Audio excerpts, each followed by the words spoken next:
At the beginning of the story, we are taken to Xingye County. At the county, we are shown a pavilion in the Young family manor. We see an elf taking a look at a baby's body. When he was done looking at the boy's body, his father asked him to tell him how the boy is. The elf revealed to the man that it will be hard for his son to live past 20 years old due to his constitution. This man is the patriarch of the Young family. His name is Young Damyung. Damyung asked the elf if his son was given a punishment by the heavens. He explained to him that his son caused his mother's death due to his birth. The elf was annoyed to hear this. He could not believe that Damyung was saying this to a physician like him. He asked the patriarch to tell him why he would say such a thing to his son who is going to die early. Damyung glared at his child when he heard this. He watched him as he played alone. According to the elf, the boy has something similar to the 9 severed meridians. The elf had never seen anyone with their Baihui acupoint open to such an extreme. Damyung asked the elf if the Baihui acupoint is the acupoint on top of the head. The physician told him that he is correct. He explained to the patriarch that a person will die if their Baihui acupoint is too open. Most people call this the deity ascension. Damyung reminded the elf that deity ascension is something very powerful Taoists do when they depart for the heavenly realm. The physician was surprised to hear this. He asked the patriarch if he truly believes in such nonsense. He placed his hand on his head and asked the man if he has heard about absolute martial masters using the upper meridians of their heads. The masters are actually using the Baihui acupoint. According to the elf, the so-called deity ascension is when someone gets too drunk on the energy of the great nature that came from the heavens and earth and dies because they cannot withstand it. Damyung stood up after he heard this. He turned to the elf and told him that he was correct about his son receiving a punishment from the heavens. The physician was shocked to hear this. He asked the man to tell him why he would call himself a father. The patriarch told the elf that it is now time for him to leave. He assured him that the chief steward will give him his pay. The elf told the man that he does not need the pay. He stood up and left the pavilion out of anger. As he walked away, the elf wondered how our protagonist's life could have been different if he was born in a different place. If the boy was born in the demonic cult, he could have become the heavenly demon. If he had grown up in the Shaolin Temple, he would have been able to use the 72 elite training methods of the temple 2 times over. Unfortunately for the boy, he was born as a hated child in this place. The physician believed that the boy will die in the countryside at a young age with no way of surviving. The only chance this baby has is for him to achieve enlightenment on his own.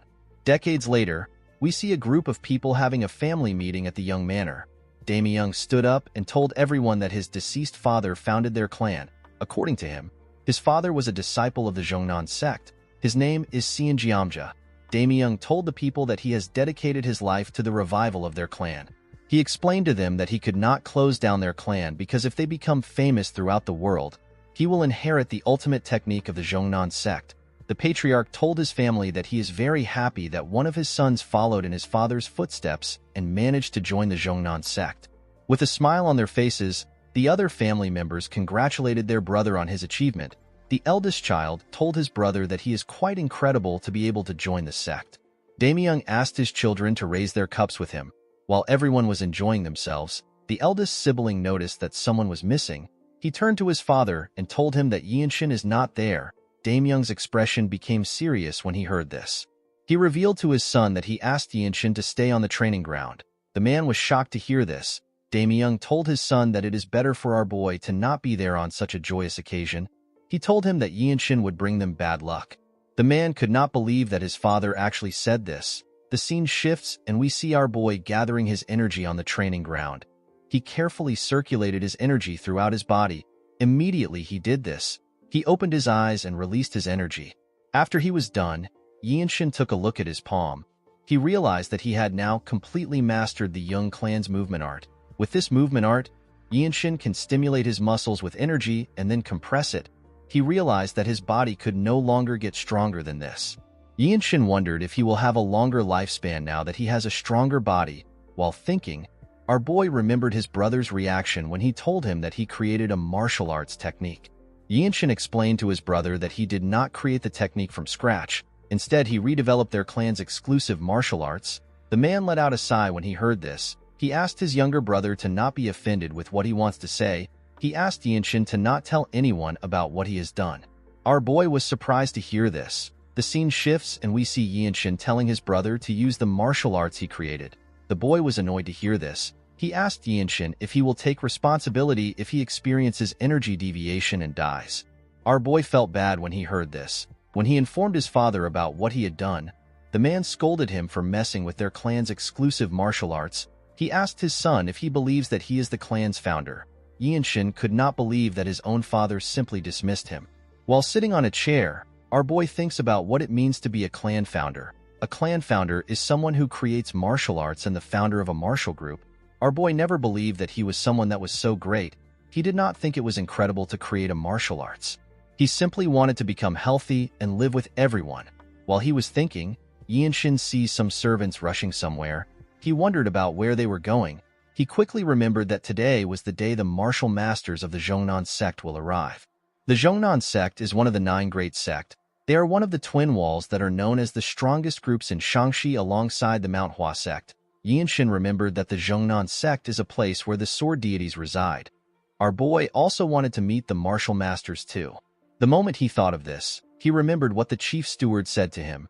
Yinshin asked the man if the reason he can't show his face to the clan's important guests is because he caused his mother's death. The steward informed our boy that the order came from his father. Yinshin asked the man if he is certain. The steward apologized to our boy. Yinshin could not still believe that his father gave out such an order. He decided to follow the servants and watch from afar. He was certain that he will be able to learn something from the skilled masters. At the entrance of the manor, the servants wondered about who was coming to meet them. They were certain that the Sky Sword Dragon would not come. They believed that an elder might come to the manor. One of the servants said that it will be a blessing for their clan if an elder comes there. While the servants were talking, Damyung and his family stepped outside. Immediately they did this. Someone screamed that the martial masters have arrived. Immediately the person said this. We see an elf and 2 other men enter the compound. The members of the clan and Damyung's children were shocked to see the elf. One of the servants referred to the elf as a noble race. Yinshin was also shocked to see the elf. The noble race are known to be a mysterious race that can live on forever. Humans think of them as deities.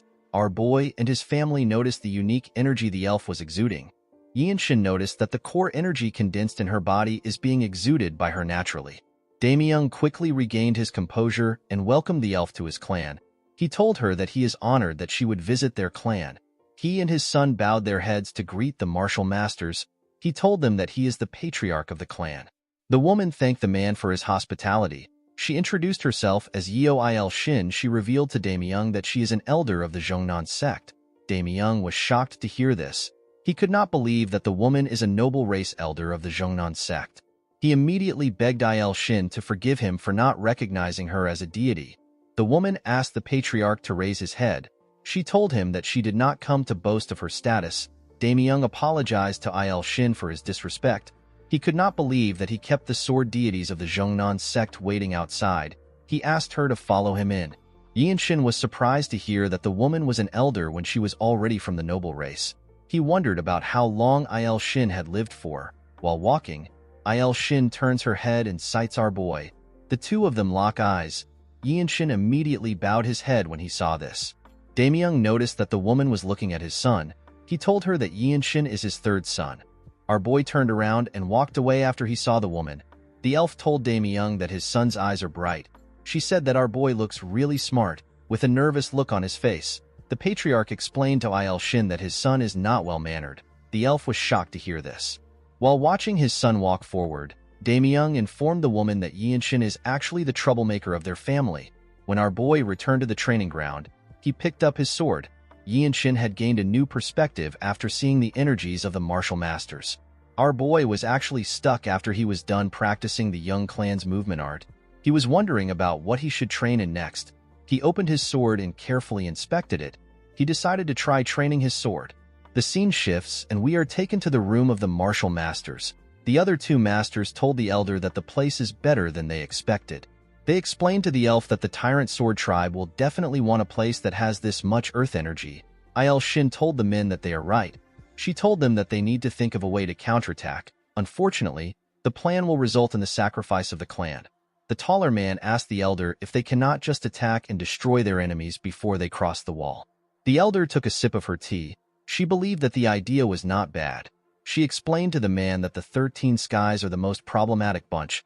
She asked the men to never let their guards down and to keep their sword auras sharp. While thinking, Il-shin noticed that she kept thinking about Yian-shin. She was certain that Yian-shin stood out from everyone.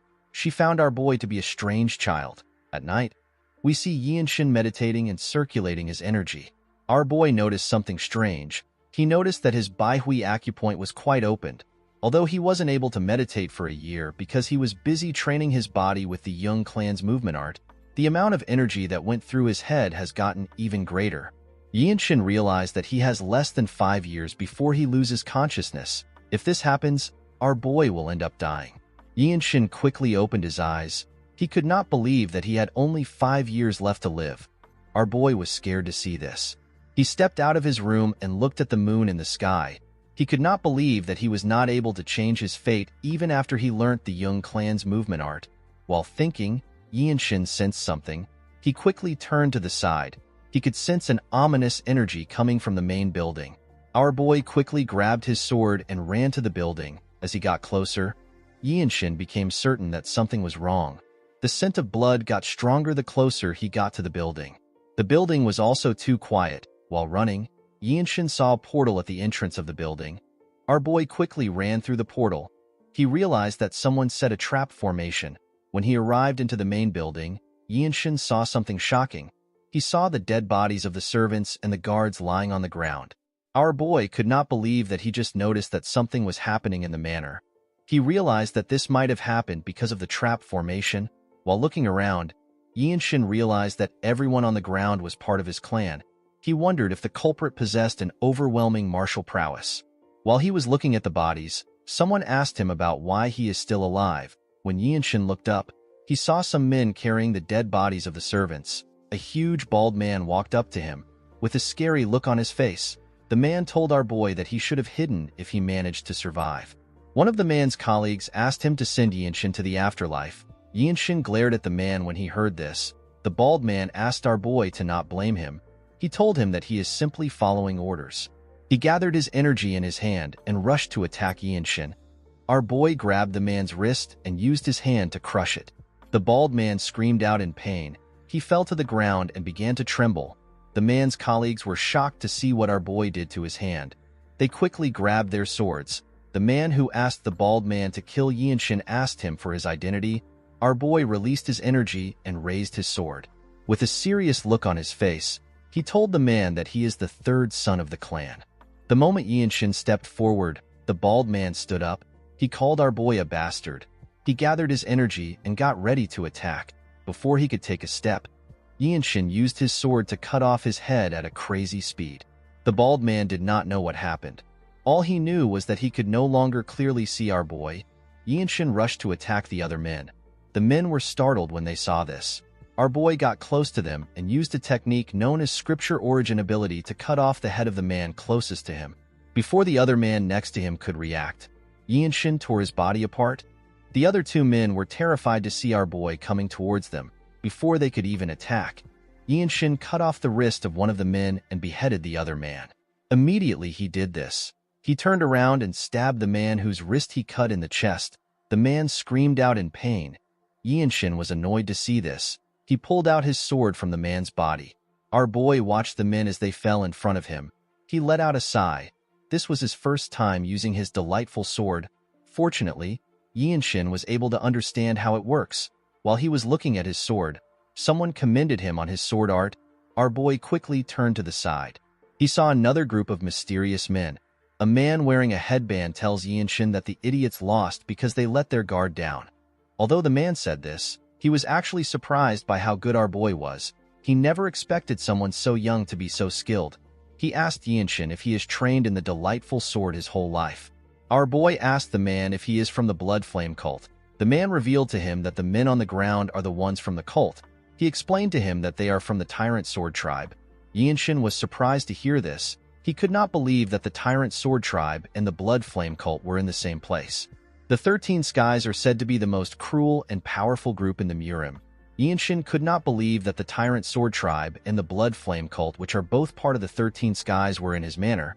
He asked the man to tell him the type of business that their two groups have with the manor. The man told our boy that it is not his business. Yian-shin smiled when he heard this. Due to the fact that the man was answering his question instead of attacking him, our boy asked the man if he knows about him. The man was surprised to hear this. He did not understand what Yinshin was talking about.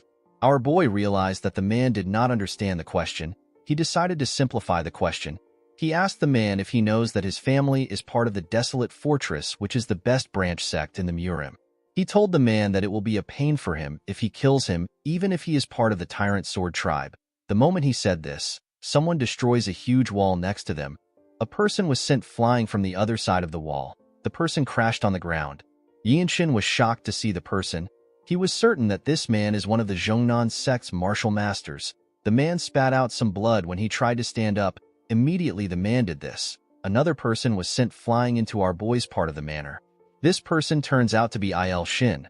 The elder landed on the ground and used her sword to hold herself. Yinshin could not believe what he was seeing. He knew that the elder is known as the deity of the sword, and yet she was struggling against someone. Our boy wondered about who Il Shin was fighting. Immediately he thought of this. Yinshin sensed something horrifying. The elder raised her head up when she sensed it too. A man flew into the yard.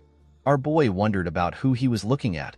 This man had a black robe, black hair, and a golden sword. He was exuding an ominous aura. The man turned his head and glared at Yinshin. Our boy immediately took a stance when he looked into the man's eyes. His head felt light just from the simple eye contact. The man with the headband moved close to the mysterious man and went on his knees. He referred to him as tribe leader. Yinshin was surprised to hear this. The other men also went on their knees. Our boy could not believe that he was looking at the Tyrant Sword tribe leader, the man who reigns over the Tyrant Sword tribe, which is part of the unorthodox 13 skies. The man is a harbinger of disasters in the Jianghu. Yinshin could not comprehend why a man who is equal to the patriarch of one of the 9 great sect would be in a place like this. Our boy looked around. He noticed that Il Shin and the other man were injured. Yinshin realized that everyone there is dead. Our boy took a deep breath. He decided to test himself before he dies. He gathered his energy and rushed to attack. The man in a headband was shocked to see this. He immediately grabbed his sword. Before the man could attack, Yinshin stabbed him in the chest. Il Shin was surprised to see this. Our boy let go of the man and asked the tribe leader if he can even kill him after what he has done. The other tribe members were annoyed to hear this. They quickly pulled out their swords. The tribe leader asked the men to stop. The tribe members were shocked to hear this. The tribe leader told Yinshin that his spirit is better than everyone's spirit combined. The elder was surprised to hear this. His subordinates were shocked to hear this. They did not understand what was happening. The tribe leader told our boy that he will let him live. With a confident look on his face, Yinshin told the man that he simply can't kill him. He took out his sword from the body and pointed it at the tribe leader. He revealed to him that he is the only grandson of the former Divine Sword squad leader of the Desolate Fortress. Il Shin was shocked to hear this. She was certain that the Divine Sword is the best in the Desolate Fortress. According to the tribe leader, the Desolate Fortress was created by the imperial family in order to prevent any conspiracy by the Murim forces. The man believed that it won't be a good idea to be involved with such a group. The tribe leader explained to Yinshin that he is not letting him live for this reason. He revealed to our boy that he likes him. He explained to him that his temperament and spirit are things that a powerful martial artist needs in the Jianghu. Our boy simply glared at the man. The tribe leader revealed to Yinshin that he would have taken him in as a disciple if he wasn't related to the Desolate Fortress. Everyone was shocked to hear this. The man raised his sword and pushed it into the ground. He told Yinshin that he will give him one day to leave the place. He told our boy and the elder that he does not permit any clan or sects to step foot on the land.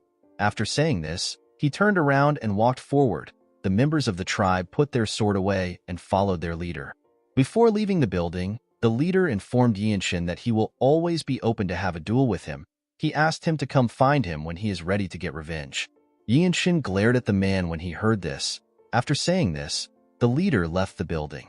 Our boy kept the image of the leader in his head. He etched it into his mind. In the next scene, we see Yinshin staring at his father's body. He saw his father coughing. He told the man that he is right next to him. Damyung reached out his hand and touched his son. With a shaky tone in his voice, he asked Yinshin to tell him why he is so strong. Our boy explained to his father that he used the Young clan's movement art which he created. Damyung was shocked to hear this. He could not believe that his son created a martial art. He remembered when Yinshin told him that he created a martial art using their clan's technique. At this time, Damyung turned around and asked his son to repeat what he said. With a look of anger on his face, the man asked our boy to tell him what gave him the right to mess with their clan's exclusive martial arts.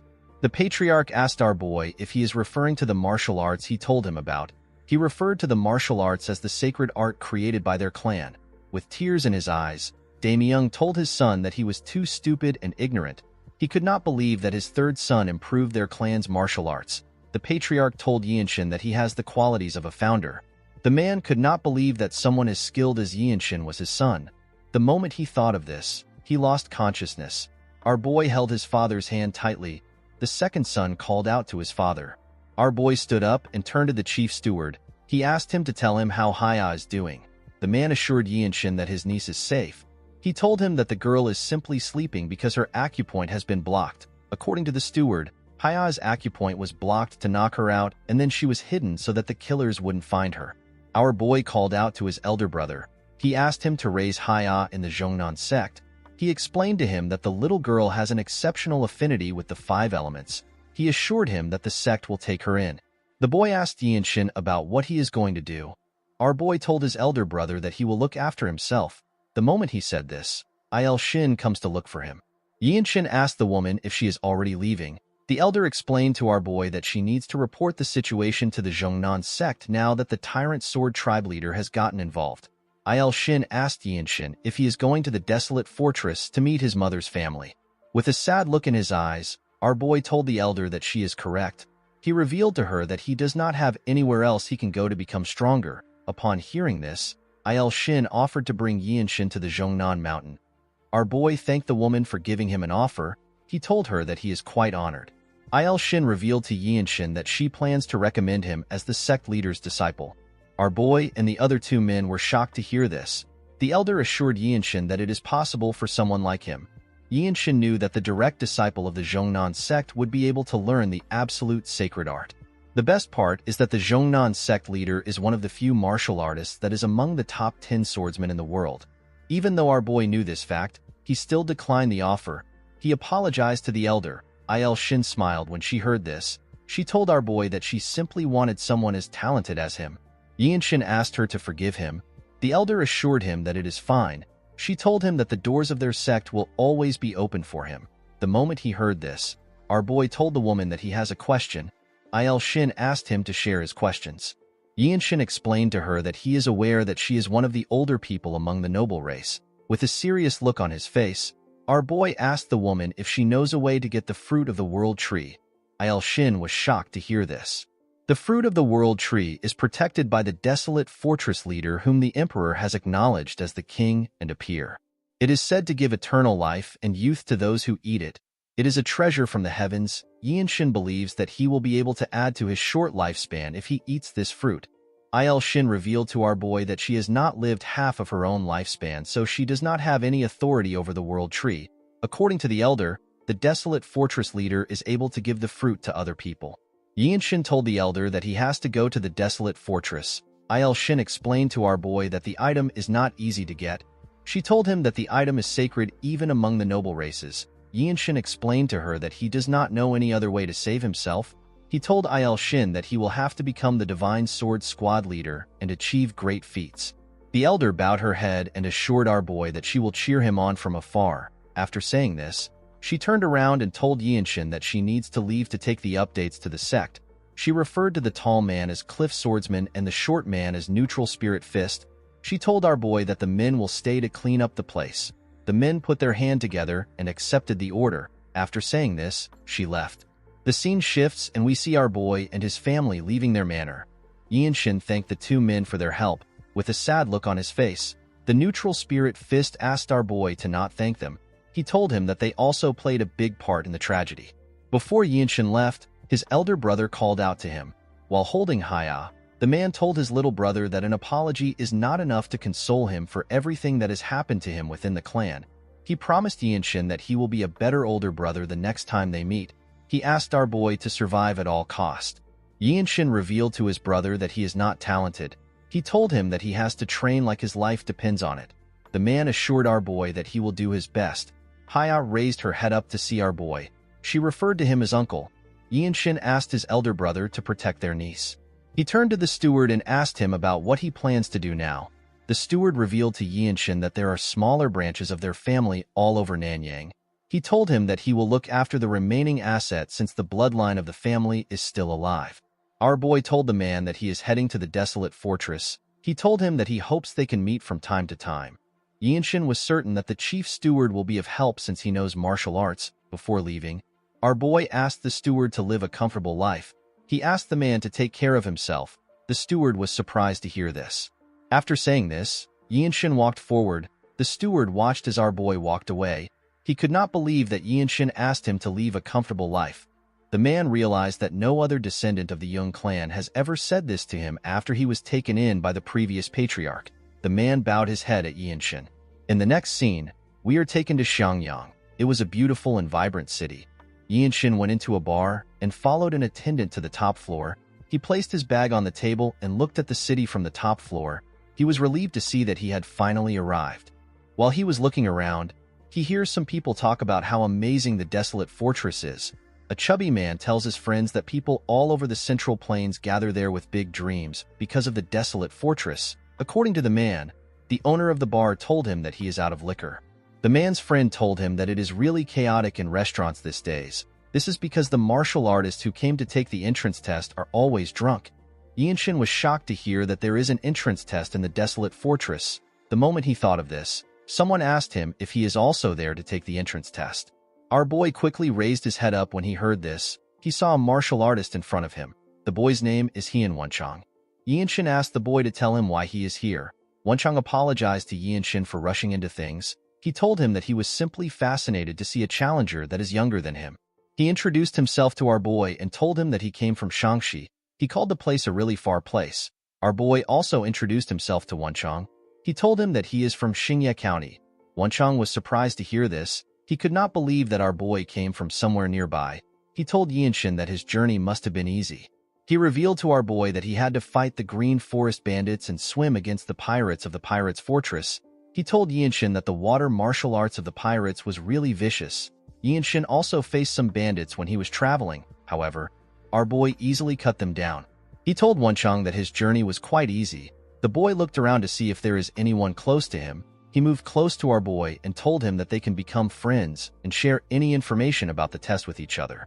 Yinshin asked Wenchang if there is really a test. The boy was shocked to hear this. He raised his voice and told our boy that the test is known as the Desolate Fortress Trial. According to Wenchang, the Desolate Fortress is quite different from the usual martial arts group. Just as those who want to become government officials need to be well-versed in martial arts and literature, there is a test just for joining the Desolate Fortress.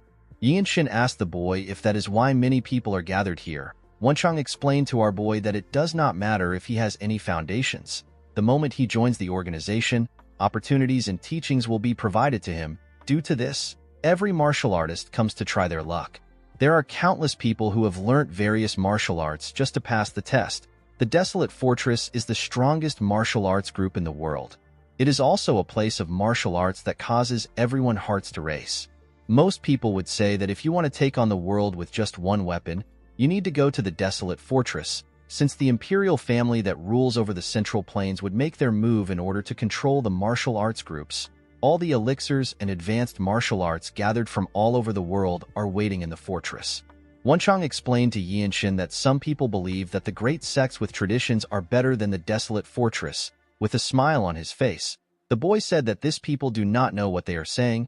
He said that martial arts groups created by commoners can never be stronger than the Desolate Fortress. Our boy took a sip of his drink and told the boy that he understands. Wenchang revealed to Yinshin that most people are not able to pass the test in one try. Yinshin simply told the boy that he understands. Wenchang explained to him that the people that usually pass are the next generation leaders of reputable martial arts clans that are rising in the world and trying to gain fame. With a smile on his face, Wenchang asked our boy if he will take the test with him tomorrow. Without making a single reaction, Yinshin told the boy that he accepts his offer. Wenchang became nervous when he heard this. He did not understand why our boy would not even react to what he has been saying. Wenchang told Yinshin that he is quite easygoing. As he continued talking, our boy stopped listening. Yinshin was happy to hear that he can join the group as long as he can pass the test. He did not want to ask his mother's family for help because he did not know where they live or what they look like. The next day, we see Yinshin and Wenchang walking into the fortress to take their test. The participants were given a tag containing a number. Our boy was given number 13. After accepting his tag, Yinshin looked around. He was in a ring with other participants and 2 examiners. According to Wenchang, the participants will pass the exam if the supervisor accepts their plaque. However, if he tells you to return it to the reception, you will fail. The second exam is a tournament. Our boy asked Wenchang if there is a third exam. The boy told Yinshin that the third exam is an interview with the Lord of the Desolate Fortress. Yinshin was shocked to hear this. He asked his friend if he is certain. There are several martial artists who come to Xiangyang just for this chance. To have a conversation with an absolute master like the Lord is an incredible opportunity. This martial artist hoped to receive some kind of profound understanding. Yinshin told the boy that he understands. Immediately he said this. The supervisor announced that the first exam is about swift sword arts. According to him, the participants are to demonstrate one swing with the fastest technique they have. The supervisor will watch and judge the technique by himself. Wenchang raised his hand and offered to go first. The supervisor accepted his request. The idiot actually volunteered because he was nervous. Yinshin believed that the test was simple since they simply needed to show a fast sword technique to pass. Wenchang took off his robe. The moment he placed his hand on his sword, Yinshin and the people watching the event took a close look at him. Yinshin noticed that Wenchang had a well-polished spirit. He could tell that the boy is strong. He was even stronger than some of the bandits our boy saw on his way here. Wenchang took a stance and released his energy. He took a deep breath and swung his sword. The audience were shocked to see the boy's demonstration. One of them said that the boy feels different. He said that he only saw an apparition. Wenchang stared at the supervisor in fear of his response. The man told him that his technique was not bad. He asked Wenchang to give him his plaque. The boy was happy to hear this. He thanked the man. The supervisor asked the next examinee to step forward. Wenchang walked past Yinshin and wished him good luck. Our boy put himself together and walked forward. The audience were surprised to see this. They never expected such a young kid to actually be an examinee. One of them said that Yinshin has a lot of guts. Wenchang smiled when he heard this. Another man said that Yinshin must be from another province, and he is trying to use this opportunity to show his swordsmanship in front of a martial artist of the Desolate Fortress. This is because a single piece of advice is precious. Yinshin took a stance and placed his hand on his sword. He nodded at the man to tell him that he is ready. The supervisor nodded back at him. He asked Yinshin to begin. The moment he said this, Yinshin took out his sword. No one knew when he swung his sword. All they could feel was the wind pressure. The supervisor was shocked to see this. Every single person in that place was shocked. They did not know what they just experienced. Wenchang's mouth was left open. He did not expect such a young boy to be this skilled. The audience did not even know when our boy swung his sword. As he watched Yinshin put his sword back into his sheath, the supervisor said that the future of the Desolate Fortress has arrived. Everyone was shocked to hear this. The man asked Yinshin to hand over his plaque. He took a careful look at our boy's number. He asked him to be on his way. Yinshin bowed his head and turned around. Our boy picked up his robe and walked out of the ring. Everyone cleared a path for him. Wenchang moved close to Yinshin and asked him if he is the son of a famous family. Our boy asked him if this will change anything. He reminded Wenchang that all that matters in the Desolate Fortress is your martial arts, talent, and effort. Wenchang was surprised to hear this. He asked Yinshin if he really plans to finish the Desolate Fortress trial. With a serious look on his face, our boy told his friend that this is why everyone came here, including him. Wenchang realized that Yinshin was serious. He told him that he is right. He thanked our boy and told him that he needs to go now. Yinshin watched his friend as he walked away. He hoped that his kind and talkative friend will pass the second exam. The scene shifts and we see Yinshin meditating in a room. While circulating his energy, our boy thinks about the fact that the second exam is a tournament where different people will compete with each other with their martial arts. Yinshin recalled that the exam will take place in 3 weeks. He realized that he needed to train more seriously. Our boy decided to train his young clan's movement art, the rapid sword arts, and the scripture of origin ability, which is an amplified chi movement technique. 3 weeks later, we see Yinshin and other participants arrive for their test. The supervisor asked the examinees to wait outside until they are called. The moment he said this, he went into a building. At the entrance of the building, a guard stood to watch everyone. While staring at the logo on the guard's clothes, One of the participants said that he is feeling discouraged. According to the man, the white martial arts outfit signifies an elementary-level martial artist. The man asked the person next to him to tell him why the guard's energy would be so strong. The other man told him that even just wearing the white clothes means that his future is secured. Yinshin also stared at the guard. While he was looking at him, Wenchang called out to him. The man ran to meet our boy. He told him that he has gotten taller. Yinshin smiled when he heard this. He told the man that he also looks better. With a serious look on his face, Wenchang told his friend that he wants him to remember that winning is not the important thing in this exam. He explained to him that it is enough to have only one fight in the 2 rounds. He told him that a single round is enough to catch the eyes of the desolate fortress masters who will be watching. With tears in his eyes, Wenchang told our boy that catching the eyes of the masters is actually the hardest part. The boy was able to say this because he had experienced it before. Yinshin asked his friend if a person can win a match and still fail the exam. The boy told him that he is correct. While biting his nails, Wenchang told our boy that the problem they have is that the supervisors are going to have a higher standards today. Yinshin was surprised to hear this. He asked the boy for the reason. Wenchang revealed to him that the White Qilin is competing in today's tournament. Our boy was shocked to hear this. He asked his friend if he is referring to the White Qilin from the Namgung family. The White Qilin wiped out a notorious group of bandits before he was even 15. He also beheaded the Shrouded Assassin, a swordmaster of the unorthodox faction. According to Wenchang, there are rumors that the White Qilin defeated all the up and rising fighters at the 8 Great Family Dragon and Phoenix tournament when he was 18.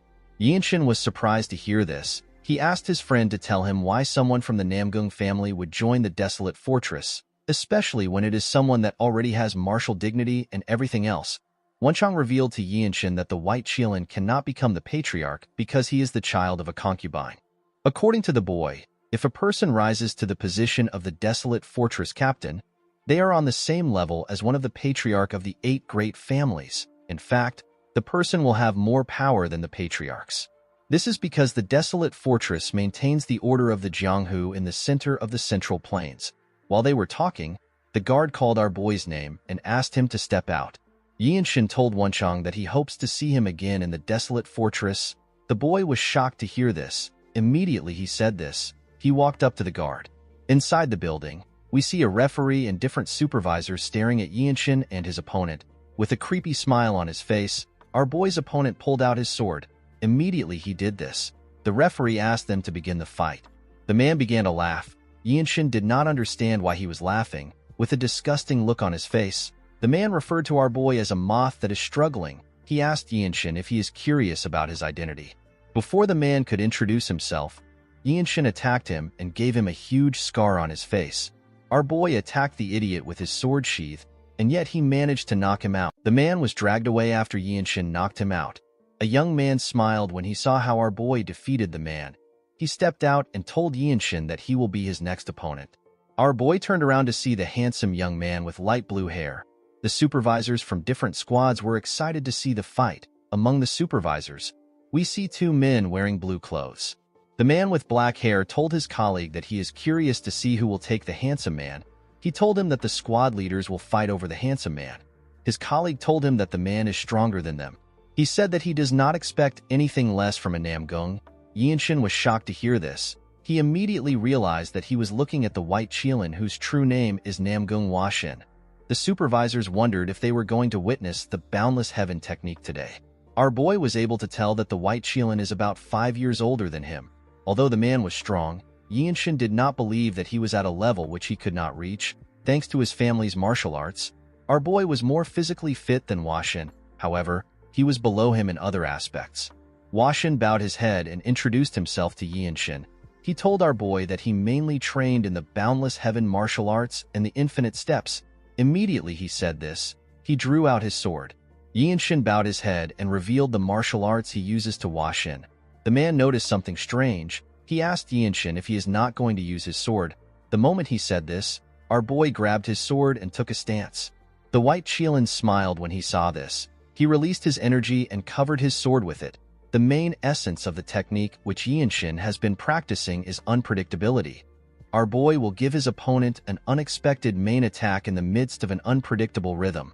Yinshin believed that he will be able to make the White Qilin let his guard down if his technique works. All the supervisors focused their attention on Hua Xin.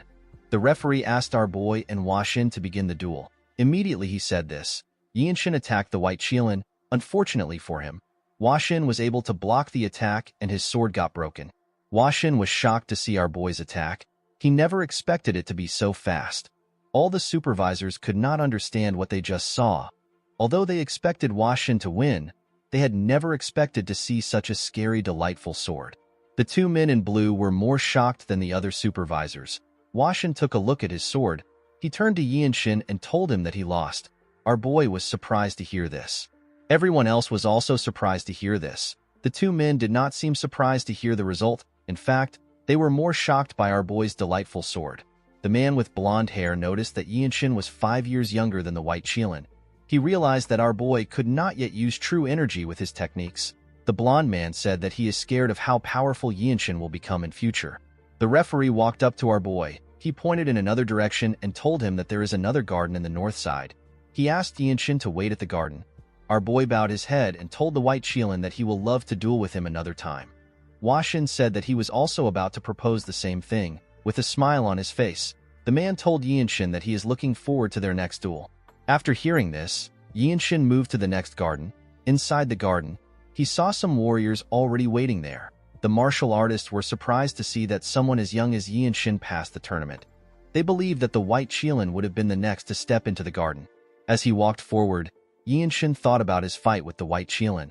Our boy knew that he had no chance of winning the fight if it was dragged on. This is why he used the most extreme form of delightful sword as soon as the duel began. However, because Hua Xin had imbued his sword with his true energy, our boy's sword broke. Yinshin believed that it was a failure on his end for rashly using delightful sword. Although he believed that this was true, Yinshin never expected the white Qilin to admit defeat. He realized that this is how a noble of a renowned family behaves. Our boy remembered how surprised the two men were when they realized that he could not use true energy with his techniques. The Young clan is a third-rate branch clan. There was no one in Yinshin's household that knew how to use true energy. If such a person existed, our boy would have learnt from the person. Yinshin drew out his sword. Now that our boy had seen it, he understood how it is supposed to be used. While staring at his sword, our boy began to release some energy. Yinshin understood that it wasn't just simple as putting energy into his sword. Instead, true energy is meant to be used as a medium to become one with the sword. The moment he thought of this, his sword began to glow. The other martial artists saw a shining, blinding light in the garden. When they turned, they saw something shocking. They could not believe that Yinshin was experiencing sword resonation. They were more shocked to see that such a young person was experiencing it. Yinshin's sword released a bright light and waves of energy. Yinshin felt like his body and his sword had become united. He raised his sword and took a stance. Our boy realized that he had reached the body-sword unification. After reaching his new state, Yinshin opened his eyes. Our boy smiled when he looked at his sword. Someone congratulated him on his enlightenment. When Yinshin turned to the side, he saw the white Qilin. The man placed his hand on his sword. Yinshin looked around. He noticed that the other martial artists were staring at him. Our boy realized that the white Qilin was protecting him because he was scared that someone might get in the way of his enlightenment. While he was thinking, Wenchang walked up to him. Yinshin put his broken sword away and thanked Hua Xin for protecting him. He also congratulated him on passing the tournament. Hua Xin began to laugh when he heard this. Wenchang reminded his friend that he is also next to him. Our boy smiled and congratulated him. While they were talking, Wenchang remembered something. He told Yinshin that he has gotten a nickname. Our boy was surprised to hear this. When someone has shown exceptional martial arts prowess or has attracted attention, people will give that person a nickname and call them by it. Unless it is someone who commits atrocious and evil deeds, most nicknames represent a huge honor for martial artists. Hua Xin informed Yinshin that he has also heard about his nickname. Our boy was surprised to hear this. He was certain that he had not done anything other than pass a trial. Hua Xin revealed to our boy that people call him the Lightning Genius. Yinshin was surprised to hear this. He could not believe that he was now known as the Lightning Genius. According to the white Qilin, people are saying that he has the talent of lightning. The man told Yinshin that this is his new name in the Jianghu since even the desolate fortress martial artists are calling him by this name. Our boy laughed when he heard his new name. He asked the two men if they are certain that people are not just trying to mock him because he is a little fast with his sword. Washin smiled when he heard this. He could not believe that Yinshin thought that he was a little fast. He asked our boy to tell him what he will call someone like him who had a hard time blocking his attack. Our boy looked up to the sky. He could not believe that he was now known as the Lightning Genius. This was a title that he could not even dream of when he was doing the horse stance in the young manner. A while later, everyone was asked to gather around. They were told that they are about to go through their last trial. The supervisor told them that they will be able to join the desolate fortress if they pass the trial. Yinshin could not believe that he was about to meet a living piece of history and one of the strongest martial masters in the world who might even be the strongest. After the supervisor explained to them, the first person walked into the building. A little while later, the man came out of the building looking like he had seen something that he should have not seen. Wenchong was surprised to see the look on the man's face. The man did not say anything to anyone. He simply walked past everyone. After the man left, others went in. They all came out looking the same. Due to the fact that everyone came out quickly, Wenchong asked his friend if the leader is simply looking at faces. After a while, Yinshin was asked to step in. Our boy was asked to keep going until he gets to the top floor. When Yinshin arrived at the top, he saw a huge golden door. The door opened and our boy stepped inside. Immediately, he stepped inside. Yinshin noticed that there were some vines tied to a pillar. When he looked up, our boy saw someone sitting on a throne that was surrounded by trees. The person that sat on the throne was a woman who was a member of the noble race. This elf is the leader of the desolate fortress. Yinshin greeted the elf and introduced himself to her. She turned her head to see our boy. Yinshin was surprised to see the elven woman. The leader was a beautiful elven woman with green hair and green eyes. The leader told our boy that he is part of a certain bloodline. With a serious look on his face, Yinshin asked the leader about the bloodline she speaks of. Our boy wondered if the leader knew about his mother's family. The elf glared at Yinshin. She could tell that our boy already knew what she was talking about. She told him that he is quite bold. Upon hearing this, Yinshin admitted to her that he is the grandson of the former Divine Sword Squad leader. The leader revealed to our boy that his grandfather is about to join the Elder Council. She told him that he is a very obstinate man. While looking at Yinshin, the elf told our boy that he has an injury. Yinshin was surprised to hear this. He told her that she does not need to concern herself with it. He assured her that they are nothing but trivial issues. The elf explained to our boy that the issues are not trivial. She told him that he simply covered the wound with his trained body. She told him that he has only lived for 15 years. She apologized to Yinshin for commenting on his issue. She told him that an outsider like herself should not be getting involved in such things. The leader smiled and stood up from her chair. She told Yinshin that she likes him. She explained to him that she finds it interesting that he doesn't bow to anyone even though he came here because he has something he wants. Yinshin was surprised to hear this. He did not know how the leader was able to find out that he wants something. He wondered if she has found out that his Baihui acupoint is abnormally wide open. Yinshin decided to ask her his question. He asked the leader if he will live if he eats the fruit of the world tree. The woman told our boy that it is possible for him to get what he wants. Yinshin asked the leader if he can actually get it. The elf explained to him that it depends on what he does. Yinshin was relieved to hear this. He told her that this is enough for him. He thanked the leader for her response. The moment he bowed his head, our boy remembered something. He asked the leader if he is now a martial artist of the desolate fortress. The elf smiled when she heard this. She told our boy that he is. She told him that he can leave now. She referred to him as the next Divine Sword Squad leader. Yinshin was surprised to hear this. As he walked back downstairs, our boy remembered her words. He wondered if the leader was trying to tease him or if she really sees potential in him. Yinshin realized that the leader might also be telling him that he will be able to get the fruit of the world tree if he becomes the next Divine Sword Squad leader. The scene shifts and we see Yinshin, Wenchong, the White Qilin, and another man. These four were the only people that managed to pass the test. The four of them were being escorted by a staff. While walking, the man asked the group if they know the kind of work that the desolate fortress does. With a confident smile on his face, Wenchong told the man that the desolate fortress stops martial masters from overthrowing the imperial family. The man told Wenchong that he is partly correct. He explained to him that this is actually one of the major things that they do. He revealed to him that they have something else they also take care of. He told him that they prevent a certain size of conflict from happening in the Murim. The group was surprised to hear this. According to the staff, no one knows what would happen when a fight breaks out in the Murim.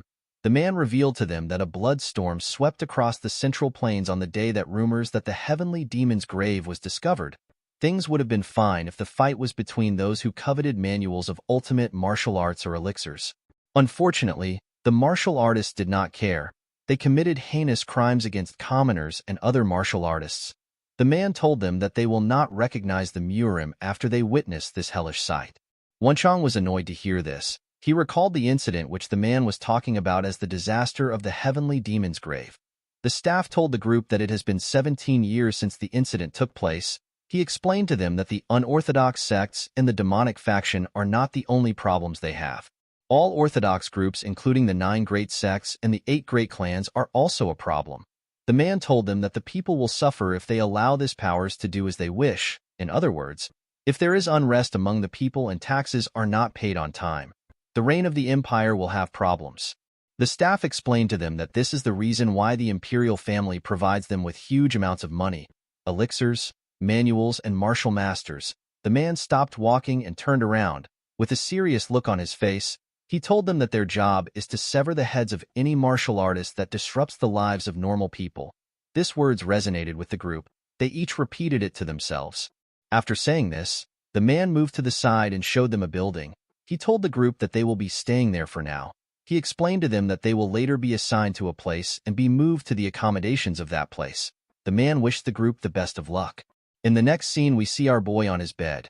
Yinshin realized that he had now spent a week in this place. He never expected it to take so much time for him to be assigned to a place. While our boy was thinking, someone knocks on his door and asks him if he can enter. Yinshin asked the person to step in. The person turns out to be Wenchang. The boy seemed to be happy. Yinshin asked him to tell him what happened. Wenchang revealed to our boy that the place they are going has been decided. He told him that they are going to the Radiant Demon Squad, which is a combat squad.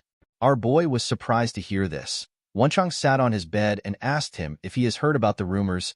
Yinshin asked him to share the rumors with him. According to the boy, the 17 combat squad captains under the Divine Sword Squad fought each other in order to take in new warriors. Yinshin was surprised to hear this. He remembered that the combat squad captains are the martial masters that represent the desolate fortress. He asked his friend if the captains really sparred with each other. Wenchang revealed to him that they fought in order to recruit the White Qilin and the Lightning Genius. The next day, we are taken to the arena of the Radiant Demon Squad. We see our boy and Wenchang wearing their brand new uniform. Wenchang seemed to be in love with his clothes. Next to the arena were other squad members wearing the same uniforms as them. Some of them also wore a blue uniform. In front of the two boys was the captain of the Radiant Demon Squad. His name is Ma Jin. The man wore a black uniform. Yinshin had heard that Ma Jin is the strongest among the captains. After seeing him with his own eyes, our boy was able to tell that it was true. Ma Jin moved close to them. With a terrifying look on his face, he called our boy the Lightning Genius. Yinshin answered to the man's call. Ma Jin continued to glare at our boy. However, Yinshin did not falter. He simply looked at his captain. Ma Jin smiled when he saw this. He commended our boy for having a backbone. He told him that people like him do not die easily. According to the captain, the combat squad under the Divine Sword Squad is basically like one of the sects in the Central Plains. He told the boys that they will both learn the martial arts of the Radiant Squad and execute missions. He pointed his hand to the back and told them that the people behind him are their seniors. Wenchang raised his hand and told the captain that he has a question. The captain asked him to speak. Wenchang thanked him for allowing him to ask a question. The boy asked Ma Jin if learning the martial arts of the Radiant Demon Squad means that everyone will be sharing their martial arts with each other. The captain assured the boy that the martial arts they learned belongs to them. He told him that only the Radiant Squad martial arts will be taught. Wenchang was relieved to hear this. He was excited to learn the famous Radiant Demon arts. Ma Jin told the boy that he needs to work hard at learning the martial arts if he wants to survive. Yinshin remembered that he had heard about the Radiant Demon arts. The Radiant Demon Squad is one of the more famous squads amongst the 17 squads. This is because they were able to fight the Plum Blossom Swordsmen. These are the 24 elite swordsmen of the MANHWA sect. The Radiant Demon Squad fought this people without any casualties. This incident gave more credibility to the gossip mongers, saying that the desolate fortress is the strongest in the world. The captain explained to the boys that although the desolate fortress is affiliated with the imperial family, it is not treason for a martial artist of a desolate fortress to be attacked. He told them that this is the reason why they must learn whatever they can in the squad and continue to grow stronger. Yinshin asked the man to tell him why it is not treason for them to be attacked by other martial artists. The captain explained to him that there are eccentric people in the Murim. A lot of these people have lost their minds because they learned demonic arts. Some martial artists are exceptionally skilled in mobility arts, and they could mess with government officials before escaping to the high mountains and deep valleys. This is why the dignity of the imperial family isn't applied to them since they are not government workers. Instead, they actually have to fight martial artists. The captain told the boys that they will die if they do not become stronger. He turned around and pointed at a squad member. He told Yinshin that the guy who got slashed by the Namgung's strongest swordsman will be able to give him a better explanation. With a smile on his face, the guy in a blue uniform said that the King-style sword arts was actually quite scary. Our boy remembered that the King-style sword arts is known to be one of the strongest style of swordsmanship in the world. It is a supreme martial art only learned by the main descendants of the Namgung clan. Ma Jian was annoyed to see the guy sitting on the ground. The man was scared to see the look on his captain's face. He quickly stood up. Yinshin remembered that the Namgung's strongest swordsman is said to be the strongest swordsman in China. He could not believe that his senior came back alive after fighting someone so strong. The man told our boy that he wants to start with him. He said that he wanted to see Yinshin's swift sword art, which is said to be exceptional. Yinshin moved to the side and placed his hand on his sword. Everyone was surprised to see this. They were surprised to see the amount of energy Yinshin was exuding. The man smiled when he saw this. He took out his sword. He took a stance and introduced himself as Cheng Myung. He told our boy that he was born and raised in Xiangyang. Our boy also took a stance and introduced himself. Myung told him that he has never heard of his town. Myung explained to Yinshin that anyone can feel wind being produced even if it is by a 10-year-old that is using a tri-sword technique. This is how you can find out how a person swings their sword while fighting. Our boy did not understand what the man was saying. The man pointed at our boy and told him that he must be quite talented for him to have reached this point at such a young age. While releasing his energy through his sword, Myung asked Yinshin to show him his talent. He asked him to show him how talented he is with his sword. Our boy accepted this challenge. Immediately he did this. He raised his sword. The other members were shocked to see the energy Yinshin was exuding. They realized that he had sword resonance. Even the captain was shocked to see this. While his sword was glowing and vibrating, Yinshin glared at Myung. He put all his focus on his senior. Yinshin could feel his senior's breathing with his energy detection. After staring at him for a while, our boy found his opportunity. He quickly rushed to attack him. The moment he got close to him, he took out his sword and used his swift sword arts to attack Myung. To Yinshin's surprise, Myung managed to block his attack when his sword was about to damage him. He did not know when his senior raised his sword. Our boy stepped back and stood his ground. He remembered that he was fighting a man that fought against the strongest swordsman of the Namgung clan. He realized that he should have expected this. Yinshin immediately rushed to attack Myung. The senior raised his sword and swung it at our boy. Yinshin dodged the attack by going low. He quickly turned around and swung his sword at Myung. Unfortunately for him, his senior managed to block his attack. Although the senior seemed to be surprised that our boy attacked him this way. While Yinshin was struggling, Myung disappeared in front of him. Our boy was shocked to see this. He immediately realized that Myung was going to appear soon.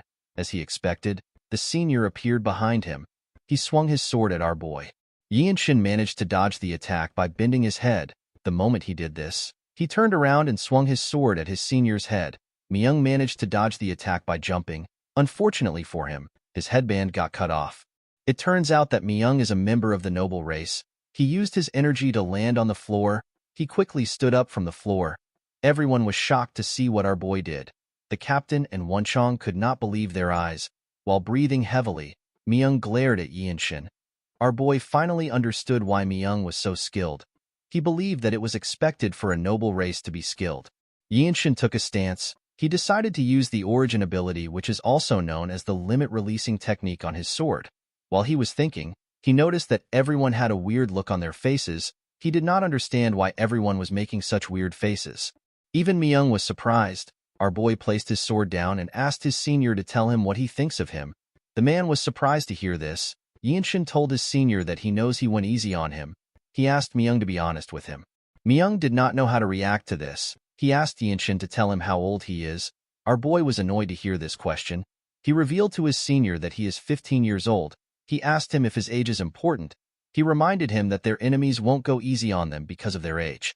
He told Myung that their skills are the most important things right now. Our boy believed that age is a useless thing since he already has a short lifespan to begin with. Myung was shocked to hear our boy's age. Everyone else was also shocked to hear this. They could not believe that a 15-year-old boy would be so skilled. One of the seniors in a blue uniform said that this is completely abnormal. He said that Yinshin might be a mistake from the heavens. He revealed to his peers that he has been to the Dragon Phoenix Summit a few times, but he has never seen anything like Yinshin. He told them that it is impossible for anyone to be this skilled even if they learn the instinct honing arts from birth.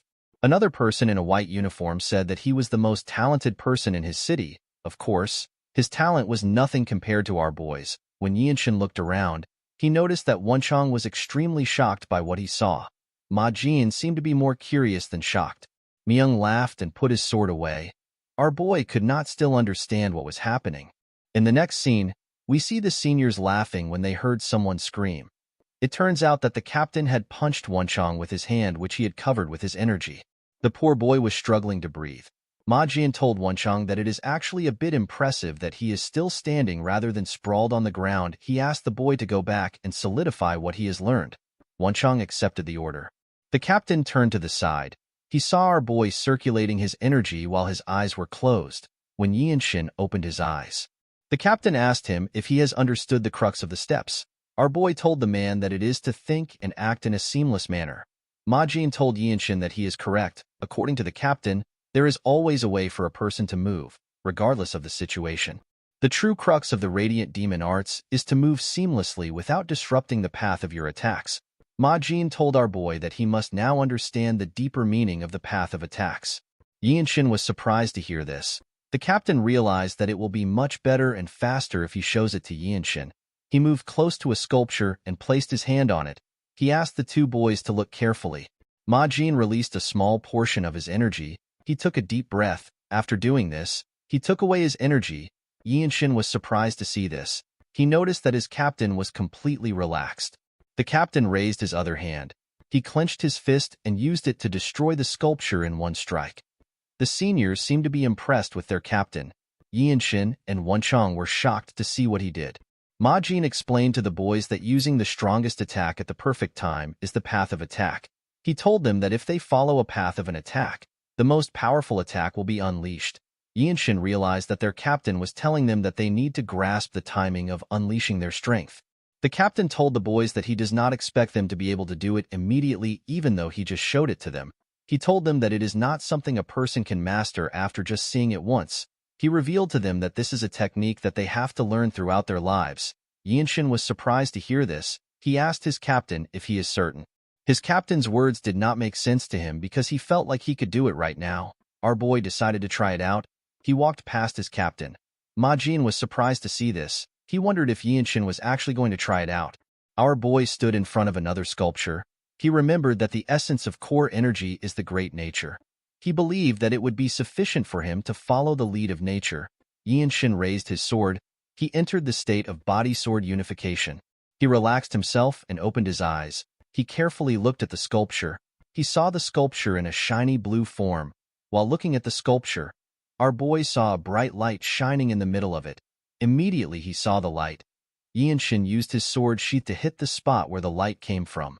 The moment he did this, the sculpture began to crack. It crumbled apart. Our boy smiled when he saw this. He realized that he had understood the deeper meaning of the path of attacks. Yinshin was quite happy to see that he had learned all of the Radiant Demon Arts. He simply needed to continue training to be able to use it in a real fight. While he was smiling, he turned around. Everyone was completely lost. They could not comprehend what they just witnessed. Yinshin told his captain that he was not quite good since it is his first time. He explained to him that he still needs to experience many more fights before he can use it properly.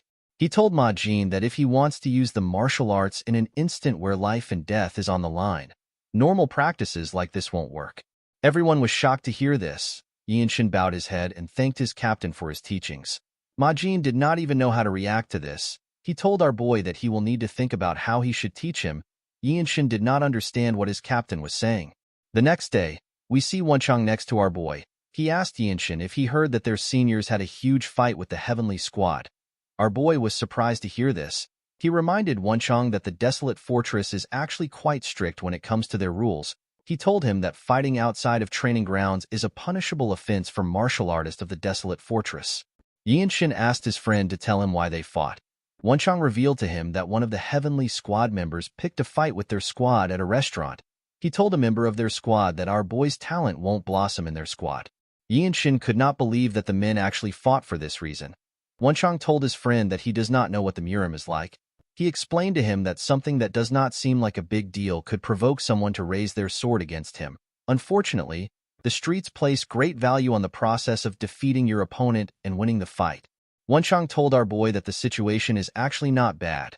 With a weird look on his face, the boy told Yinshin that he never expected the seniors of the desolate fortress to get angry over a newbie. He said that he would not know what to do if he was in the same situation. Yinshin did not understand what his friend was saying. He was certain that the seniors were angry because someone insulted their squad. While thinking, our boy realized that he has an opportunity in front of him. Yinshin knew that he needed to accomplish something in order to get the fruit of the world tree which all the noble races of the world worship. He knew that he will definitely need help from others if he wants to get accomplishments. Although the best way to gain the trust of a martial artist is to make the martial artist owe you his life, it will still be good for our boy to leave a good impression on his squad members. Yinshin stood up. He told his friend that he is correct. He told him that he never expected their seniors to be fighting because of him. He assured his friend that he will not let this go. He told him that they need to pay their seniors a visit. Wenchang was surprised to hear this. He commended his friend on his bravery. He told our boy that he is a chivalrous person who knows the code of martial artists. Yinshin wondered if something like this was actually chivalry. The scene shifts and we see our boy and his friend arrive at the training ground. The seniors were surprised to see them. They could not believe that the newbies came to train even though there are no lessons today. They believed that the boys were hardworking. A senior wearing a blue uniform told the boys that they do not need to train so hard while they are wearing the white uniform. Another senior wearing blue said that it is actually best for the boys to train while still wearing white. The two boys walked up to the captain and greeted him. Majin asked them if they ran into any problems while training. Yinshin revealed to his captain that he wishes to have a spar. Majin asked our boy to look around and choose someone to spar with. Our boy told the man that he does not want to spar with anyone in their squad. With a serious look on his face, Yinshin told Majin that he wants to spar against the Heavenly Squad. Everyone, including Wenchang, was shocked to hear this. Upon hearing this, Majin realized that our boy has heard about what happened yesterday. The captain told Yinshin that he does not need to get worked up over it. Our boy told his captain that he wants to see the heavenly sword arts which he has admired for a long time. Majin told Yinshin that it is too late for him to say something like this. He believed that our boy was too agitated. The captain actually liked the fact that our boy got worked up because of his seniors. Yinshin bowed his head and explained to his captain that he wants to show everyone that the Radiant Demon Arts is a great martial arts. He begged Majin to give him a chance. Yinshin actually wanted to gain fighting experience with the Radiant Demon Arts. He also wanted to observe and advance martial arts and leave a good impression on his seniors. Our boy wanted to kill 3 birds with 1 stone. Majin reminded Yinshin that he did not learn the same kind of martial arts as the Heavenly Squad, and he has never fought in battle with them before. He told Yinshin that his opponent has no reason to go easy on him, even if it is a spar. With a fired-up look on his face, Yinshin assured his captain that this is exactly what he wants. Everyone was shocked to hear this. The seniors began to praise Yinshin. They told him that he has a spirit that is befitting of a martial artist of the desolate fortress. They told him that he can become the next captain of their squad if he survives this spar. Upon realizing that he could not persuade Yinshin, Majin told him that he will send a message to the Heavenly Squad. Our boy was happy to hear this. In the next scene, we are taken to the arena of the Heavenly Squad. Yinshin stood in front of his opponent who was from the Heavenly Squad. Some of the Heavenly Squad members were shocked to see that a white robe actually challenged a blue robe. A white robe told his seniors that the fight is actually supposed to be a guidance fight for the sake of learning. A blue robe asked his colleague to tell him how long Yinshin will last in the fight. The man told his friend that our boy will last for 10 bouts at best. The man believed that it was impossible for a newly joined white robe to last 10 bouts against a blue robe, while our boy and his opponent were staring at each other. The captains of their squads also stared at them. The captain of the Heavenly Squad is known as Han Chulmak. Chulmak and Majin were not happy to see each other. Chulmak pointed at Yianshin and told Ma Jin that he will give our boy one of the Heavenly Squad's elixirs if he lasts for 10 bouts. Ma Jin was surprised to hear this. He told the man that an elixir might be too much to bet with. Chulmak asked the captain if he is scared that he will lose. Ma Jin asked the man to not provoke him. He reminded him that the desolate fortress's elixirs are valuable and they are not something that should be used frivolously. Chulmak was annoyed to hear this. He explained to Ma Jin that the honor of their squads is on the line. He asked him if this is not important to him. Ma Jin let out a sigh. He decided to accept the deal. Chulmak happily sat down when he heard this. He told Ma Jin that they need to trust their own people as leaders of the group. Ma Jin smiled when he heard this. Yianshin's opponent moved close to him and asked him if he just joined the organization. Our boy bowed his head and introduced himself to the man. In the desolate fortress, people start as white-robe warriors before advancing to a blue-robe warrior. However, not everyone becomes a blue-robe warrior. There are some people who take more than 10 years to become blue-robe warriors. The blue-robe warriors are people who won't lose to even the pinnacle martial masters who represent major sects. The man revealed to Yianshin that he has trained in the heavenly sword arts for 20 years. He told our boy that although swords are said to have no eyes, the sword of masters do have eyes. With a serious look on his face, the man told Yianshin that this does not mean anything to him. He assured our boy that he will not show him any mercy. Yianshin told the man that he has no problem with this. The man was surprised to see how calmly he spoke. He drew out his sword. He then released his energy. Everyone focused their attention on the man. Yianshin smiled when he saw this. He was curious about the kind of sword style that a blue robe of the Heavenly Squad uses. Our boy quickly removed this thought from his head. He believed that he did not need any of this unnecessary thoughts. He told himself that the sword style the man used is irrelevant. He said that he will simply use his own style of martial arts. The man covered his sword with his energy. He told our boy that he will let him have the first attack. He asked him to come at him. Yianshin activated the limit-releasing technique. He quickly rushed to attack the man. He swung his sword at him when he got close to him. The man managed to block the attack. He realized that our boy was quite fast. Yianshin raised his sword and began to attack the man fiercely. The man could only block our boy's attacks. The captain of the Heavenly Squad and his squad members could not comprehend what they were seeing. Chulmak could not believe that a white robe was this fast. Ma Jin smiled when he saw the look on his face. He knew that anyone would be shocked to see this level of skill from such a young boy. Although he knew that Yianshin is skilled, Ma Jin knew that it will be impossible for our boy to win if he doesn't make use of this opportunity. While fiercely attacking him, Yianshin moved closer to the man. The man was startled when he saw this. Before he could react, our boy continued his rain of attacks. The man could barely keep up with the attacks. Yianshin realized that he has gotten stronger after entering the desolate fortress. His body was now on a different level. It was trained with the Jung clan's movement art and the principles of martial arts. Our boy carefully moved to the side. The more inclined the sword trajectory is, the more back muscles it uses. When taking a step forward and turning with core energy, a rotational force is created. With this rotational force and his well-trained body, Yianshin used his sword to land a heavy hit on the man from the side. Everyone was shocked to see this. Before the man could regain his stance, Yianshin moved closer to him. He used the rotational force to knock the man's weapon out of his hand. Our boy could not believe that he had learned a new move. Yianshin put his sword to the man's neck. The man realized that he had lost. Our boy took a deep breath and glared at the man. The Heavenly Squad members could not comprehend what they just saw. Chulmak was quite annoyed. Ma Jin was happy to see the look on his face. The referee announced that our boy won the fight.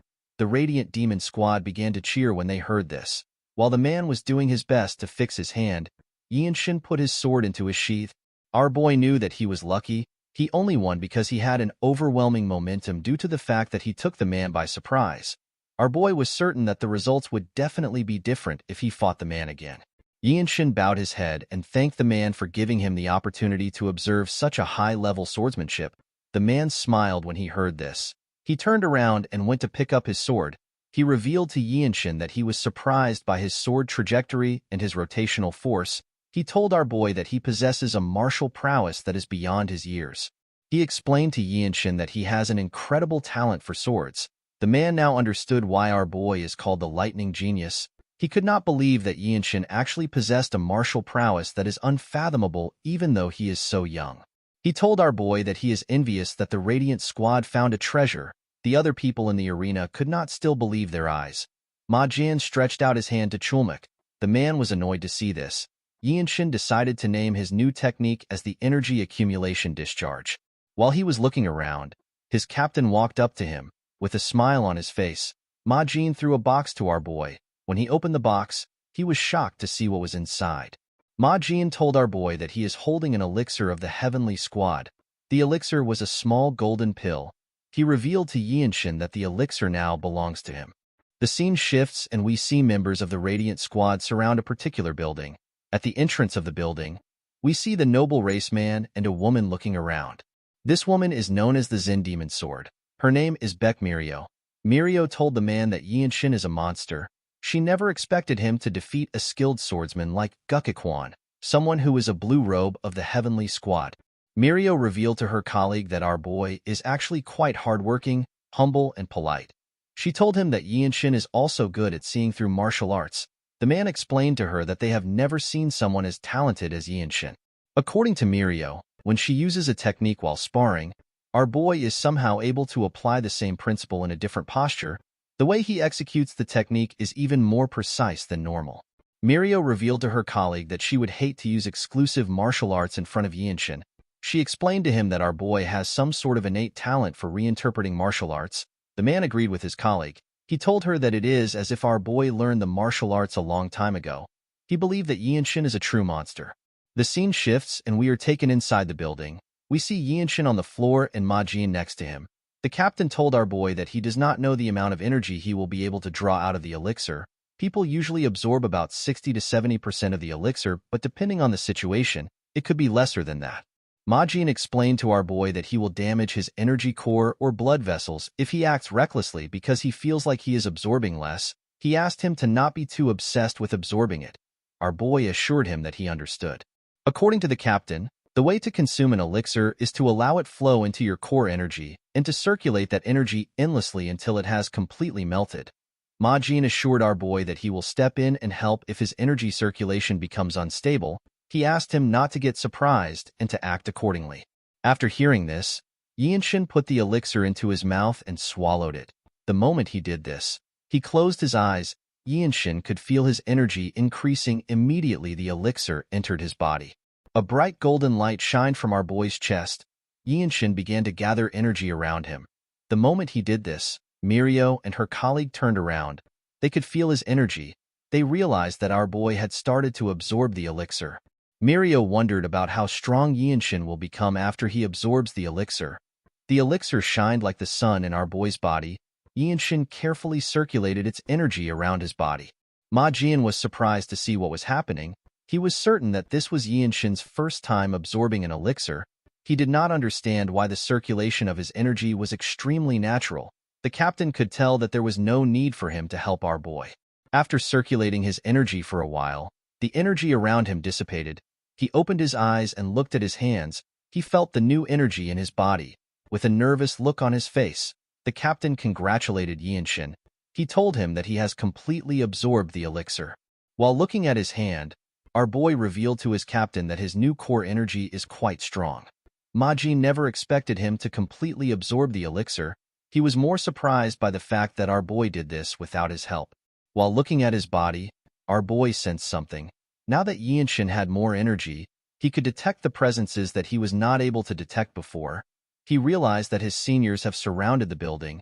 He wondered if they were protecting him because he is completely vulnerable while he is absorbing the elixir. Our boy turned to his captain and revealed to him that he was being protected while he absorbed the elixir. With a serious look on his face, Yianshin asked his captain to tell him why everyone is being nice to him. Ma Jian smiled when he heard this. He revealed to him that they are not taking special care of him. He assured him that this is done for everyone in the Radiant Demon Squad. He explained to Yianshin that things like this become natural once you risk your life a few times in the Jianghu. He reminded our boy that it is better for their squad if he becomes stronger.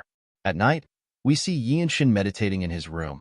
Our boy realized that the amount of energy he had before cannot be compared to what he has now. Yianshin decided to go to the training ground. He wanted to see how much stronger his martial arts had become. While he was walking to the training ground, the Zen Sword Demon called out to him. Our boy was surprised to see the woman. Mirio asked him if he came out because he could not wait to test himself. Yinshin told her that he did.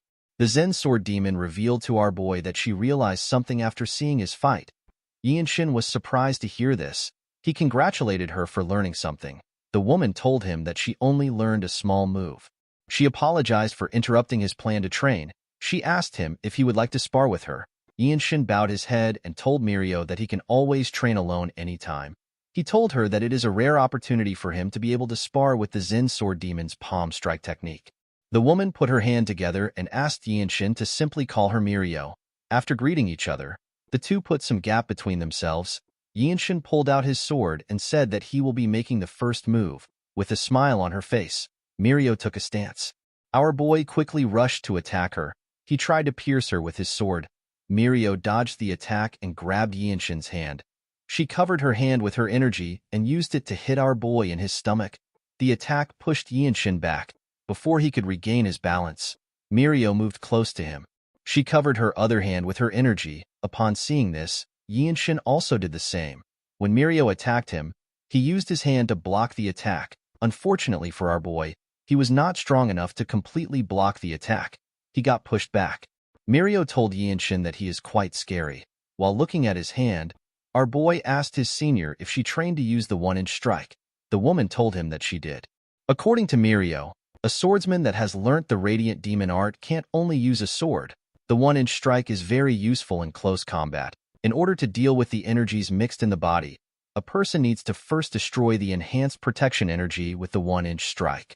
The Zen Sword Demon explained to Yinshin that after using core energy in the burst discharge to increase tension, the one-inch strike becomes really efficient. Our boy glared at his senior when he heard this. He asked her if he is allowed to say something. Mirio asked him to speak freely. He revealed to her that he has been more sensitive to detecting energy ever since he was young. He told Mirio that the way she used her core energy attracted his attention.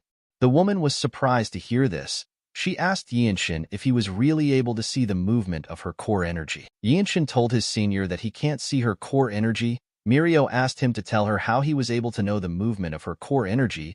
He explained to her that he was simply able to see the flow of the bus discharge and the waves of core energy that were generated outside. Mirio found this hard to believe.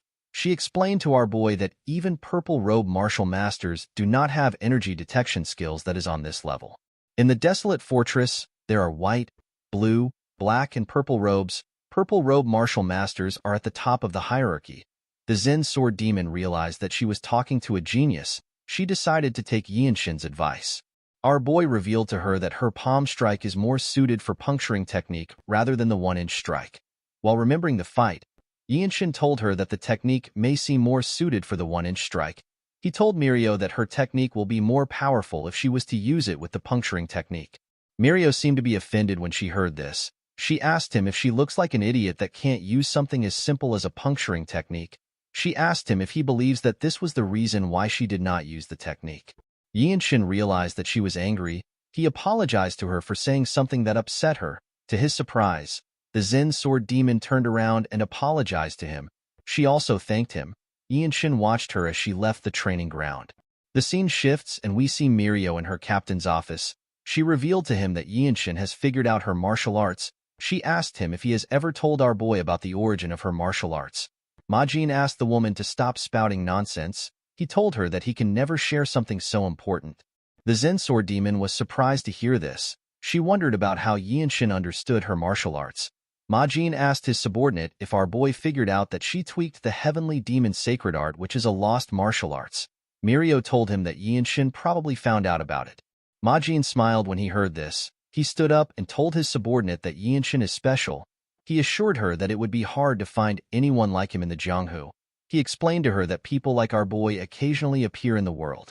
They become pinnacle martial masters who are considered the strongest in the world alongside the noble race and the iron race. Mirio asked her captain if Yinshin is truly so special. The man assured her that he is. He told her that our boy is the future of the Desolate Fortress. Majin advised his subordinate to not underestimate his advice and to not think about it as trivial. The Zen Sword Demon asked her captain if he is telling her to discuss the Heavenly Demon Sacred Arts with our boy. Majin explained to her that there are limits to learning the martial arts alone. He told her that he does not have enough time to help her. He assured her that the best thing to do right now would be to seek Yinshin's help. He revealed to her that our boy possesses the qualities of a martial arts founder who can adapt any martial art to one's body. Mirio was shocked to hear this. Majin asked her to not be bothered by this. He took out a scroll and revealed to her that a small mission just came in. Majin ordered Mirio to team up with Yinshin and observe how he overcomes life and death situations. He asked her to see if Yinshin is truly special. The man assured her that our boy will become the next captain of the Radiant Demon Squad within the next 5 years. In the next scene, we see Miyoung, Mirio, Yinshin, and Wenchang riding their horses. On their way to their destination, the Zen Sword Demon recalled that her captain asked her to check if Yinshin is someone worthy enough to become her superior. The scene shifts, and we see the group arrive at the stage station of the Jinping County. When he came down from his horse, Wenchang complained about riding for 10 days straight. While looking at his teammates, our boy remembered what their captain told them. According to Ma Jin, people who bring offerings to the Blood Flame cult have settled down in a village and would routinely slaughter livestock while ruining crops. The village is located in Jinping County in the south of Shaanxi. Usually, the Jinping branch would be able to deal with the issue. However, there has been an incident where the elixir of the MANHWA sect has been stolen. Wenchang was surprised to hear this. He asked his captain if the elixir is the plum blossom pill that is on par with the Shaolin Temple's Great Revitalization pill. Ma Jian told him that he thinks so. He revealed to him that the situation has escalated and now involves the whole Shaanxi. He explained to the team that the branch does not have spare manpower, so they asked the main branch for help. He told the group that he wants them to deal with the issue. Immediately he remembered what his captain said. Our boy thought about the Blood Flame cult. While he was thinking, someone asked them about why they are just arriving when they requested help so long ago. The person turns out to be some fat noble. The man said that he was going to act respectful to them because they are the sword of the empire. He asked them about why they were so slow. The man seemed to be disappointed that the desolate fortress sent a group of young people. He asked them if they can even deal with the enemy. Yinshin ignored the man and asked his seniors to tell him what he is looking at. The man was annoyed to hear this. Myung explained to him that there are always ignorant officials in most places. The elf told him that he has visited many counties, and he has seen many officials who have never even seen a true martial artist before. He said that such people think that the desolate fortress is their broom. The official became enraged when he heard this. He could not believe that Myung dared to speak to him so rudely. Yinshin asked Myung if he can block the official's mute acupoint. The elf asked him to go ahead. He did not want to waste his time there. The man wanted to start yelling, but our boy blocked his acupoint. The man began to sweat. He noticed that he could not speak. Yinshin told him that they do not take orders from him. While the official was struggling to speak, Yinshin and the rest of the group walked forward. While walking, Wenchang asked his friend if he also learned how to block acupoints. Yinshin told him that he did. Wenchang told our boy that he has realized that it is not respectful to call him by his name. Wenchang told his friend that he will call him Warrior Young.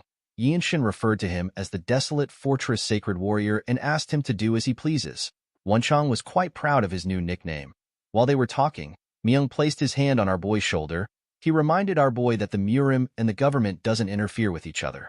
However, when it comes to the government, the Desolate Fortress gets more freedom than most martial artists because the imperial family allows it. The elf told him that it is fine if they want to mess with idiots who think they have them on a leash. Mirio moved close to them and warned Yinshin to never overdo it.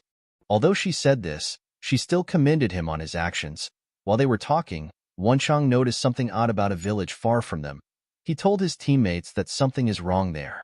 When the group carefully looked at the village, they saw a man with red hair holding a child in one hand and a blood-stained sword in another hand. The villagers seemed to be trying to stop the man. The man raised the child and asked him to be quiet. Yinshin immediately realized that he was looking at a blood flame cultist. He quickly began to run towards the village. Before he could get far, Myung ran past him. Our boy was surprised to see how fast his senior was. He realized that this is the mobility art of the noble race. It is known as grass flutter. Mirio and Wenchang also ran past Yinshin. He was annoyed to see this. He wasn't able to train much in mobility arts. The lack of a proper mobility arts experience from the young manor is giving him a huge disadvantage. With a smile on his face, the cultist used his sword to cut one of the villagers. The man fell to the ground. Another villager quickly rushed to check on him. Other villagers asked him to hand over the child. The man noticed that the child was crying. He asked him to shut up. He wondered if the child was full of life energy because he is young. While the man was yelling at the child, he heard something behind him. When he turned around, he saw Myung rushing to attack him. The cultist managed to block the elf's attack. He quickly took a defensive position.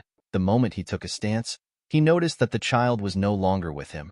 It turns out that Myung took the child when he attacked him. The man took a look at the symbol on Myung's clothes. He realized that he was from the desolate fortress. He was quite shocked to see that he was a blue-robe martial master. When the cultist turned to the side, he saw Mirio. He could not believe that there were two blue-robe martial masters next to him. The man grit his teeth out of anger. He began to release a large amount of energy. Myung and Mirio immediately took a stance. To their surprise, the man jumped away after gathering his energy. The two of them did not understand what was happening. They assumed that the cultist was going to fight them. Due to how fast he was, Mirio was able to deduce that he sacrifices his own lifespan in exchange for speed. She said that the blood flame cultists are the worst. When she turned to the side, she noticed that her juniors were just arriving. The scene shifts and we are taken to an inn. Mirio told Wonchang that his overall martial arts is alright for a white robe, but his stamina is lacking. She asked him to train to improve his stamina from now on. He bowed his head and said that he will do his best. The woman turned to Yinshin and told him that his basics are surprisingly well trained. She said that it is rare to find someone like him even amongst the 9 great sects and the 8 great clans. She revealed to him that she was able to notice this when she saw him running without any techniques. The Zen Sword Demon told our boy that there is probably no one in the Radiant Demon Squad that holds a candle to him when it comes to physical abilities. She pointed at Myung and said that someone like him could never be his match in terms of physical abilities. Myung laughed when he heard this. He told Yinshin that it is actually true. He asked him not to be disappointed about not knowing any mobility arts. He took a look at our boy. He noticed that he was a bit sad. The elf stood up and asked him if he wants to learn mobility arts from him. Yinshin was shocked to hear this. He asked him if he is certain.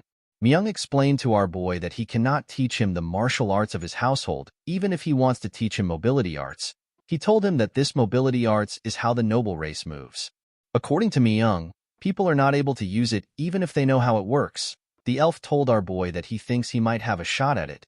Yinshin could not believe that he can learn how the noble race moves. Myung asked him not to be too happy. He revealed to him that no one in the Radiant Demon Squad was able to learn it. With a nervous look on her face, the Zen Sword Demon told her juniors that Myung has actually taught those in the squad who wanted to learn. However, no one successfully learned it. Myung gathered energy at the tip of his feet. With a smile on his face, the elf explained to him that this mobility art does not rely on anything physical. Yinshin was surprised to see how his senior gathered energy at the tip of his feet. He was certain that there were no sudden movements in his core energy. Myung revealed to him that this is simply how the noble race walks and runs. The elf began to walk on a tree. Yinshin noticed that his footsteps were quite light and he couldn't sense his presence. Our boy could tell that his senior was not using core energy. Instead, it was something similar to core energy that was supporting his body. After looking around, Myung carefully jumped down from the tree. Even when he was coming down, he looked like a leaf falling from a tree. With a smile on his face, Myung asked his junior if he understood the technique. Our boy explained to him that he is thinking of what he can do to use core energy to create wind. He told him that he does not have authority like the noble races. Myung was shocked to hear this. He asked Yinshin if he was able to tell that it is the energy of nature just by watching it once. Our boy asked his senior if this wasn't the reason he showed him the technique. The others did not even know how they were supposed to react to this. Yinshin thanked his senior for providing him with some good ideas. Our boy began to think of ways to recreate this mobility art. Mirio and Myung were shocked to see this. Wonchang realized that this was going to take a lot of time. He turned around and said that he will get them a place to stay. Later in the night, we see Yinshin meditating. He was thinking about the energy of nature. After thinking for a while, Yinshin released some energy. Outside the inn, we see Myung sleeping on a sleeping bag which he attached to the tree. While sleeping, the elf hears someone open the door. When he looked down, he saw our boy. He stepped out and stood in the middle of the place. He looked down and gathered energy at the tip of his feet. Myung was shocked to see our boy using the mobility art of the noble race. In the next scene, we see Wonchang training outside. He seemed to be sad. He could not believe that Yinshin had only been there for a month, and he had already learnt the noble race's mobility art. Myung explained to him that our boy has the qualities of a martial arts founder. He revealed to him that even their captain could not learn the mobility art. He eventually chose to focus on his own mobility art. Mirio remembered what her captain said to her when she heard this. She remembered that Ma Jin asked her to see if Yinshin is qualified to be her superior. While she was thinking, Wonchong asked her if it is all right for them to send our boy out alone. Mirio reminded him that the cultists are people who got scared and hid for a month. She told him that it is simply a reconnaissance mission. She believed that Yinshin is enough for the mission. The scene shifts and we are taken to the mountains. We see Yinshin running with his mobility art. He noticed that his body was much lighter. The proportion of speed and the amount of effort he is using cannot be compared to what it was previously. His body felt amazing. While searching the mountains, our boy finds a cabin. After discovering the hideout of the cultists, Yinshin decided to return back to the inn in order to inform the others. Before he could leave, he saw something horrifying. He saw a cultist drinking a child's blood. The man was sucking the boy's blood through his neck. Our boy became extremely mad when he saw this. He watched the man sink his teeth into the child's skin. While he was drinking the boy's blood, the cultist noticed something odd. He saw someone standing in front of him. The person turns out to be our boy. The man placed the child down and grabbed his sword. He asked Yinshin for his identity. He quickly realized that our boy was from the desolate fortress because of his outfit. He smiled when he realized this. He grabbed his sword hilt and asked our boy if he is alone. Yinshin did not respond to him. The man assumed that he was correct. He called our boy a fool. He could not believe that he came alone even though he is a white robe. He asked Yinshin to blame his own bad luck. The moment he said this, our boy beheaded him at a frightening speed. The man did not even know when his head got cut off. It flew up and fell to the ground. After taking care of the man, Yinshin turned to the child on the ground. He remembered how his own family was slaughtered. He covered his sword with his energy. He decided to get rid of all the cultists. He asked the child to wait for a little while. He promised to bury him once everything is over. Immediately he said this, he took a stance. He used the radiant demon art to find the weak parts of the building. The moment he found it, he used another technique of the radiant demon art called swift sword style. His attack tore the cabin apart. The cultists inside were shocked to see what was happening. Some of them got torn apart by the strike. While the last cultist was trying to understand what was happening, Yinshin rushed to attack him. He stabbed him in the chest. He pinned the man to the ground. Yinshin reminded the cultists that their cult believes that the weak are prey to the strong. He asked him to tell him how it feels to be killed by someone stronger. He took out his sword after saying this. When he raised his head up, he saw a huge cave. The cave was hidden behind the cabin. Yinshin could feel a lot of energy coming from the cave. He realized that this was not just the hideout of the blood flame cultists, it was also the branch of the cult. Before he could enter the cave, he sensed something. He saw more cultists rushing to attack him. The men could not believe that he would attack their branch carelessly. One of them said that he was going to kill him for the blood he spilled. The poor bastards did not know that they were about to fight an overpowered protagonist. Yinshin noticed that the bastard who said he was going to kill him was the cultist they met when they first arrived. The cultist also recognized our boy. He promised to make him pay with his blood. The moment he heard this, Yinshin rushed to attack the men. He went into their midst. He used his sword to attack them at a speed which they could not react to. The cultists did not even know what happened to them. They all got torn apart without any resistance. Our boy watched their blood splash all over the place. Immediately, he took care of the men. A much more sinister energy was released from the cave. Someone said that he never expected a white robe to cause a ruckus in a place like this. Yinshin noticed that a man was coming out of the cave. He could tell that the cultists on the ground do not have such a dreary energy. Our boy was surprised to feel the energy the man was releasing. He could tell that this man was on a completely different level compared to those he had fought so far. This man was quite huge, and he had blood-red eyes. Yinshin had heard that when a part of a person's body returns to what it used to be, it means that the person has reached the level of being able to refine their core energy. Our boy realized that this is the strongest person that is in charge of this place. He is the branch leader. People like him are called Blood Master Swordsmen in the Blood Flame cult. The cultist took out his blade. With a creepy smile on his face, he told Yinshin that he will use his pain to strengthen his blood. Our boy became nervous when he heard this. Blood Master Swordsman is the title given to the Blood Flame cult's branch leaders, to the normal person or to their subordinates. These people are almost like death gods, and there aren't many martial masters who possess the prowess to kill them. Yinshin and the man glared at each other. Our boy covered his sword with his energy. He decided to go all out before the man gets close.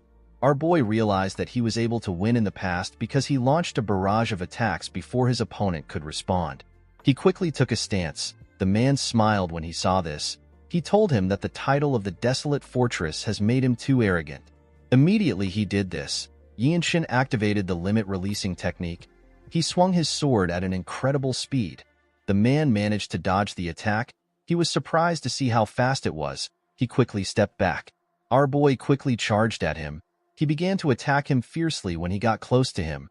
The cultist managed to block the attacks. However, it was too fast for him. Our boy was pushing him back. He smiled when he saw how fast Yinshin was. He told him that he is not bad.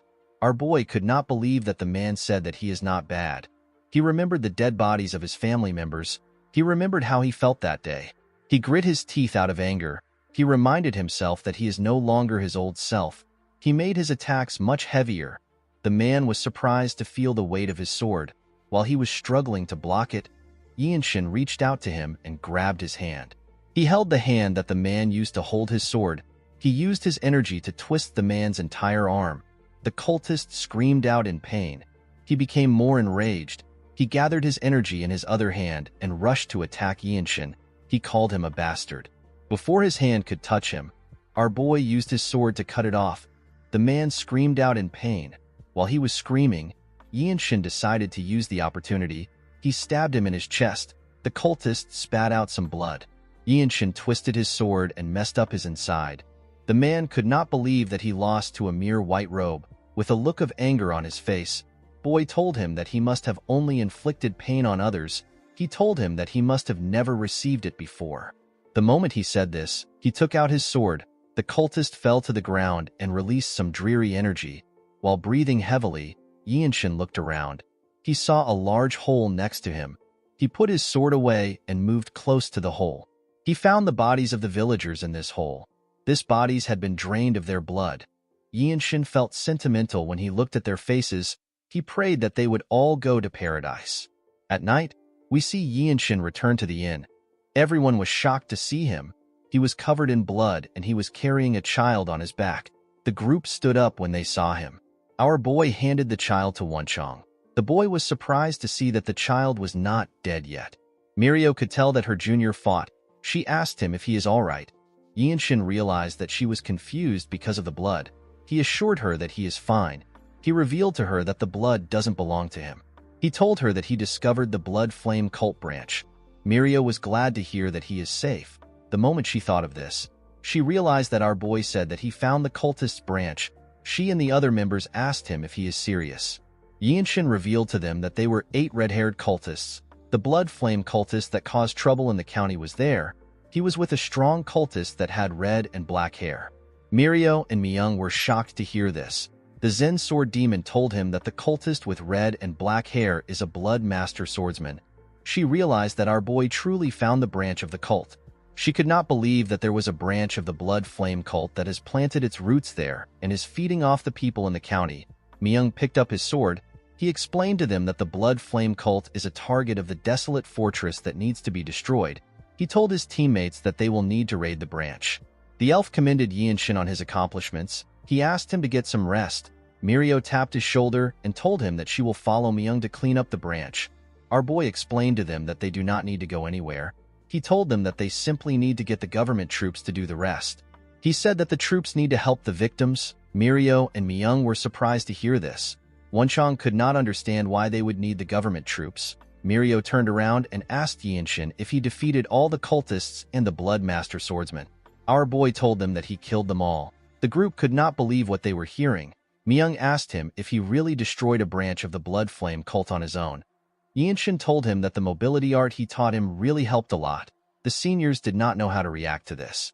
The Zen sword demon revealed to him that the blood master swordsmen have strange regeneration abilities. She asked him if the fight was dangerous.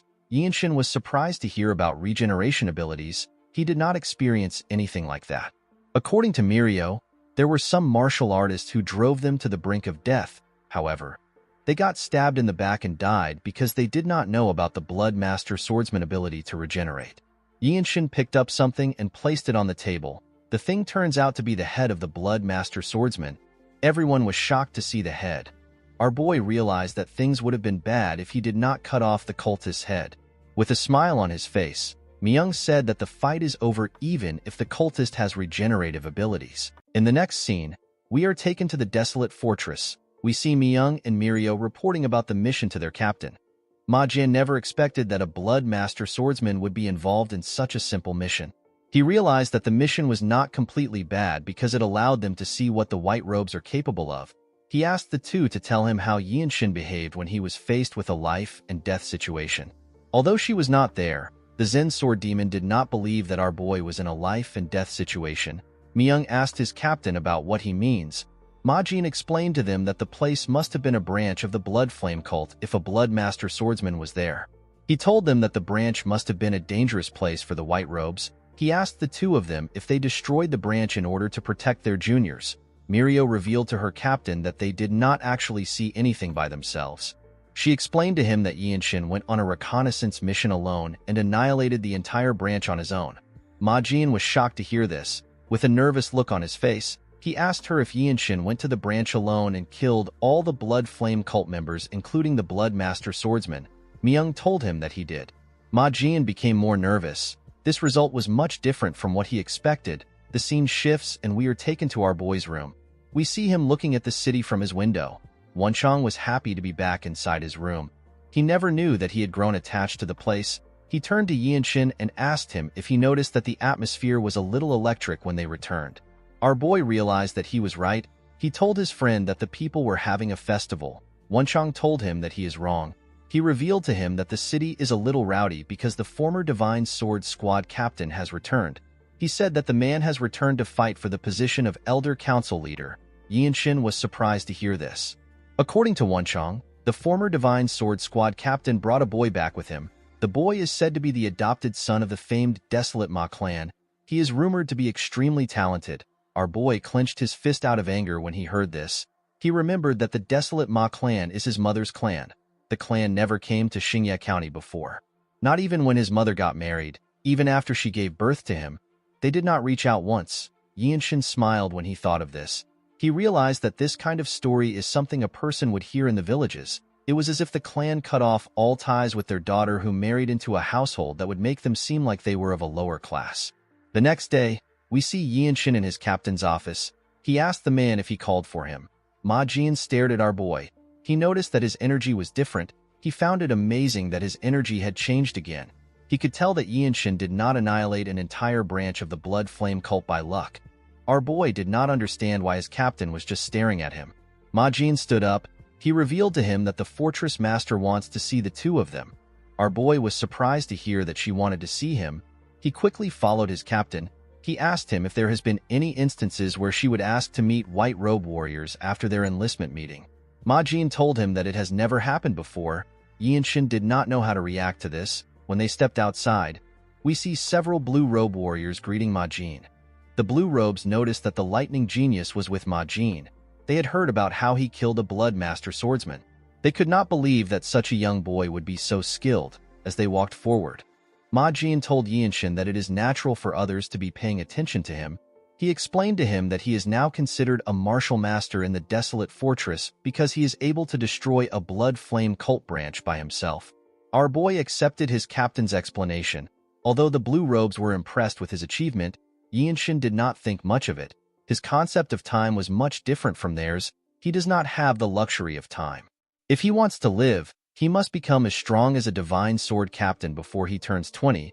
He needs to advance from white to blue and surpass black robes like his captain to become someone capable of leading 17 squads like the Radiant Demon Squad as a purple robe divine squad sword captain.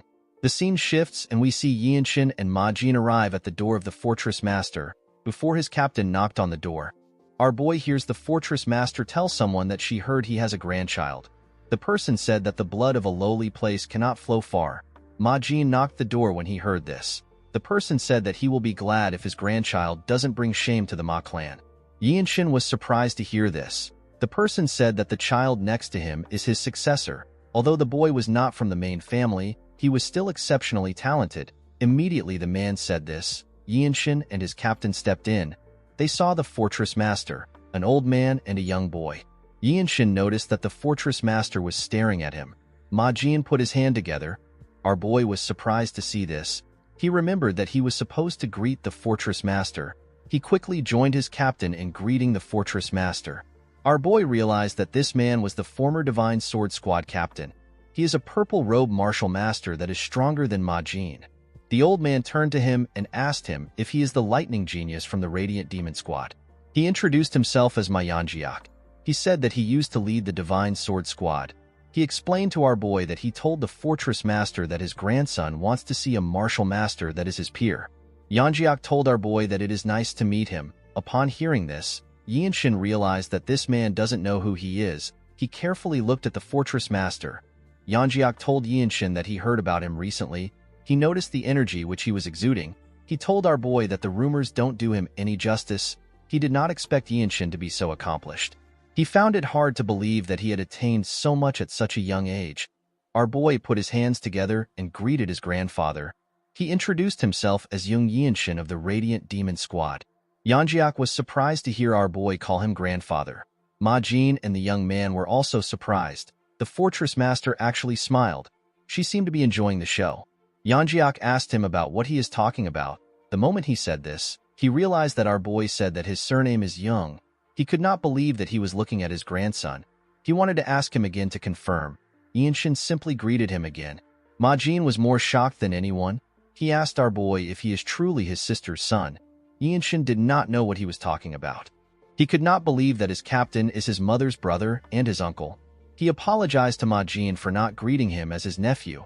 He explained to him that he is not very sure about the clan relations on his mother's side. He revealed to him that even the people in his father's clan which has been destroyed have pretty much given up on him. Ma Jian and Yanjiak were shocked to hear that the young manor has been destroyed. Yanjiak asked him if he is certain about what he is saying. Due to their reactions, Yinshin could tell that they did not know that the young manor has fallen. Yanjiak turned to the fortress master. He asked her if he can speak to his grandson alone. Yinshin was surprised to hear this. Before the fortress master could respond, our boy stepped forward. He told his grandfather that his mother is not a member of their clan. He told him that he does not belong with them. He explained to him that he respects his accomplishments as a warrior of the desolate fortress. He told him that he is uncomfortable with having any other personal conversations. Yanjiak was surprised to hear this. With a smile on her face, the fortress master told the lightning genius that she likes his spirit. The young man said that he will not acknowledge Yinshin. He did not want to acknowledge someone like our boy as a direct descendant of his grandfather. He turned to Yanjiak and told him that Yinshin is not supposed to show such disrespect to the former Divine Sword Squad captain. The old man did not seem to be listening to him. He was still surprised that he was looking at his biological grandson. Yinshin realized that this idiot has forgotten that he is in the presence of the fortress master. He told him that he does not need his acknowledgement. He tapped his emblem and told him that he is not from the Ma clan. He said that he is the lightning genius of the Radiant Demon Squad. Our boy smiled when he said this. The idiot was annoyed to hear what he said. He turned to Yanjiak and asked him to allow him to have a duel with Yinshin. He said that he will prove that our boy is not worthy of being his blood relative. With a cold gaze in his eyes, Yinshin told him that he has no reason to agree to a duel. He explained to him that if he requests a duel for learning, he will accede to it. He said that he has no need to prove his value to their clan. The idiot was annoyed to hear this. Yinshin noticed that the idiot has 2 gauntlets tied to his clothes. He realized that the boy learnt the fist strikes of the Ma clan. The fortress master asked them to stop talking. She said that Yanjiak is an old-time friend who journeyed with her for a long time and Yinshin is a promising subordinate. She told them that any conflict between the two of them will put her in a tough spot. She asked them to settle the issue like martial artists. She asked them to bet what they want from each other. The fortress master knew that the duel was of no benefit to the lightning genius. She promised to grant him a request no matter the outcome of the duel. Our boy was surprised to hear this. He asked her if she will even grant him the item he wants. She told him that it is not possible for now. She explained to him that even his grandfather cannot get the item because he has already received a different reward for his contribution as the Divine Sword Squad captain. She revealed to Yinshin that she can actually teach him one of her vital energy techniques. Everyone was shocked to hear this. They could not believe that our boy has the chance to learn martial arts from someone known as the strongest in the world. The young man was also happy to hear this. He also wanted to learn the martial arts of the fortress master. Yinshin realized that this boy was going to learn martial arts from the fortress master instead of following Yanjiak's will if he wins. He could not believe that his mother's clan would take in this selfish person as a successor. He decided to accept the duel. The scene shifts and we see everyone at a training ground. The fortress master told the boys that they have the whole place to themselves. She asked them to do whatever they want. Yinshin noticed that the boy wore his gauntlets. He smiled as he cracked his knuckles. Our boy ignored him and turned to the side. He saw his grandfather and his uncle. He told himself that the Radiant Demon Squad is good enough for him right now. He said that he does not need the Ma clan. He took a stance and stretched out his hand. He asked the boy to bring it on. The boy was annoyed to hear this. He called Yinshin a bastard. He quickly rushed to attack him. Our boy managed to block his attack by gently moving his hand. The boy's punch created a lot of pressure when he passed him. He turned around and smiled at Yinshin. Due to the fact that the boy had more energy than him, our boy was able to deduce that he has consumed a lot of elixir. With a smile on his face, the boy clenched his fist and gathered his energy.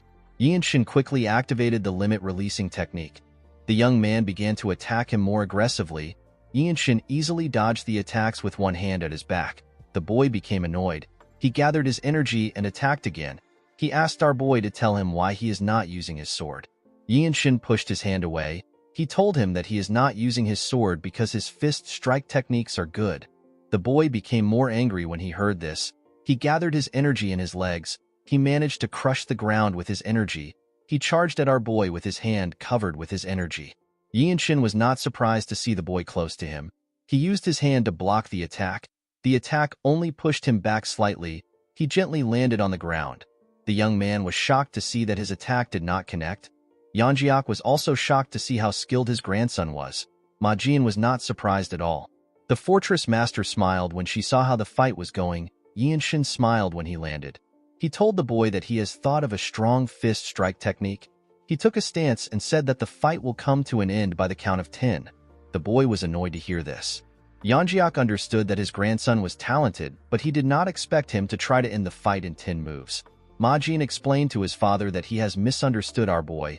He told him that Yinshin means that he will create a new martial arts in 10 seconds. Yinshin noticed something odd about the boy. He gathered more energy. He told him that he will do his best in those 10 moves. The boy took a different stance. He said that the technique is known as the fusion fist strike. Yinshin was relieved to see this. Instead of getting riled up by what he said, the boy actually calmed himself. From the waves of the core energy he was feeling, our boy could tell that his grandfather, who is respected by the world, did not teach the young man in a slidshod manner. Yinshin asked the boy to use whatever strike he wants. He told him that he is also allowed to use a palm strike if he wishes. He asked him to simply do his best. He told him that he will be able to show him plenty things regardless of the strike he uses. The boy became angrier. He charged at Yinshin. The moment our boy saw his fist coming closer, he clenched his own fist. He and the boy attacked each other with their fists. Yinshin used a technique known as the energy accumulation discharge. His fist pushed the boy back. The young man was shocked to feel Yinshin's strength. Our boy did not stop. He charged at the boy. Ma Jin noticed something odd about Yinshin. He noticed that our boy accumulated more energy after the first attack. He was expected to have lost a little since he discharged his energy. When Yinshin got close to the boy, he attacked him with his hand, which was covered in his energy. The attack was known as the accumulated energy second strike. The young man put his hand together to block the attack. Unfortunately for him, Yinshin's fist broke through his defense. Ma Jin realized that our boy got an inspiration for this attack from the fusion fist strike. The young man could not believe that he was pushed back. He could not believe that Yinshin was actually getting stronger. He grit his teeth out of anger. He turned to his master to see the look on his face. Yanjiak was not impressed or disappointed. The young man gathered more energy in his fist. Yinshin told him that he is doing well. He asked him to show him more. He told him that he can do anything he wants. The boy was annoyed to see that our boy was treating the duel as a lesson. He told him that he is too arrogant. He charged at him with a palm technique that was quite fast. Yinshin used the accumulated energy third strike. The attack pushed the boy's palm away. Before he could fall to the ground, Yinshin grabbed his clothes. The boy was shocked to see this.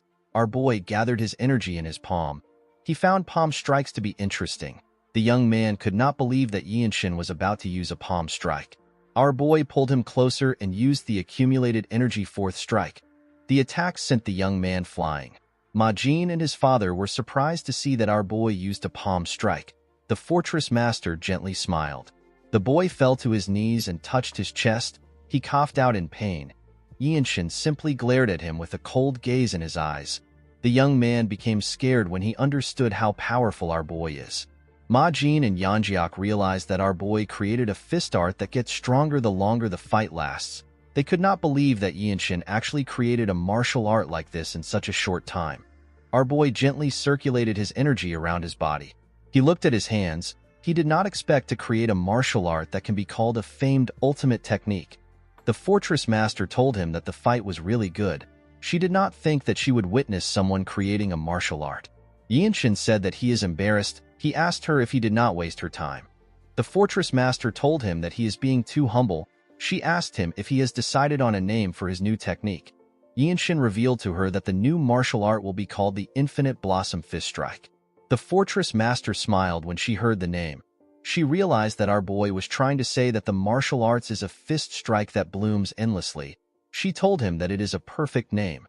Ma Jin congratulated his subordinate on his achievement. He told him that he created an incredible martial art. Yinshin looked at his hands and said that he only managed to work out the framework. He said that he is still not satisfied with the moves in it. He revealed to his captain that when he uses palm strikes, he is completely relying on the radiant demon arts. Ma Jin smiled when he heard this. He assured Yinshin that there won't be many white robes who can handle his new technique. He told him that he always tries to not be surprised. However, he is always shocked when it comes to him because he is growing stronger at such a rapid pace. Yinshin was aware of the time he had left to live. He told his captain that he is not growing at the best pace. Yanjiak moved closer to our boy. He asked him to tell him what he needs to do to gain his forgiveness. Ma Jin and the adopted grandson were shocked to hear this. Purple-robed martial masters of the desolate fortress are extremely powerful. They are said to be gods who can take away the life of anyone their energy can detect. Yinshin could not believe that someone this powerful was lowering himself to him. He glared at his grandfather. He told him that he is uncomfortable with what he said. He explained to Yanjiak that they cannot turn back time. He said that members of his mother's clan are no different from strangers to him. He told him that he is now part of the Radiant Demon Squad family. Yanjiak told his grandson that they can start building a relationship now. Our boy told him that he does not have enough time to build up his martial art. The old man was surprised to hear his grandson's excuse. Yinshin explained to him that he won against his adopted grandson in the duel that he requested on impulse. He asked Yanjiak to respect this as a martial artist. The fortress master interrupted them. She told Yanjiak that it is time to give Yinshin his reward since he won. She told our boy that she will teach him a martial arts of his choice anytime he is ready. She told him that he is allowed to make one request from the Ma clan. Yinshin told the fortress master that he will inform the Ma clan about his request through his captain. Ma Jin was shocked to hear this. He could not believe our boy wanted to use him as a messenger. On their way back to the office, Ma Jin called out to Yinshin. He revealed to him that he has a mission that will be of help to him. Yinshin wondered about what his captain was talking about. The scene shifts and we are taken to Xian. We see several people walking on the street. Ma Jin and his squad members were also on the street. Oddly enough, they all wore normal clothes instead of their uniform. Wencheng, Miyoung, and Mirio were the ones in the team. While walking with his teammates, Yinshin thinks about what his captain told him. The scene shifts and we are taken to the past. Ma Jin mentioned something about the plum blossom pill. According to him, the pill is an elixir of the MANHWA sect that's considered a treasure in the Murim. The MANHWA sect has lost this pill, so numerous sects and martial artists have started looking for this pill. Yinshin asked his captain if they are all scrambling for the elixir. Ma Jin said that they are. He revealed to our boy that they will be accompanying the MANHWA sect to search for the elixir. He said that they actually have an important reason for searching for the elixir with them. He told Yinshin that they are doing it to reduce the number of casualties during the search. Our boy realized that he will be able to use his sword and experience a real fight in this big conflict. Ma Jin told him that he is correct. He assured him that the mission is going to be helpful to him. He explained to our boy that it will be a good opportunity for him to face off against all sorts of famed martial artists. He told him that the amount of things he would learn and grow by fighting will be incomparable to when he trains alone. The scene shifts and we are taken back to the present. Wenchang said that he feels bad. He could not believe that they can't wear their uniform because they cannot reveal that the desolate fortress is helping the MANHWA sect. Ma Jin smiled when he saw the look on the man's face. When they arrived at the entrance of the building, a man and his group stepped out. The men seemed to be leaving. The man seemed to recognize Ma Jin. He realized that this were the martial masters from the desolate fortress. He told them that they have been waiting for them.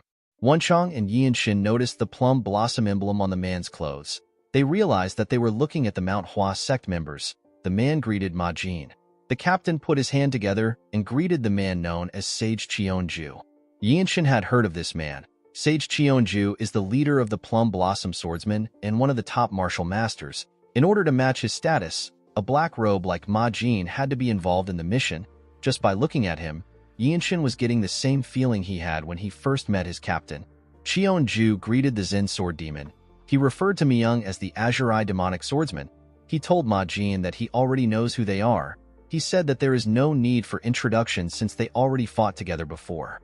Yinshin was surprised to hear that Myung is known as the Demonic Swordsman. While he was looking at his senior, he saw a member of the Plum Blossom Swordsmen yawning. He looked like he was bored. Cheonju walked up to Yinshin and took a look at him. He said that he now understands the kind of mindset the Desolate Fortress has towards this issue. He told Ma Jin that he never expected him to bring his disciple. Yinshin realized that the man assumed he was Ma Jin's disciple because he was not wearing his uniform. Before Ma Jin could explain, Cheonju raised his sword and interrupted him. He told him that our boy is extraordinary.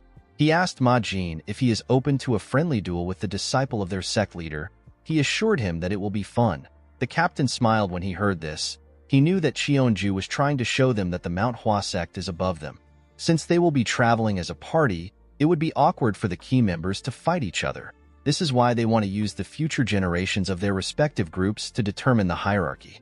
Ma Jin turned to Yinshin to see if he will accept the duel. Our boy simply shrugged his shoulders. He was basically telling his captain to do whatever he wants. Ma Jin smiled when he saw this. The Plum Blossom Swordsman, who seemed bored, told his teammates that they are making him do extra work. He said that he will only need 5 moves to win. Cheonju was annoyed to see how arrogant he was. He told him that he will be able to learn something here. He advised him to do his best. The young man smiled when he heard this. He said that he does not know what he can learn here. He had heard that the Radiant Demon Arts is based on senses. Yinshin stepped out to represent his group. He wondered about how deep the martial arts of the MANHWA sect will be. He reminded the boy that he said that he will only need 5 moves. The young man smiled when he heard this. He asked Yinshin if this sentence offended him. He apologized to him. He told him that he was not trying to underestimate him. He said that he had a really tough training today, so he unknowingly voiced out what he was thinking. He introduced himself as Yu Hyun. Wenchang was surprised to hear his name. He could not believe that he was looking at the MANHWA sect sword dragon. He heard that Hyun was the best disciple of the sect leader. Mirio revealed to him that Hyun is known as the future of the MANHWA sect. There are rumors saying that he has already started learning the Violet Dawn sacred art. Wenchang could not believe that Yinshin was supposed to win someone this powerful. Our boy dropped his bag on the ground. He carefully moved his wrist. With a smile on his face, he introduced himself as young Yinshin. Hyun smiled at Yinshin. He activated a technique known as Invisible Wind Stride and charged at Yinshin. He attacked him with a palm technique. The technique contained a variety of moves. Our boy realized that this was the Falling Blossom Palm Strike. Hyun attacked him with a confident smile on his face. Yinshin activated the first strike of the Infinite Blossom Fist. The technique is known as Vortex. He was able to disrupt Hyun's flow with his technique. Hyun had to bend his head to dodge the attack. He was shocked to see what just happened. He wondered about what created this force. Yinshin quickly charged at the boy. When he got close to him, he covered his leg with his energy. He hit the ground with a lot of strength. He attacked Hyun with his second strike. The technique is known as the Formidable Wall. The boy had issues deflecting Yinshin's attack with the Falling Blossom Palm Strike. Our boy realized that the Falling Blossom Palm Strike of the MANHWA sect is sufficient enough to become the inspiration for the third strike of the Infinite Blossom Fist Strike. He asked Hyun to play a little longer with him. He told him that he wants to end the fight in 10 moves. Hyun was annoyed to hear this. Our boy took another step forward. He clenched his fist and gave Hyun a punch that sent him flying. Yinshin did not give the boy the time to rest. He closed the gap between himself and Hyun. He gathered a large amount of energy in his fist. His energy looked like a flower that was about to blossom. He landed multiple punches all over Hyun's body. The boy screamed out in pain. He fell to the ground and rolled over. The members of the MANHWA sect were shocked to see what happened. Yinshin took a look at his fist. He realized that he can use the last attack as his third strike. He decided to name the third strike the Flower Strike. Yinshin noticed that everywhere was quiet. When he looked up, he saw everyone staring at him. They were all shocked by what they just witnessed. They could not believe that the talented disciple of the MANHWA sect lost after 3 moves. They wondered about who our boy was. Cheonju was annoyed to hear what they were saying. He ordered one of his sect members to get Hyun. A huge man stepped out and carried the boy on his shoulder. Cheonju turned to Ma Jin. He told him that the desolate fortress has been raising a dragon. He asked him if the desolate fortress still wants to gain more control of the Murim. The captain said that he is overreacting. He told him that the desolate fortress won't do anything as long as no harm comes to the people of the country. Cheonju asked him to stop using excuses that make sense. He turned to our boy and called out to him. He told him that he had a good martial arts performance. Although Yinshin's last attack was similar to the Falling Blossom Palm Strike, Cheonju could tell that it was completely different. He knew that there was no way Yinshin had learned any martial arts of his sect. He told our boy that he never expected that there would be a martial arts similar to theirs. He said that the duel will provide enough motivation for their sect leader's disciple who has gotten lazy in his training.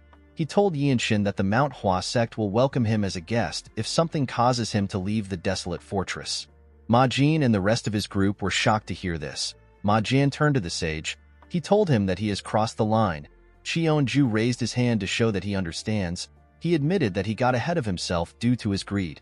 He apologized to Ma Jin. He told him that he couldn't help himself because there is a brilliant talent in front of him. Someone called out to Yinshin through telepathy. Our boy was surprised to hear a voice in his head. The person turned out to be Mirio. The Zen sword demon told him that he looks like he is having trouble standing. Yinshin smiled when he heard this. He revealed to her that he used up all his core energy in his last attack. The Infinite Blossom Fist Strike uses burst discharge in all its stances. This is why it consumes a large amount of inner energy. Our boy realized that he still needs to use a sword when fighting for real. The scene shifts and we are taken to an inn. After Yinshin explained the situation to his seniors, Myung told him that he needs to open up his center energy core quickly. Our boy was surprised to hear this. Myung explained to him that he needs to make up for his lack of inner energy with stamina. Yinshin asked him about how this was related to his center energy core. Mirio realized that he did not know that this was the function of the center energy core. According to the Zen sword demon, the center energy core possesses an efficacy that even the upper dantian, which is said to house the divine in the mind, cannot bestow. She told Yinshin that it will give him a more robust inner energy. Our boy found this weird. Mirio explained to him that it simply means that there is higher efficacy. She asked him if he has heard of martial masters who don't get tired even after fighting for 7 days and nights. Yinshin told her that he has. Mirio explained to him that the masters are able to do this because they train their center energy core. It stabilizes the core energy and allows them to use energy draining skills multiple times. Even if they are hit by a powerful attack, their energy flow will not get disrupted most of the time. She revealed to Yinshin that Myung was able to fight against the Namgung's strongest swordsman because of his center energy core. Yinshin asked the Zen sword demon to tell him how he can open up his center energy core. The woman told him that it will naturally open as he trains his lower energy core over a period of time. She advised him to circulate energy revolving around his upper body. Yinshin referred to her as senior and asked her if there is a faster way of getting the center energy core. Mirio was shocked to hear this. She gently smiled. She could not believe that our boy called her his senior. Yinshin did not understand why she was smiling. In the next scene, we are taken to a restaurant. We see everyone turn to Mirio when she screamed the name of the battle maniac. Even Wenchang wondered why she was overreacting. Ma Jin told his squad that the battle maniac is the culprit of this incident. He is a notorious thief based north of the Yangtze River. Ma Jin said that the battle maniac was also the one who stole his martial arts manual. He said that this case actually worked out great for him. Wenchang asked the Zen sword demon if a thief stole their martial arts manual. With a serious look on her face, Mirio said that they had a situation in the past. Ma Jin announced to his squad that they will start destroying all the unorthodox factions signboard within Shangxi with any connections to the battle maniac. Wenchang asked his captain about what the MANHWA sect will be doing while they are doing this. Majin explained to him that while they draw the attention of the unorthodox factions, the MANHWA sect will secretly infiltrate them and check out their location. Wenchang was surprised to hear the plan.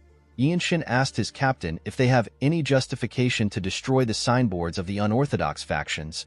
Myung smiled when he heard this. He realized that his junior did not know much about unorthodox martial artists. He explained to him that the Empire does not recognize the existence of the unorthodox factions. These factions even dare to collect taxes in the Empire's territory. The Empire determines whether a group is orthodox or unorthodox through a very simple method. They base it on whether the people offer money to the factions willingly or if their money is getting stolen with a blade pointed to their face. Majin said that the unorthodox factions are vermin who leech off the country. The only reason they are left alone is because a new group of them will appear even if they destroy the current group. The captain told Yinshin that there is no need for justification when attacking people like them. Our boy asked him about the amount of factions they are going to attack. Majin said that they will start with 6. He told them that he will take 2 factions. Yinshin said that he will also go by himself. Majin asked him if he is trying to claim all the credits for himself. He told him that it is too dangerous. Our boy assured his captain that he will be able to take care of it. Majin explained to him that it is a different matter altogether for him to take on an entire organization. While fighting against a group, there are way too many variables to consider. It can't even be compared to a one-on-one fight. Yinshin told his captain that he will need to experience these things by himself. Majin knew that our boy was right. He told him that he will assign him a mission in the town. He revealed to him that his target will be the Mantis sect that is in a part of Xian known as Lianhu. He told him that the group is quite atrocious. They won't hesitate even when kidnapping women and children. Majin told our boy that his mission is to destroy the sect alone. In the next scene, we see Yinshin walking in the forest. There was a man walking behind him. The man was guiding him to Lianhu. The man told Yinshin that he never expected him to be going alone. He asked our boy to reconsider his decision. He said that the Mantis sect is not to be trifled with. According to the man, the sect has more than 10 men who are well-versed in martial arts. It is said that even a single lower-rank member is enough to defeat a whole alley in Lianhu. Yinshin asked the man to tell him more about the sect. The man revealed to him that the sect took over the streets of Lianhu 3 years ago. They dragged at least a dozen women away to serve them as maids. They are very vicious. They were able to skillfully manipulate the local magistrate. Yinshin asked the man if there is anyone who has seen the sect members use martial arts. The man told him that he heard they use all sorts of weapons. He said that he saw the sect members a few times from afar. They had a few weird curved swords and normal swords. He said that the sect members were so fast that it was hard for people to see everything they were doing. They were able to cut off 2 heads with a single slash. Yinshin realized that these people have learned some martial arts, even though they don't have a developed dantian. He turned around and asked the man about what the government is doing if so many people have been captured. The man revealed to him that the local magistrate makes sure the Mantis sect don't run into any problems since they are in cahoots. When Yinshin arrived at the county, he saw some people gathered somewhere. When he looked in front of them, he saw some young girls tied up. The young girls were being harassed by some men with swords. Yinshin was annoyed to see this. He said that he now understands why the desolate fortress had to come. The men turned to the side when they heard his voice. Our boy stepped out and asked the men if they are government troops. He asked them if these girls are criminals that they tied up. A bald man holding a dagger threw it at Yinshin's head. Our boy caught the dagger. He activated the swift sword style of the radiant demon art. He threw the dagger back at the man. It stabbed him in his head. The man's friends were surprised to see this. They believed that Yinshin was some child who knew martial arts. One of them asked him about where he learned from. He told Yinshin that the way he threw the dagger was weird. He asked him if he learned how to throw it properly. A man in green clothes stepped out. He said that Yinshin was really fast. He asked him for the name of the martial arts he just used. Our boy drew his sword. He told the man that there is no need for him to name such a trivial trick. The man was happy to see Yinshin's sword. He believed that he would get a reward from their sect leader if he was to present the sword to him. The moment he thought of this, Yinshin used his sword to split his head apart. The man's teammates were shocked to see this. Our boy charged at them. He tore all of them apart before they could even draw their swords. Everyone, including the man who brought him there, was shocked to see how he easily took care of them. The men on the other side quickly ran to the girls. They thanked Yinshin for saving the girls. The man who brought our boy was still quite shocked by what he witnessed. Yinshin turned to him and asked him about where the Mantis sect is. The man quickly pointed to a building. Our boy walked towards the building. When he arrived at the gates, he saw the signboard of the Mantis sect. He kicked the gates open with a lot of force. The men in the building were surprised to see a young boy barge into the building. The leader of the sect was surprised to hear that a young boy like Yinshin killed their sect members. Our boy noticed that the man was oddly dressed. He wore a dragon robe, which should only be worn by the emperor. Yinshin wondered if the man was really a rebel. The leader stepped down. He asked his sect members to stay out of the fight. He said that it has been a while since he used his sword. He told Yinshin that he chose the wrong place to perform a chivalrous deed. He drew his sword after saying this. Our boy asked the old idiot for his name. The leader laughed and said that there is no point in giving his name to someone who is about to die. Yinshin revealed to him that he needs to know the name of the sect leader in order to claim the credit. The man smiled when he heard this. He quickly charged at our boy. Yinshin immediately realized that he was using a swift sword technique. He noticed that he could see the trajectory of the leader's attack. He wondered if it is because he has gotten stronger. He drew his sword and blocked the man's attack. He pushed the leader back when he blocked his attack. The man was shocked to feel the weight of Yinshin's attack. He took a careful look at our boy. He realized that he wouldn't be able to win in a one-on-one match. He ordered his men to attack our boy. They all charged at him. Yinshin carefully looked around to see the amount of men rushing towards him. He did not seem to be bothered. The men attacked him at the same time. Our boy easily dodged their attacks. He cut one of them down and turned around to block an attack. Some men tried to attack him from behind as he did this. Yinshin easily tore the men apart before their swords could touch him. They did not even know when they got cut down. Our boy looked around as he fought. He noticed that he could see the trajectories of all their attacks. He decided to attack them. He moved into their midst and struck them before they could attack him. He moved forward and continued to cut down the people in front of him. He tore apart the people around him and jumped out of their midst. He landed in front of the leader. The man was shocked to see Yinshin. All he could see behind him was the blood of his members everywhere. He was shocked to see the amount of people our boy killed. Yinshin remembered that he was asked to subdue the leader in front of the whole sect. He gathered his energy in his sword. He decided to think of the sword in his hand as a fist. He took a step forward and activated the second step of the Infinite Blossom Fist strike, known as the Formidable Wall. The technique gave him a large amount of force to jump. The sect leader did not know when Yinshin got above him. Before he could make a move, our boy swung his sword and cut him down. His sword literally cut through the man. It split his body apart. The poor bastard fell to the ground. Yinshin announced that he will destroy the Mantis sect signboard. He turned around and glared at the sect members after saying this. The men were horrified to see the look in his eyes. One of them asked his teammate to get the master swordsman. Yinshin was surprised to hear this. He asked the man if he is referring to a blood master swordsman. He asked him if the Blood Flame cult is the one behind them. The men did not know what to say. Our boy grabbed the man who asked his teammate to call the master swordsman by his neck. He pushed him down and asked him to speak. The man revealed to him that the master swordsman is probably sleeping in the side building. Yinshin found this weird. He knew that a real blood master swordsman would have detected a fight on this scale. While he was thinking, someone threw a sword covered in energy at him. Our boy managed to block the sword. The sword got shoved into the ground. Someone jumped above Yinshin and landed next to the sword. He picked his sword. He told our boy that he is really skilled. He told him that he never expected him to sense his attack. Upon seeing the black and red hair which the man possessed, Yinshin realized that he is a blood master swordsman. The scene shifts, and we are taken to the past. We see our boy talking to his captain. He asked his captain to tell him what he needs to do to become a blue robe warrior. Ma Jin smiled when he heard this. He revealed to Yinshin that he needs 5 of something. He told him that he needs to slay about 5 blood master swordsmen to go up in the ranks. He told him that he can become a blue robe warrior regardless of his age. Yinshin could not believe that another master swordsman was in front of him. He told the man that he is lucky. The cultist did not understand what he was talking about. With a condescending look in his eyes, our boy said that he has 3 left to go.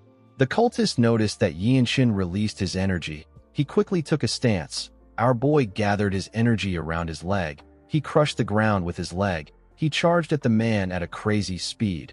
The cultist managed to block the attack, but it pushed him back a bit. Yinshin knew that he had to end the fight now. He knew that this cultist was the center of the Mantis core. If he lets the fight drag on, his chances of winning will drop.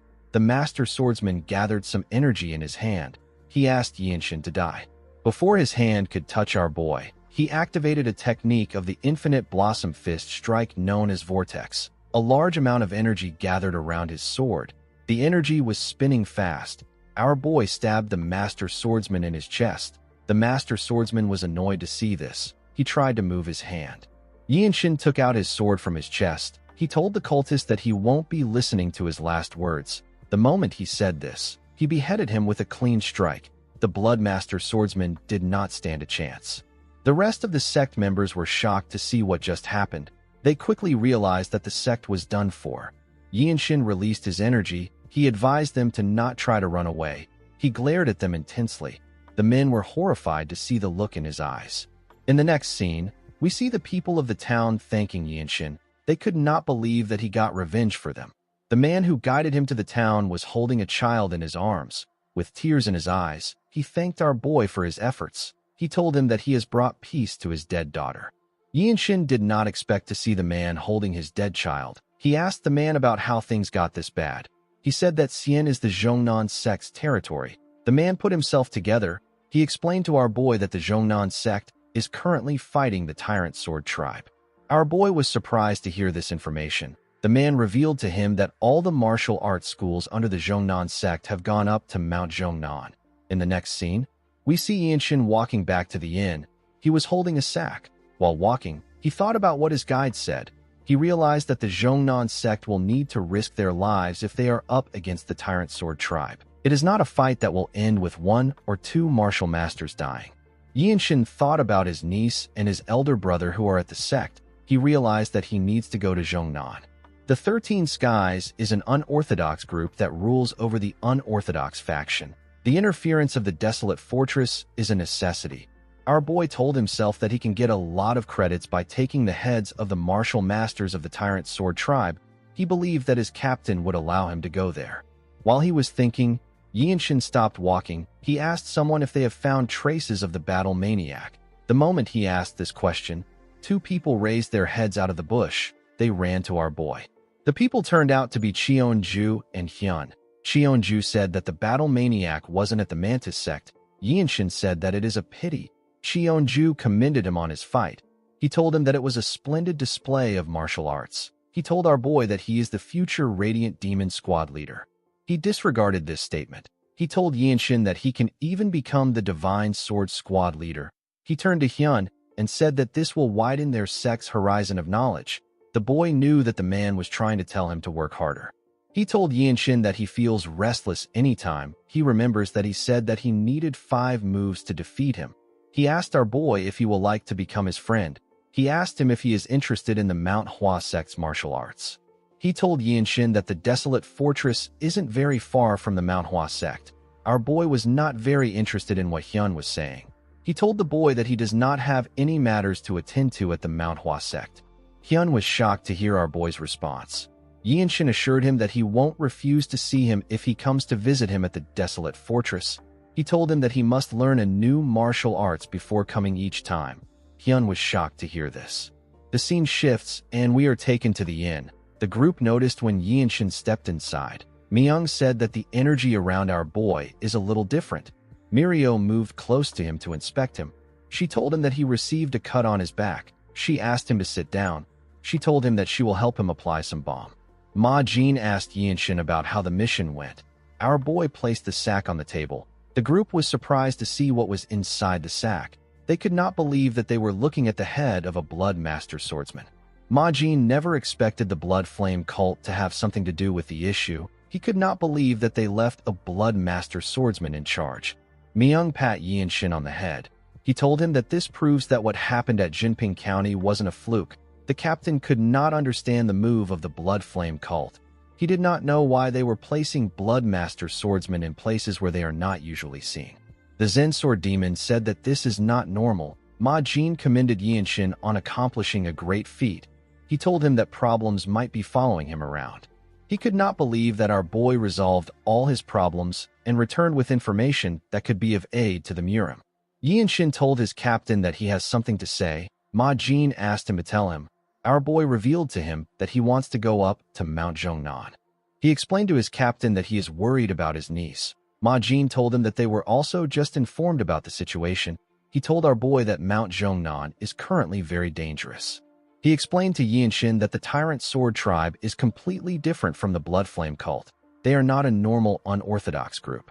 Mirio told our boy that the Tyrant Sword tribe uses both traditional martial arts and sorcery. She asked him to think of them as people who have gone crazy about getting stronger. Ma Jin said that Mirio is right. He told Yinshin that they have not received any missions there. He said that they simply need to focus on what they have been tasked with. Myung decided to interfere. He reminded his captain that captains are allowed to give orders for a mission if they deem it necessary. Ma Jin and Mirio could not believe that Myung decided to speak up now. Ma Jin decided to be honest with our boy. He explained to him that he does not want to send him to Mount Zhongnan without knowing if he will be able to make it back. Yinshin was surprised to hear this. His captain explained to him that anyone in the desolate fortress who knows how talented he is will worry about this fact. Myung told our boy that it is natural that people want to recruit him. He reminded him about the incident where he was invited by the MANHWA sect. Both Mirio and Wenchang knew that Myung was right. Yinshin asked his captain to tell him why he is incapable of separating personal and business matters. He asked his teammates if this is the level of trust he has built in their squad. He reminded them that he has shown them what he is capable of. He begged his captain to let him go. He asked him to record the mission as a solo mission. Upon seeing the look on Yinshin's face, Myung told his captain that our boy has made a checkmate move. Mirio hit him in the back when she heard this. After thinking about it, Ma Jin told our boy that he is right. He decided to give Yinshin a condition that would grant him the right to leave. He asked our boy to take on one of his attacks. Mirio and Myung were shocked to hear this. Ma Jin told our boy that it is simply one attack. He told him that he can dodge or block the attack if he wants. He assured him that he will let him go if he is able to do this. The Zen Sword Demon believed that this was a bit too much. She called out to her captain. Ma Jin told her that one must be at least this competent in order to stand at the top of the martial arts world. He promised to give Yinshin a separate reward if he is able to handle one of his attacks. Our boy accepted his offer. The scene shifts, and we are taken outside the inn. We see the members of the Mount Hua sect standing together. Cheonju thanked Ma Jin for granting them permission to witness his duel. After thanking him, he moved close to his team. He told Hyun that it is a precious opportunity to see the technique of the Radiant Demon Squad captain. Hyun found this to be weird. He reminded Cheonju that a black robe warrior of the desolate fortress should be on the same level as him. Cheonju told him that he is right. He explained to him that Ma Jin is very strong when it comes to close combat. He told him that the captain is even stronger than him. Hyun was shocked to hear this. Cheonju told him that Ma Jin's nickname is Hell Slaughterer. It means that he completely rules the battlefield. According to Cheonju, there is a large amount of reputable clan elders who were killed by Ma Jin after committing hypocritical atrocities. For someone as skilled as the captain, even a slight movement in his hand has great meaning, because that single attack could end a life instantly. Hyun could not believe what he was hearing. Unlike the martial artists of the 9 sects who seek the ultimate principle of swordsmanship, Ma Jin's martial arts were trained for the sake of fighting. Cheonju admitted that even our boy will have a hard time in this fight. He said that no one around his age can take on an attack from a master like Ma Jin. Yinshin glared at his captain. He asked him if he can give him some time. Ma Jin asked him to take as much time as he needs, because he was going to be using a move that a white robe warrior can't handle. Ma Jin advised Yinshin to sharpen his senses as much as possible.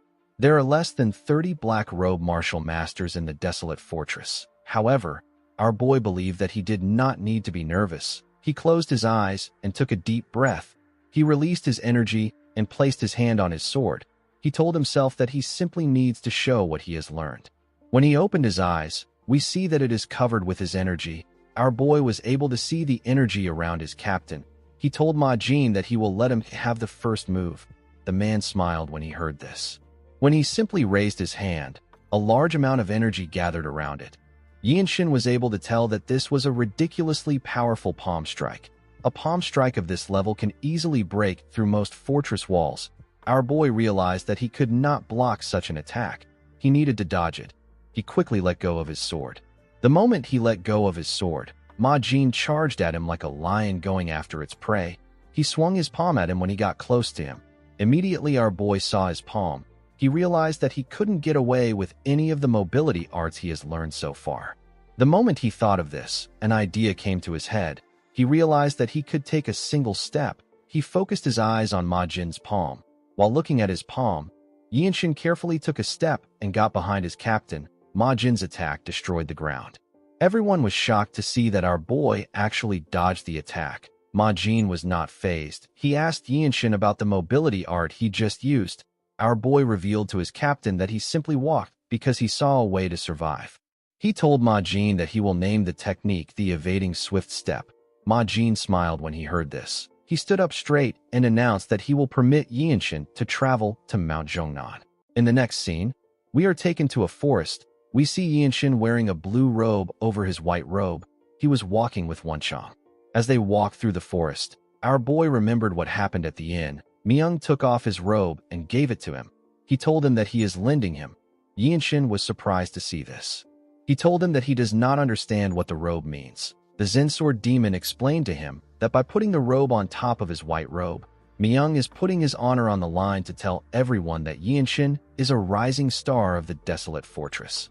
Mirio told him that he now has the authority to give orders to the white robes of the desolate fortress. Our boy could not believe that Myung saw him as a rising star. Rising star is a phrase used to describe a junior who is the best in their rank. Myung told our boy that he should tell anyone who questions him that the Azure Eye demonic swordsman recognizes his abilities. He assured Yinshin that no one will pick a fight with him if he says this. Mirio told Yinshin that he can also use her name. She told him that she also wanted to put her robe on him. Our boy did not expect this. The scene shifts, and we are taken to the present. Wenchang commented on the fact that there is a blue robe on a white robe warrior. He told Yinshin that it suits him. Our boy told him that it feels a little out of place. Wenchang assured him that he will get used to it soon. Our boy thanked him for encouraging him. Wenchang did not know why he was thanking him. He told Yinshin that he was actually sincerely complimenting him. In the next scene, we see the boys arrive at the entrance of Mount Zhongnan. Some martial artists were guarding the entrance. Wenchang realized that the rumor about them fighting with the Tyrant Sword Tribe was true. He never expected to meet martial artists at this point of the mountain. He believed that they would be at the entrance of the sect. He and Yinshin moved close to the men. They were asked to stop.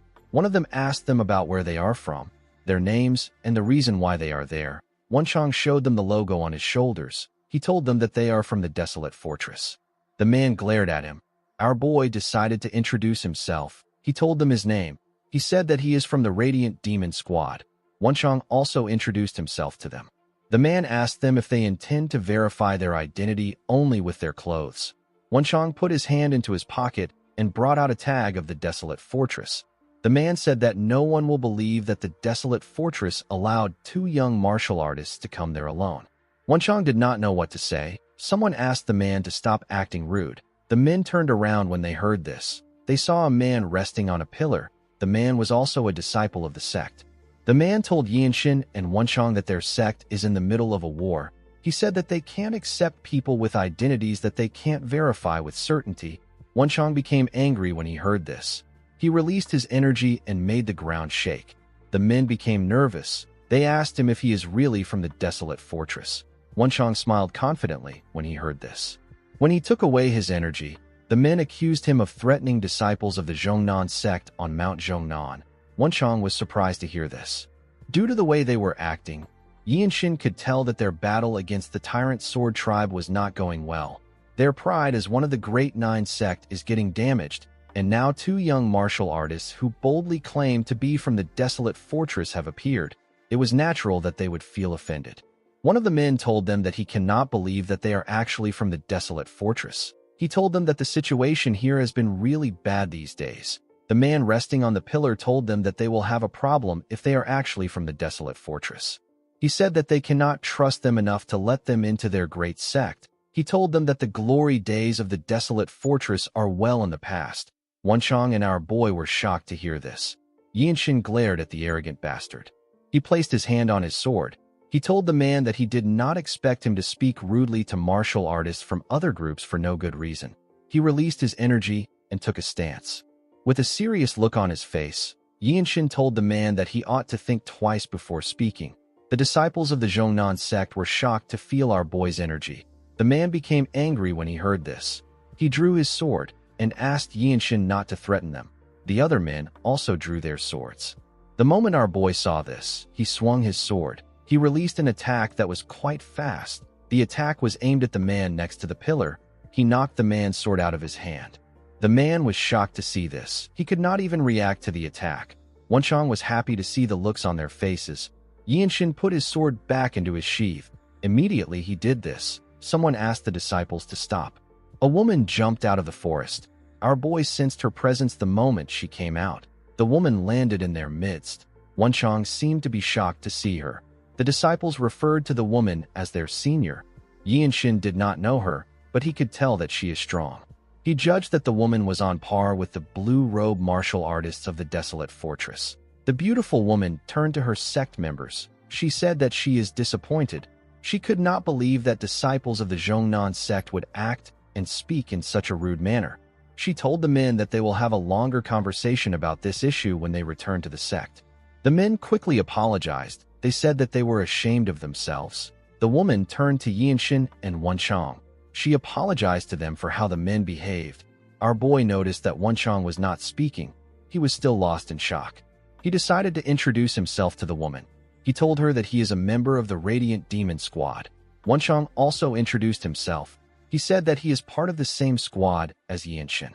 With a smile on her face, the lady introduced herself as Weiji MANHWA. Wenchang was surprised to hear her name. He quickly realized that she is the Cloud Sword Dragon. The Cloud Sword Dragon is a martial master who is said to have descended from the heavens by mistake because of how great a genius she is. Her reputation has already spread across the world. Wenchang said that it is an honor for him to meet a sword dragon who is famed throughout the world. Yinshin said that he acted rudely by drawing out his sword in their territory. He apologized to her for his behavior. MANHWA told our boy that she saw her juniors ready to attack him first. She apologized on behalf of her juniors. She said that they have kept them waiting for too long. She told them that she will take them to the main sect's location. She said that she will hear the details of their visit when they get there. While she was talking, a disciple walked down the stairs. The person called out to Yinshin. Our boy quickly raised his head up. He saw his elder brother. The boy was shocked to see Yinshin. MANHWA did not understand what was going on. In the next scene, we see Yinshin's niece run to him. She was very happy to see her uncle. She quickly hugged him. Our boy asked Haya if she has been well. The girl could not believe that her uncle was in front of her. She hugged him tightly. Wenchang had to look away because he did not want the atmosphere to be awkward. An old man and MANHWA moved close to our boy. Yinshin let go of his niece and stood up. The Cloud Sword Dragon explained to him that the sect leader and the Supreme Elder have gone out to deal with the leader of the Tyrant Sword Tribe. Because Yinshin and Wenchang were guests from the desolate fortress, MANHWA had to bring the person with the highest seniority in place of the sect leader. Our boy and Wenchang put their hands together and introduced themselves to the man. The man introduced himself as Zhang Yoel. Wenchang was shocked to hear the man's name. He could not believe that he was looking at the Zhongnan Sword Immortal. He bowed his head to pay his respects to the Sword Immortal. Yinshin could tell that this old man was stronger than Elder Yoil Shin. He believed that the elder might even be stronger than his grandfather. The Sword Immortal asked him for his age. Our boy told him that he is 16 years old. Yoil seemed to have noticed something about Yinshin. He asked our boy to take a look at something. When Yinshin turned, he saw a cliff. There were some sword marks on the cliff. Our boy carefully looked at it. MANHWA asked the elder to tell her what he wants an outsider to do about the sword marks. She reminded him that it has been the long-time wish of their sect to restore the lost martial arts known as the Eclipse of the Nine Suns. Yoil revealed to her that the Sword Ancestor wasn't from their sect. He said that the Sword Ancestor was invited as a guest by the Ancestral Grandmaster to stay there with them after they became friends. In his old age, the Sword Ancestor carved the steps of his own martial arts onto Mount Zhongnan. The Sword Immortal said that they cannot call the Eclipse of the Nine Suns the ultimate martial arts of the Zhongnan sect. He told the woman that his days are numbered. He said that he will do anything to see the sword arts of his benefactor again. He told MANHWA that she is the only one talented enough with a chance of restoring the Eclipse of the Nine Suns. He told her that he does not want to burden her with his last lingering regret.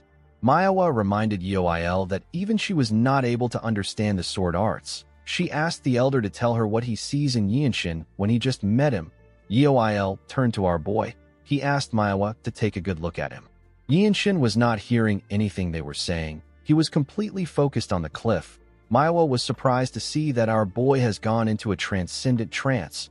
She did not expect him to fall into this state after looking at the slashes on the cliff. A small blue circle appeared above Yinshin's head. He had entered his state of comprehension, although he did not know about the sword ancestor.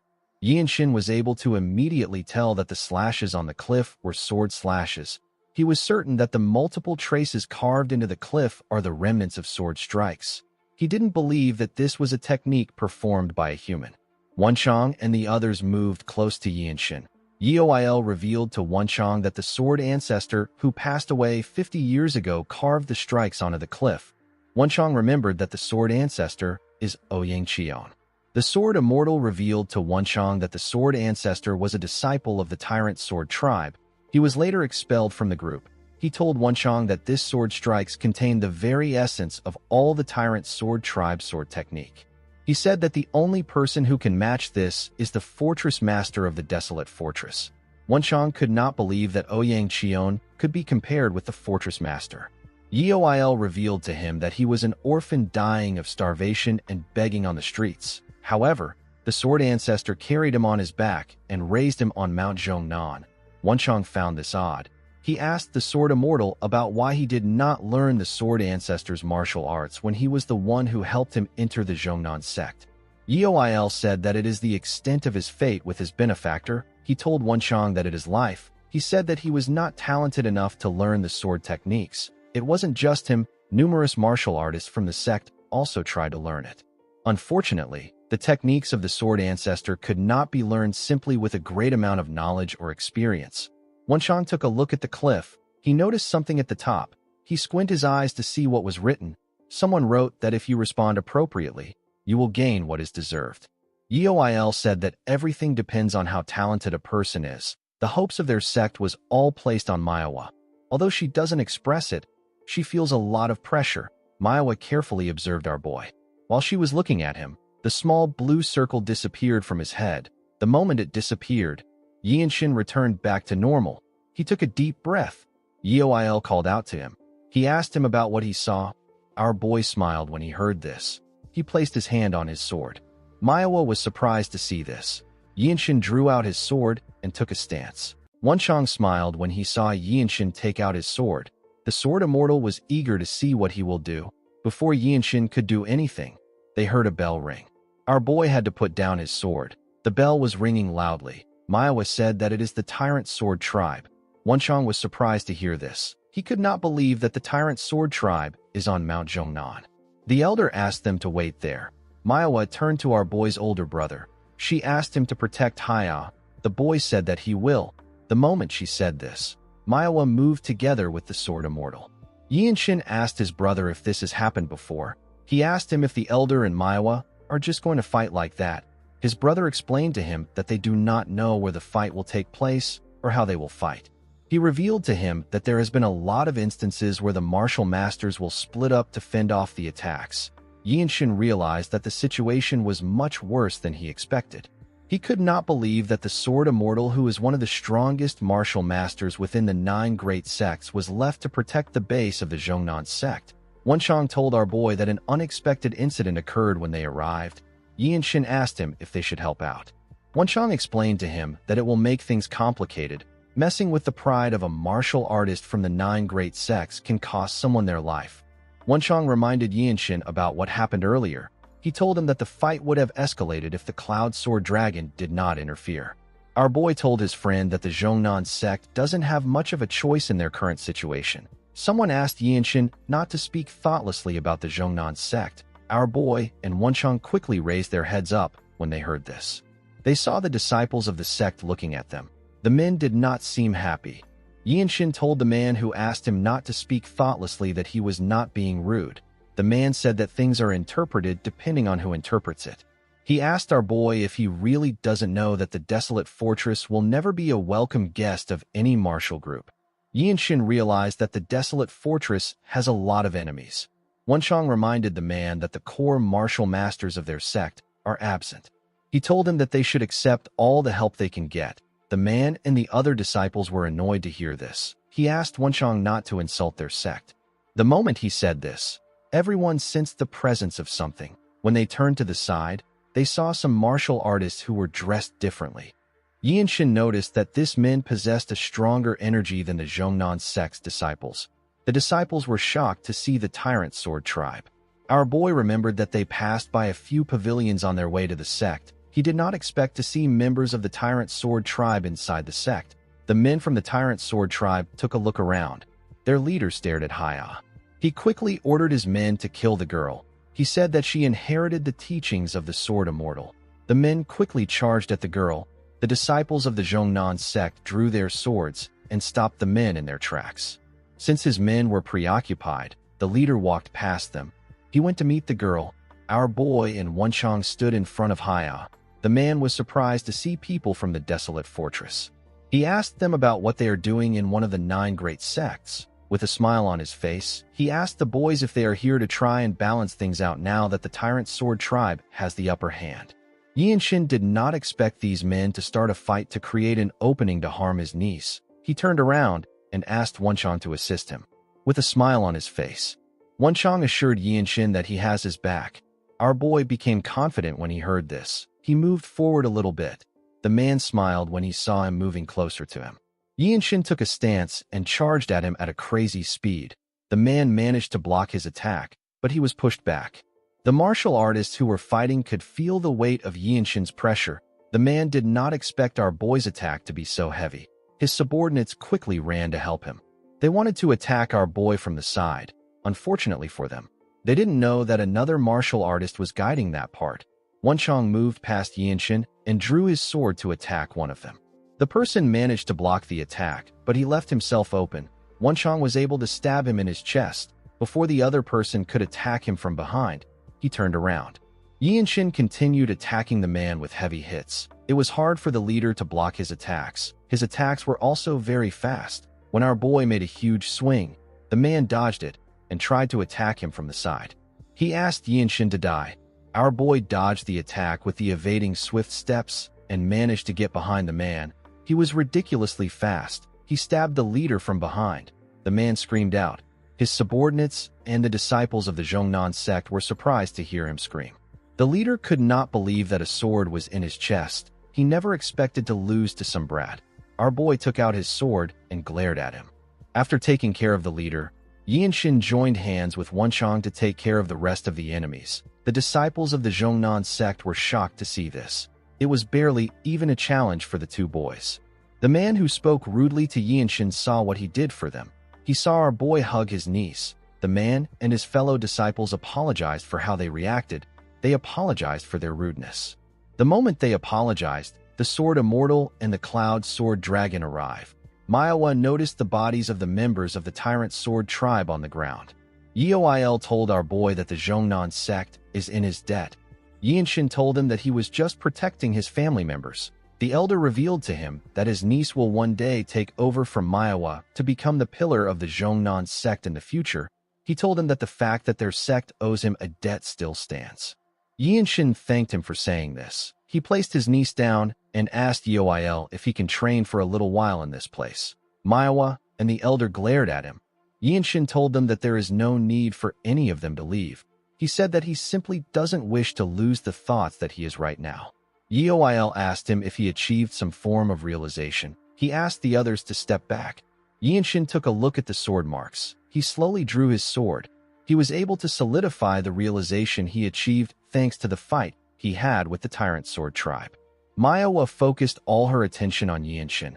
Our boy's sword released a small golden light. He carefully took a stance. The elder was surprised to see this. When Yinshin made a single move, the energy disappeared. He let out a sigh. He realized that he couldn't gather core energy the way he wanted to. He told Yoil that he won't take away the legacy of the sword ancestor. He explained to him that the sword marks are trying to tell those who see it to keep an open mind. He said that this is his own opinion. The elder said that the traces left behind by the sword ancestor must contain courage. This means that this sword marks surpassed the boundaries of martial and mystic arts. He believed that the sword ancestor must have had the same thought as Yinshin. He told our boy that his belief must have gotten through to him. He told him that he is blessed by the heavens with both luck and talent. Yinshin got an idea when he heard this. He reminded the elder that he said that Ouyang Qion came to the Zhongnan sect in his later years. Yoil said that he did. Our boy said that the sword ancestor must have been friends with the martial masters of the Zhongnan sect. Since the sword techniques of the sect has very distinct traits, it wasn't suitable for him. Even if he learned the sword techniques, the efficiency would be very low. MANHWA did not understand what he was saying. She asked him if he can elaborate more on it. He explained to the Cloud Sword Dragon that the restoration of the eclipse of the 9 suns is completely dependent on her. He told her that he can help her a little. MANHWA was surprised to hear this. She did not expect him to help her restore the sword technique. She asked him about what he means. Yinshin asked her to give him a second. He said that his training is not yet over. He moved close to the cliff. He slowly drew his sword. Yinshin had a strange experience when he looked at the sword traces on the cliff. It was an illusion that seemed to combine everything in the heavens and on earth into one ray. Everything served as an inspiration for him. When he raised his sword, it released the golden light again. He took a stance and began to swing his sword in a skillful manner. He realized that all he needs to do is to extend his sword faster than his opponent.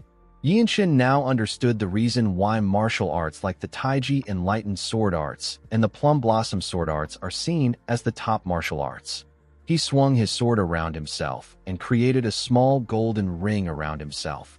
Unlike swordsmanship that relies solely on wielding a single sword, the profound intent contained within the secret techniques merges with the inner energy and swordplay. This creates an unprecedented harmony that is unseen in the world. MANHWA could not believe what she was witnessing. She had never seen any sword techniques like this until now. Tears gushed down the elder's eyes as he watched Yinshin. He felt like he was watching the sword ancestor. The swordplay was very beautiful. At sunset, Yinshin was done with the display of the techniques. He took away his energy. Someone asked him if he has decided on a name for this sword technique. When our boy turned to the side, he saw Wenchang. He took a look at his sword and told his friend that he has decided to call it the Radiant Sword Arts. Wenchang smiled when he heard this. He believed that the name was perfect. It referred to how the radiance of the sun and the moon that fills the world does not disappear. Yinshin hoped that this is how his life will be as well. In the next scene, we are taken to a room. We see our boy and Wenchang resting in the room. Yinshin realized that he had obtained a lot from this place. He was able to save his niece and create his very own sword technique. When Wenchang had a sip of the tea, he was amazed. He said that he wants to get some of the golden tea on their way back. He told Yinshin that they are able to enjoy such a good treatment from the Zhongnan sect thanks to him. The moment he heard this, our boy remembered how Wenchang charged at the members of the Tyrant Sword tribe. He remembered the scary look on his face. He decided to not ask his friend any questions. He believed that everyone has their own stories. While he was thinking, someone knocked on the door and called for him. Wenchang immediately recognized the person's voice. When our boy opened the door, he saw MANHWA. She told him that she came to listen to the rest of what he was about to say earlier. Yinshin asked her if she is referring to the sword traces of the sword ancestor.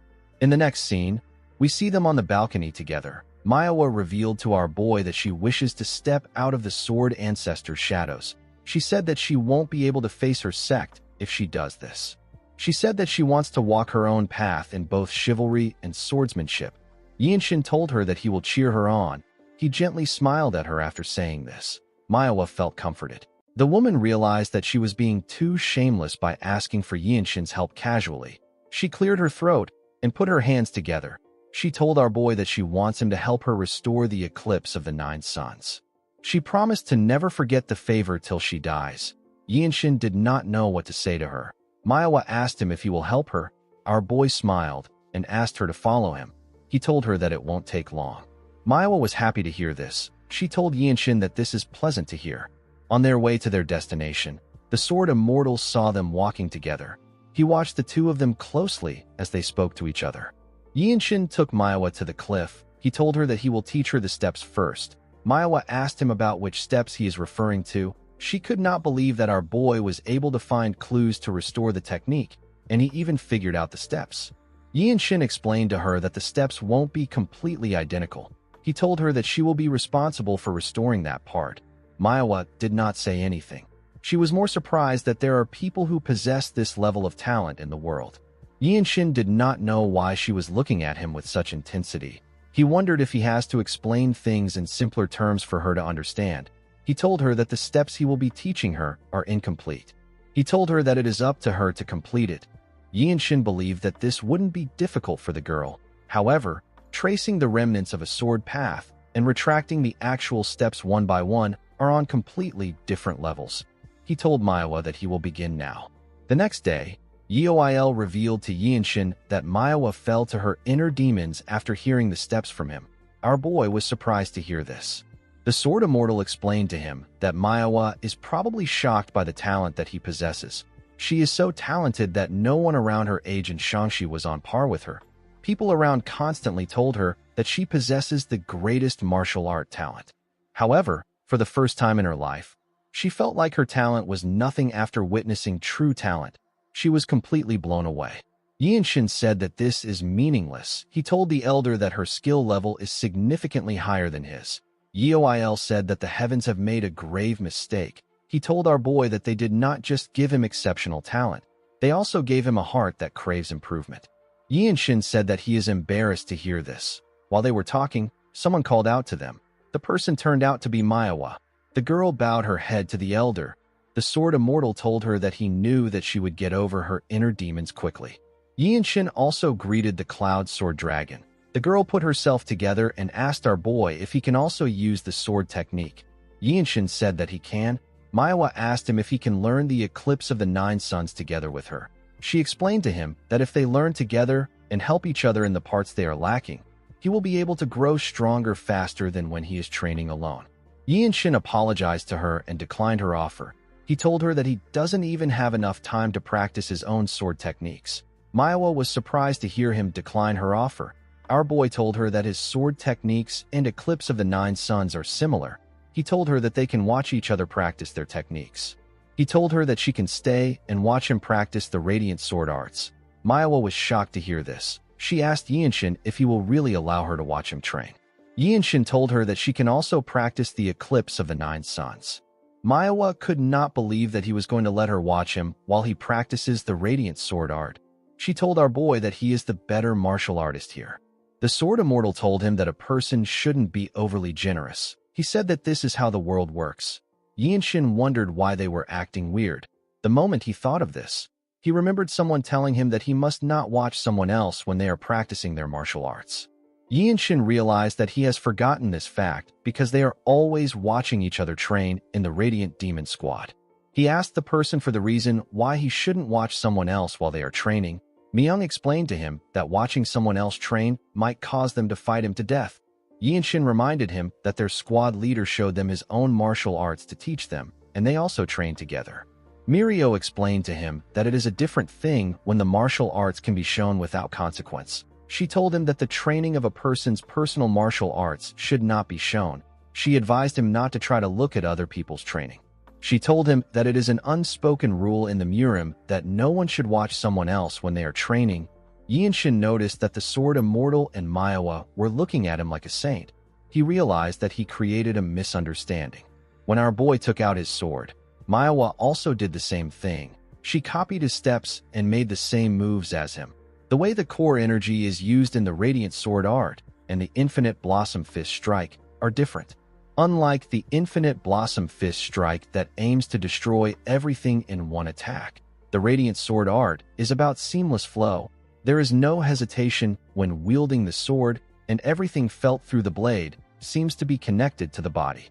Yi Shin smiled as he skillfully swung his sword. He said that this is possible because he is the creator of the technique. He told himself that he is the creator of the Radiant Sword Art. MANHWA watched Yi Shin as his sword shined brilliantly. At first she was making progress in the Eclipse of the Nine Suns, but she slowly got caught up in our boy's technique.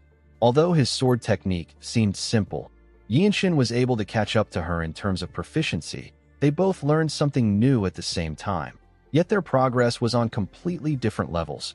While she was watching him, Yinshin swung his sword at a crazy speed. MANHWA noticed this. She noticed that his speed has changed. Yinshin swung his sword multiple times with a simple stance. The girl watched as each of his attacks shined brightly. Our boy decided to mix in the swift sword style with the radiant sword art. As MANHWA watched this, she realized something. She realized that she is not the dragon that holds the magic pearl. It is actually Yinshin. In the next scene, we see our boy standing in front of Elder Il Shin and another man from the noble race. The elder believed that fate works in strange ways. She did not expect the child which she saw at the bloodbath in the young manor to restore her husband's technique. The black-haired man in front of Yinshin is the Western Heaven Sword Supreme. His name is Ouyang Shin. He is the leader of the Zhongnan sect and the son of the sword ancestor and Yeo Il Shin. Ouyang Shin referred to our boy as the lightning genius. He told him that he heard about how he restored his father's legacy and was able to teach them the steps clearly. He told him that he also heard about how he saved the Sword Immortal's disciple. He told Yinshin that he is thankful for what he has done. He asked him to let them know if he wants something from their sect. Yinshin told him that he wants to help in the fight against the Tyrant Sword tribe. In the next scene, we see the Sword Immortal watching MANHWA while she was training. He watched her as she skillfully moved her sword. She was practicing her steps and movements. While she was swinging her sword, she suddenly stops moving. She looked at her sword. Yeo Il walked up to her. He told her that she is not focused. The girl apologized to him for wasting his time. The elder asked her if it is about Yinshin. MANHWA said that it isn't about him. She explained to him that her heart is the problem. It wasn't that she was jealous of our boy. She had already fully acknowledged his skills. She actually felt like the martial arts that she had honed tirelessly and built up throughout her life is suddenly meaningless. She told the elder that the radiant sword art does not pale in comparison to the eclipse of the 9 suns. Yeo Il told her that she is correct. She told the elder that even though she was training at the same time as Yinshin, our boy was able to surpass 2nd star and reach the 3rd star. She already had a hard time believing that he was able to create such an advanced martial arts. Yet Yinshin has been able to progress faster in a martial arts that he has never learned before compared to her who has known about the eclipse of the 9 suns. Yeo Il understood what the girl was saying. He told her that Yinshin has become her goal. He explained to her that the lightning genius is on the level of a founder. He said that it is natural that our boy is progressing faster when training in a martial arts that he created. The same logic applies to object and human affairs. He told MANHWA that it is inevitable that the creator would be most suited for whatever they created. The girl said that his talent must really be one of a kind. She understood that this was a talent that she cannot catch up to. Yeo Il told her that living in the same era as a founder like Yinshin could also be a blessing. He told her that it depends on her mindset. He reminded her that she also inherited the eclipse of the 9 suns. MANHWA said that she did. She said that she is forever grateful for this. The elder noticed that she forced herself to say this. He told her that he did not want to tell her something before. He revealed to her that Yinshin's Baihui acupoints, which communicates with the great nature, is receiving too much energy from nature. It is to the point that even the most skilled masters would find it hard to handle. MANHWA asked the elder about what he is talking about. The Sword Immortal revealed to her that Yinshin doesn't have much time left to live. The girl was shocked to hear this. The elder told her that our boy is still doing his best to leave his mark on the world. MANHWA was surprised to hear this. The Sword Immortal looked at a mountain. He told the girl that he has respect for Yinshin regardless of martial prowess or age. The scene shifts, and we are taken to the Guanzhong Plain. We see the Zhongnan sect and its members standing on the land, and we also see the Tyrant Sword tribe and its members standing on the other side. Yinshin was with the Zhongnan sect. He stared at a man that stood in front of the Tyrant Sword tribe. The man had a sword that radiated a dark energy. The man turns out to be the Tyrant Sword tribe leader. Wenchang carefully looked in front to see the enemies. He turned around to see Yinshin. He noticed that our boy was smiling. He asked him if something is wrong. Yinshin told him that it is fine. He did not expect Wenchang to come even though he didn't have to. While the two groups were staring at each other, someone jumped out from the Tyrant Sword tribe. The man landed inside the basin in front of them and smiled. He raised his sword up and introduced himself as the 3rd disciple of the Tyrant Sword tribe leader. He said that his name is Wai Muyuk. He asked if there is anyone who is willing to fight him. The moment he heard this, Yinshin turned to Ouyang Shin. He told him that he will like to use the wish he gave him now. He said that he wants to respectfully make a request in his capacity as the one who retrieved the legacy of the Sword Master, esteemed predecessor and husband of the Grand Elder. He told the sect leader that he will like to fight on their behalf as a guest of the Zhongnan sect. MANHWA was surprised to hear this. She quickly realized that Yinshin is trying to leave his mark on the world. The sect leader granted our boy's request. Our boy put his hand together and thanked him. He went to meet Muyuk. Everyone watched him as he did this. The Sword Immortal saw Yinshin as a martial arts founder who is trying to leave a mark in history as his life burns away. He believed that Yinshin was already a magnificent young man. As our boy walked towards him, Muyuk said that the Zhongnan sect must have run out of luck. The moment he said this, he recognized our boy. He asked him if he is from the Yung Manor. He drew his sword and told Yinshin that he should have killed him back then.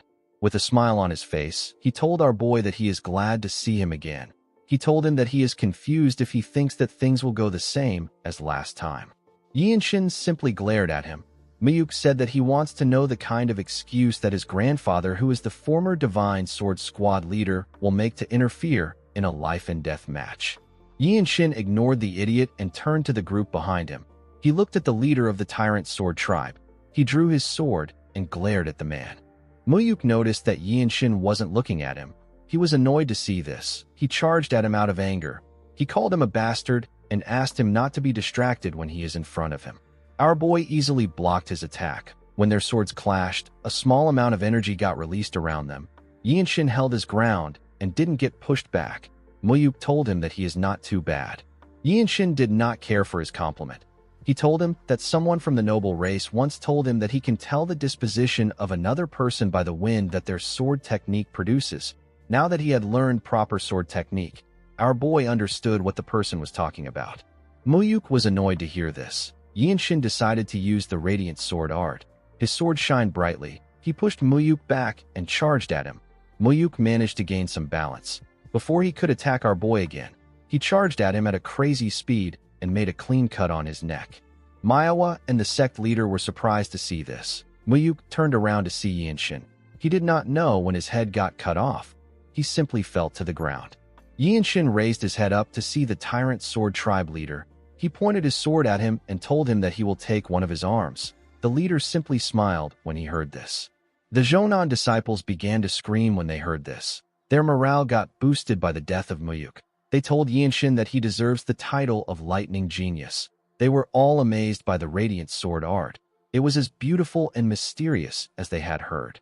The members of the Tyrant Sword Tribe were shocked to see what happened. They couldn't believe that Muyuk was defeated without any resistance. While they were in shock, their leader ordered them to kill everyone. The members quickly charged at the Zhongnan disciples. Wenchang and the disciples also charged at them. They all went into the basin. Among the members of the Tyrant Sword Tribe, a huge man called our boy a bastard. He seemed like he was very interested in killing him. Yinshin drew his sword. He could tell that the old man was very strong. He knew that this is a martial master that he couldn't handle. He wondered if this man is Muyuk's grandfather. The old man told him that he will kill him. Yinshin told the man that his grandson wouldn't have died so fast if he taught him well. The man was annoyed to hear this. He jumped to charge at our boy. Before he landed on the ground, the Sword Immortal moved past Yinshin and charged at him. He attacked him in the air. The man was able to block the attack, but he got pushed back. The Sword Immortal landed in front of our boy. He turned to him and told him that he has secured his share of the battle thanks to him. Immediately he said this. He charged at the man. Yinshin looked around. He saw everyone fighting for their lives. Since this was a group battle, he needed to find someone that he is capable of handling. While he was looking around, some of the enemies charged at him. Our boy's sword shined brightly when he saw them coming towards him. One of them was holding a spear. He tried to stab our boy with the tip of the spear. Yinshin used his sword sheath to block the attack. He used the Radiant Sword art to behead the man at a crazy speed. He didn't even know when he died. Another man charged at our boy. Yinshin easily cut through him. He moved past the man to kill 2 more people swiftly. 2 other men tried to attack him from both sides. Our boy was able to dodge the first sword that came close to him by going low. He blocked the other man's attack while he was down. He killed the 2 men at the same time. Now our boy had killed 6 people. The moment he raised his head up, someone tried to sneak up on him from behind. The man lost his head before he could stab Yinshin. Wenchang was the one who killed him. Yinshin smiled when he saw his friend. The two of them got in position and began to attack the enemies. They watched each other's backs. In the next scene, we see Aelshin taking a walk with Yinshin. She told him that they won the fight against the Tyrant Sword Tribe thanks to him. She explained to him that it is important to be the first to act in war. Yinshin told her that she flatters him. Aelshin heard that several martial masters in their sect want to talk to our boy. She asked him if it is hard for him to handle all of them. Yinshin recalled when one of Aelshin's men came to greet him. He told him that it has been a while since they met. The man revealed to our boy that he secretly hid some grain tea from his master and his seniors. He asked Yinshin if he would like to have some with him. Another martial master came to meet Yinshin later in the day. He was annoyed to find out that our boy has already received a large amount of duel requests. He did not expect that he would be too late. Another martial master met with Yinshin. He told him that his juniors in the enforcement pavilion are interested in him. He said that he blocked them off for our boy. He asked Yinshin if he can discuss sword techniques with him. Wenchang was surprised to see the amount of martial masters that came to visit Yinshin. While they were walking, the elder revealed to Yinshin that she can tell him why his clan was destroyed if he wants to know. She told him that his second brother already knows about it. She told him that it will be better for him to hear about it after the big fight is over. Aelshin noticed that Yinshin's mood didn't change. She assumed that he wasn't affected by the issue. Our boy told her that he will go with her suggestion. The scene shifts, and we are taken to Guanzhong Plains. We see the Tyrant Sword Tribe leader and his forces on one side. The men stared at their enemies who were on the other side. The Sword Immortal told MANHWA that this fight won't be easy. He said that all the old birds in the small elder council of the Tyrant Sword Tribe are there. MANHWA realized that the war will be over if they win this fight. The Sword Immortal asked MANHWA to look after the disciples. She accepted his order. She turned to Yinshin and wished him good luck. Our boy asked her to stay safe. The Sword Immortal turned to Yinshin. He advised him to be careful of the vicious Rakshasa swordsman. He is the grandfather of Mayuk. Yinshin asked the elder if he is referring to the elder of the Tyrant Sword Tribe from last time. The Sword Immortal revealed to him that the vicious Rakshasa swordsman kept glancing at him while they were fighting. While he ranks higher in seniority than the Tyrant Sword Tribe leader, the vicious Rakshasa swordsman is said to be like the leader's limbs while on the battlefield. He is basically the leader's right-hand man. Yinshin thanked the Sword Immortal for his concern. While the two groups were staring at each other, their leaders raised their swords and ordered them to attack. The two groups quickly charged at each other. A disciple from the enforcement pavilion ordered the other disciples to deploy their sword formation now. The other disciples quickly began to attack the Tyrant Sword Tribe. Yinshin easily took care of the people that came close to him. While he was fighting, he felt someone coming towards him. He quickly turned around. He saw the vicious Rakshasa swordsman walking towards him. With a smile on his face, he told Yinshin that he won't survive today. He told him that he will cut off his head and offer it to his grandson's grave. Our boy asked the man if this is how all the unorthodox martial artists act. He could not believe that the man came to look for him even though all his subordinates are dying at the hands of the Zhongnan sect's martial masters. Yinshin told the man that he is shameless. The vicious Rakshasa swordsman was annoyed to hear this. He charged at our boy. He told him that he will tear him apart. He swung his sword at Yinshin. Our boy was able to block the attack, but the impact was crazy. The vicious Rakshasa swordsman charged at Yinshin with his palm. Our boy was surprised to see his hand coming towards him. He quickly raised his palm. He was able to block the attack, but he got pushed back.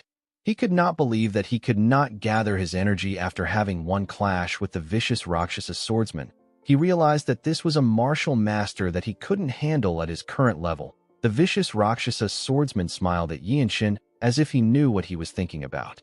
Before he could attack him, the Cloud Sword Dragon charged at him from behind. The vicious Rakshasa swordsman was able to block the attack. Another disciple charged at him.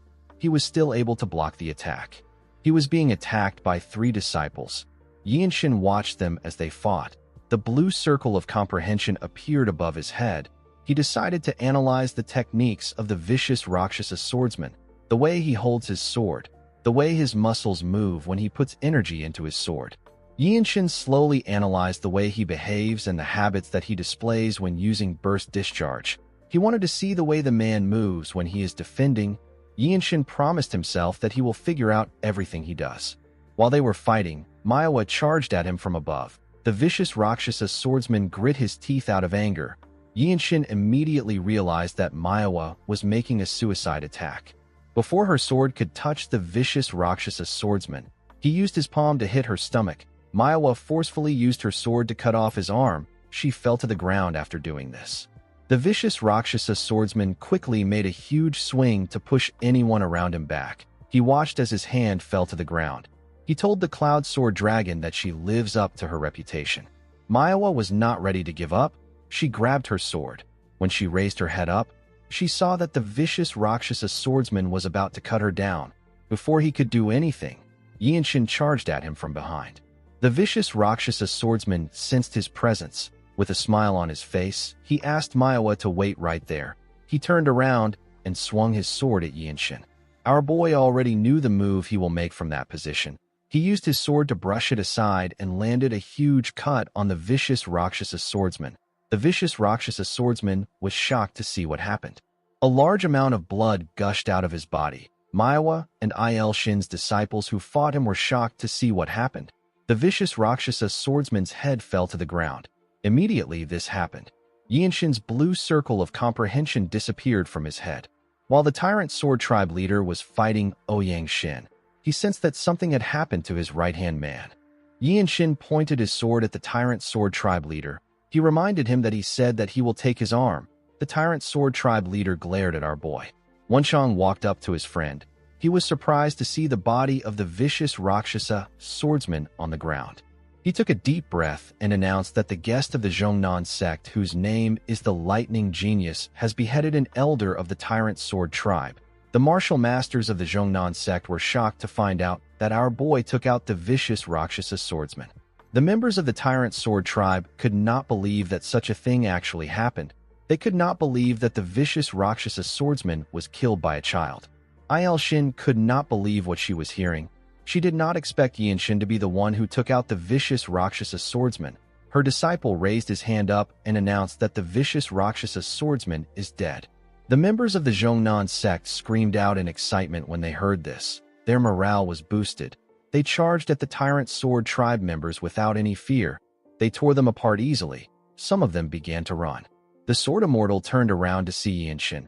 He did not expect our boy to kill the enemy that he warned him about. He watched as his sect members charged at the Tyrant Sword Tribe members.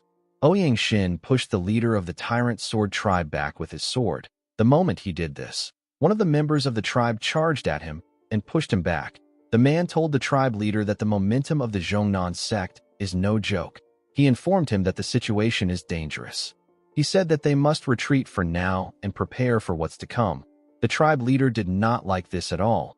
While the man was struggling to hold Shin back, he called out to his tribe leader. The tribe leader turned around to see Yinshin. He saw our boy kill one of his members. Yinshin glared at him.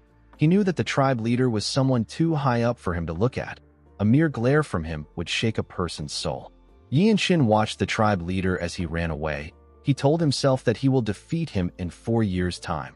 The tribe leader ordered his men to retreat. The scene shifts, and we are taken to the Zhongnan sect. We see the leader of the sect give Yinshin a plaque. The plaque is known as the Floating Cloud Token. If this token is shown to the groups affiliated to the Zhongnan sect, they will treat the person with utmost respect. Shin asked Yinshin to let him know if he ever needs his sword to fight for him. He told him that he will help him out once to resolve any issues, even if it involves political issues in the desolate fortress.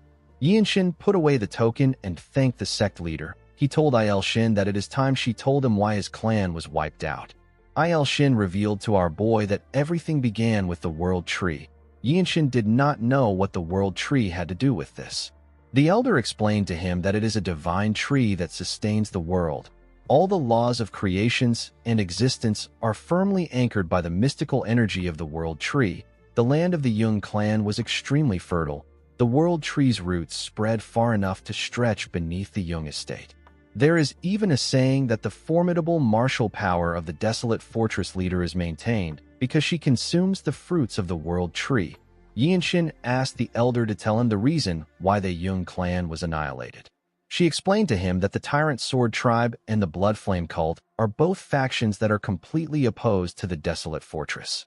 For them, wiping out a small clan like the Jung clan was more than justified. Coincidentally, Il Shin and her disciples were nearby when they received a letter from the Desolate Fortress Lord. They got a request to protect the Jung clan. Unfortunately, they ended up failing. Now, Xingye County had become a wasteland at the hands of the two groups. Il Shin told our boy that she feels immense guilt towards him, his brother and his niece. Our boy did not know what to say. The scene shifts, and we see Yinshin and Wenchang outside with everyone. Our boy pat his niece on her head. The girl began to cry. Yinshin asked her to grow stronger and come find him. He told her that she will be able to visit the Desolate Fortress when she becomes a martial master. MANHWA asked our boy if she is also allowed to visit him. Yinshin told her that she can come if she is not on a mission. He told her that he would also like to learn martial arts with her. The Sword Immortal said that the downstream water of the Yangtze River has finally come together. He said that this is heartening. He told Yinshin that this brings joy to an old man like him who should be thinking about retirement. Our boy told the man that he looks like he will live for another 100 years. The elder told Yinshin that he hopes his wishes come true. Our boy gently smiled when he heard this. He and Wenchang bowed together. They said their goodbyes and began their journey. The scene shifts and we are taken to an inn. We see a man telling everyone that the MANHWA sect received secret aid from the Desolate Fortress. He said that the 9 great sects in the Desolate Fortress are fading away like the setting sun.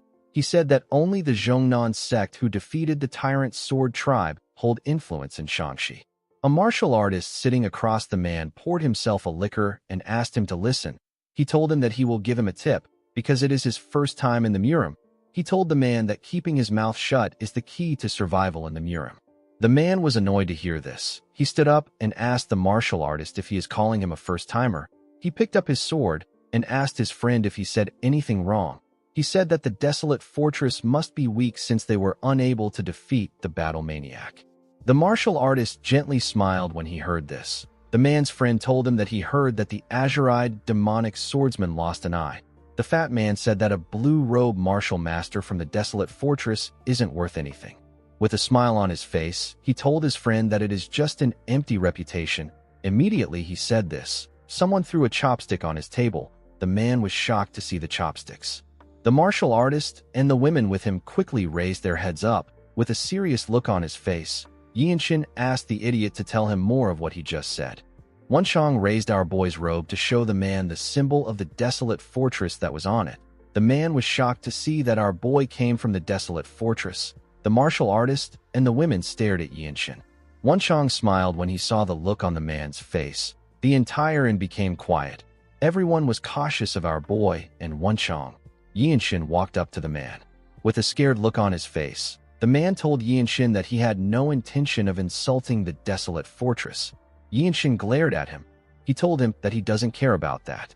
He placed his hand on his sword and asked the man to tell him about how the azure-eyed demonic swordsman lost his eye. The man became nervous. He quickly revealed to our boy that it was done by the battle maniac. He said that the Blood Flame cult is backing the battle maniac. According to the man, several Bloodmaster swordsmen and one emissary from the Blood Flame cult clashed with the Radiant Demon Squad. The azure-eyed demonic swordsman got injured while protecting a family of commoners. Yinshin glared at the man with a scary look on his face. The man became terrified. He bowed his head and told our boy that he is sorry. Our boy decided to let him go. He asked him to continue eating and pay the innkeeper for the table. The man thanked Yinshin. Every martial artist in the inn focused their attention on Yinshin. The man who sat with the women knew that our boy could afford to act arrogant with his level of martial prowess. He realized that Yinshin was a martial master from a prestigious sect who carries himself with dignity.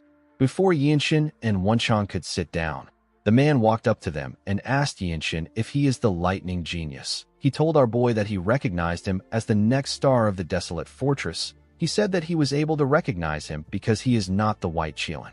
The man introduced himself as Jin Yul of the Jin clan from Shaanxi. Yinshin told the man his name. Jin Yul told him that he has heard about the rising star of the Desolate Fortress who is known for his exceptional martial arts prowess. He told Yinshin that he heard that he was active in Shaanxi. The two women smiled at our boy when they heard this. Wenchang told Jin Yul that he has sharp ears. Jin Yul believed that Yinshin and Wenchang were heading to Xian because they belonged to the Radiant Demon Squad. He asked the boys if he can move with them. Yinshin did not expect this.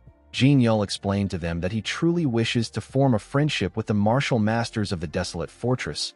He apologized to them for being too forward on their first meeting. Yinshin asked him about how he knew where they were headed. Jin Yul explained to him that after the clash between the Zhongnan sect and the Tyrant Sword tribe, the Radiant Demon Squad and the MANHWA sect have become the hottest topic in the Xianmurim. He told Yinshin that everyone's attention is on them. Even the small and mid-tier martial artists know about what is happening. Yinshin glared at the man. Jin Yul simply smiled at him. Our boy poured himself a drink and told Jin Yul that they will move out after a quick bite. Jin Yul and the two women bowed their heads to thank Yinshin. The scene shifts, and we are taken to the forest. We see Wenchang telling the women about how he announced that Yinshin beheaded the vicious Rakshasa swordsman. With a proud look on his face, he said that his roar was just as mighty as the Shaolin lion roar martial art. He turned around and told the women that every martial artist on the battlefield turned their heads. He told them that they should have seen it for themselves. Jin Yul told Wenchang that a martial artist of the Desolate Fortress won't lie. He assured Wenchang that he believes him. One of the women asked Yinshin if he really beheaded the vicious Rakshasa swordsman by himself. Our boy told the woman that they took turns fighting him. He said that the Cloud Sword Dragon, the Neutral Spirit Fist, and the Cliff Swordsman had already weakened him. Wenchang told the woman that he took care of the other warriors. He said that the finishing strike was done by Yinshin's dazzling blade. Jin Yul and the women laughed when they heard this. While they were walking, Yinshin suggested that they take a short break next to a lake. Wenchang said that he is going to look for wild animals. He told them that they will need the meat. The two ladies turned to him. They told him that they will follow him. While Wenchang was out hunting, Yinshin filled his bottle with water. Jin Yul sat behind him. He asked our boy if he uses his left hand. Yinshin told him that he wields his sword with his right hand. He said that he only trained a little in the fist arts. Jin Yul took out a small dagger from his clothes when he heard this. He charged at Yinshin from behind. He said that his left flank must be his weak point. He swung his sword at Yinshin with a confident smile on his face. Before his sword could touch our boy, someone cut his neck from behind. The person turns out to be Wenchang. Jin Yul's head fell into the lake. When the water touched his hair, it revealed his red roots. Wenchang and Yinshin did not seem shocked to see this. Wenchang said that he already expected the man to be an assassin from the Blood Flame cult. Yinshin asked him about Jin Yul's companions. Wenchang revealed to him that the girls are the daughters of an official. He said that they must have already arrived at the afterlife by now. Wenchang slit both their throats. He told our boy that they will arrive at their destination in half a day. The scene shifts, and we are taken to Xian. We see Myung wearing a bandage around his eye. He commended Yinshin for achieving an unbelievable merit. He did not expect Yinshin to slay an elder of the 13 skies. He told our boy that even he has not accomplished something like that. Yinshin and Wenchang were shocked to see that he actually lost one of his eyes. They could not believe that the rumor was true. They asked him about his eye. Myung did not know what to say. Mirio told our boy that Myung is not the only one in trouble. She told him that it was reckless for him to go against an elder of the Tyrant Sword tribe. She was relieved to see that Yinshin wasn't hurt. Yinshin asked Mirio about what happened. He found it odd that their squad leader wasn't there with them. Mirio revealed to him that Ma Jin went on a pursuit with the Sword Saint and the martial masters of the MANHWA sect. She said that the Blood Flame cult, who are the masterminds, have revealed themselves. She said that she doesn't know the kind of tricks the Blood Flame cult will try with the Plum Blossom Pill. She revealed to them that support from the Desolate Fortress will arrive soon. Yinshin asked her about Myung's eye. Mirio let out a sigh. She revealed to Yinshin that the battle maniac used flying explosives, which is the Tang clan's hidden weapon. It happened while they were up against 3 Bloodmaster swordsmen. Myung could have easily dodged the attack, but there was a civilian house behind him. Myung had no choice but to strike the explosive down with his sword. He laughed nervously as Mirio told them about what happened. While they were talking, someone threw an explosive into their room. The group was shocked to see the explosive. It caused a huge explosion in the inn. Myung quickly picked Wenchang up and carried him out in an instant. He took a look at the inn and said that their squad leader isn't working hard enough. When he turned to the side, he saw Yinshin and Mirio land on the ground together. When Yinshin raised his head up, he saw some men coming towards them with their swords. He saw a man with one arm standing while the others charged at them. Yinshin immediately realized that this man is the battle maniac. Our boy asked his teammates to take care of the others. He said that he will handle the battle maniac. Myung and Wenchang were surprised to hear this. The battle maniac smiled when he saw Yinshin coming close to him. He knew that there is only one person wearing a blue outer robe and white on the inside in the Radiant Demon Squad. He knew that he was looking at the lightning genius. He watched Yinshin as he drew his sword. He believed that our boy had become incredibly arrogant because of his title. He asked Yinshin if he doesn't know that he was the one who took the azure-eyed demonic swordsman's eye. Yinshin asked the battle maniac to tell him the actual reason he came. He asked him if he hasn't already taken the plum blossom pill. The battle maniac took a stance and revealed to Yinshin that he came to take the head of the azure-eyed demonic swordsman. Our boy told him that he can incur the wrath of the Sword Saint and the Radiant Demon Squad leader by being here. The battle maniac raised his amputated arm. He asked Yinshin if he does not understand what a martial artist's hand means to him. He asked him to stop asking stupid questions. He told our boy that he spoke to him because he heard that he showed some promise. He told him that he is no different from the other fools. Yinshin gathered his energy into his sword. He used the Radiant Sword art to attack the battle maniac. The battle maniac dodged the attacks and charged at our boy. He appeared behind him. He attacked our boy with a perfect grasp technique. Yinshin turned around and used his sword to block the attack. He moved back a bit. The battle maniac was shocked to see our boy's footwork. He was certain that this was the footwork of the noble race. He quickly realized that he was wrong. He knew that the martial art of the noble race can't be copied. He realized that Yinshin was using a completely different martial art. Our boy told him that he talks too much. The battle maniac smiled when he heard this. He told Yinshin that he heard that his family is buried on the mountain behind their clan's estate. He asked our boy if he has ever wondered about what happened to his land after he left. With a smile on his face, he asked Yinshin if he expected his hometown to be untouched after he made an enemy out of the Blood Flame cult. He revealed to our boy that they dug up the mountain and burned all the corpses. Yinshin was shocked to hear this. He remembered how the maid used to wake him up for breakfast. He remembered his first brother and his wife.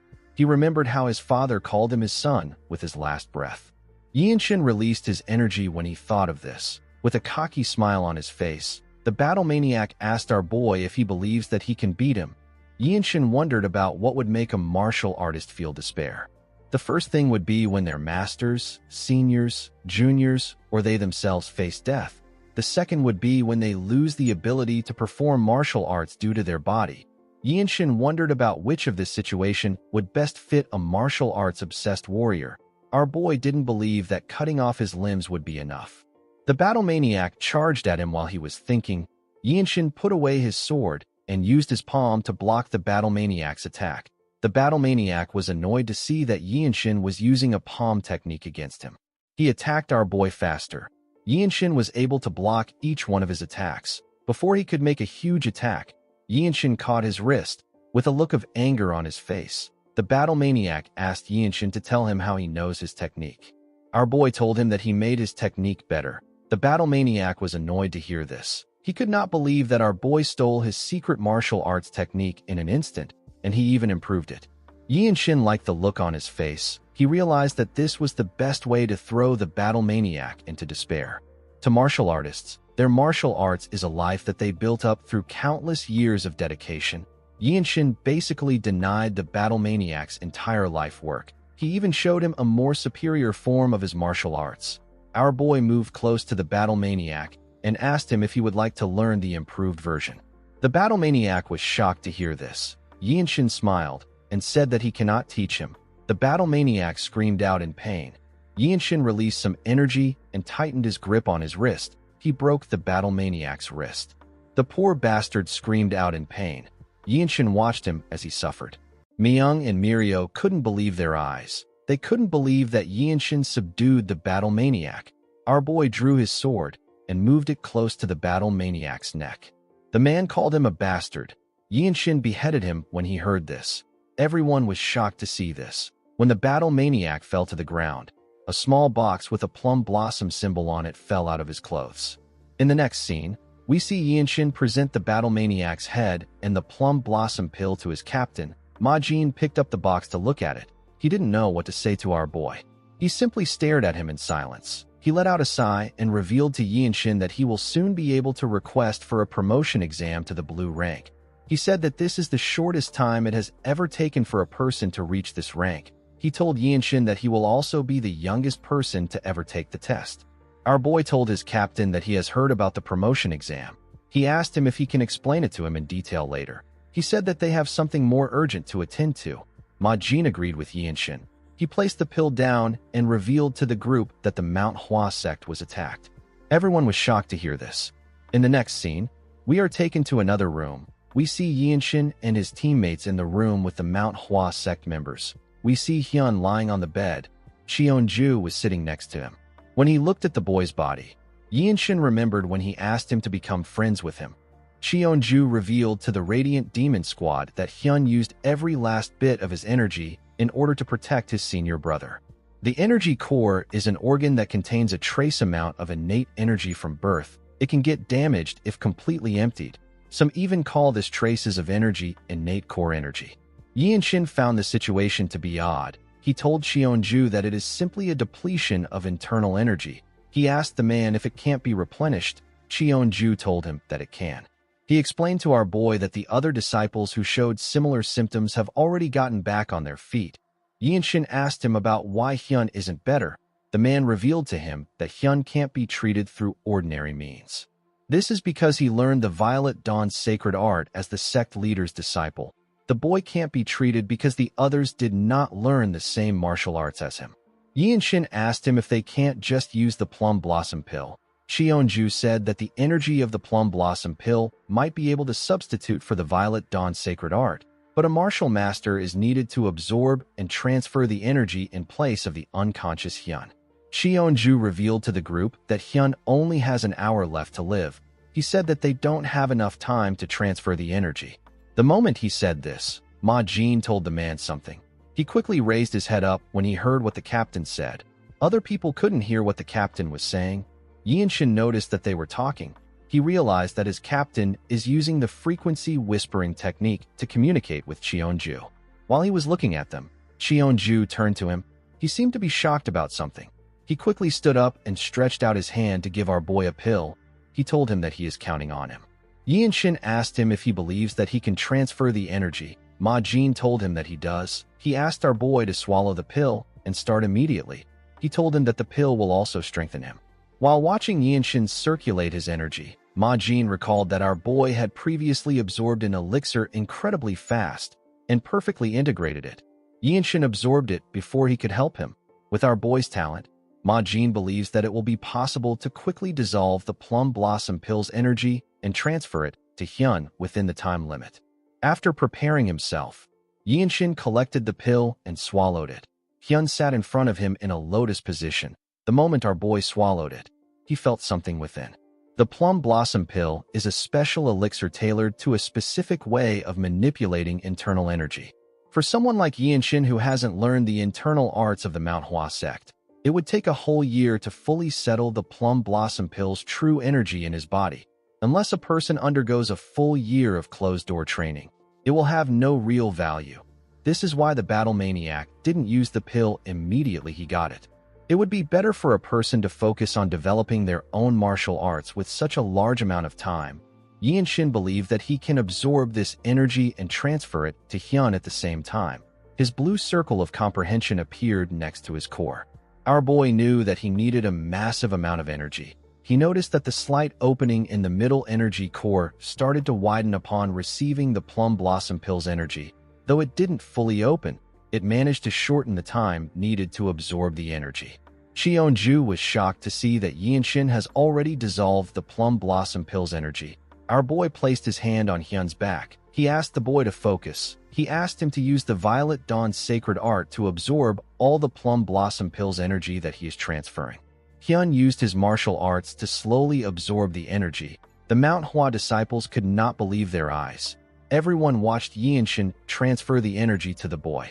After a while, Yinshin removed his hand from Hyun's back. The boy regained consciousness. He opened his eyes and looked around. Cheonju asked him if he is conscious. Hyun told him that he is. Cheonju quickly placed his hand on his wrist to check his energy. He was shocked to feel the boy's energy. Hyun's internal energy wasn't just restored, it also grew stronger. Cheonju could not believe that Yinshin completely dissolved the plum blossom pill's energy and infused it into Hyun's body without losing the tiniest amount.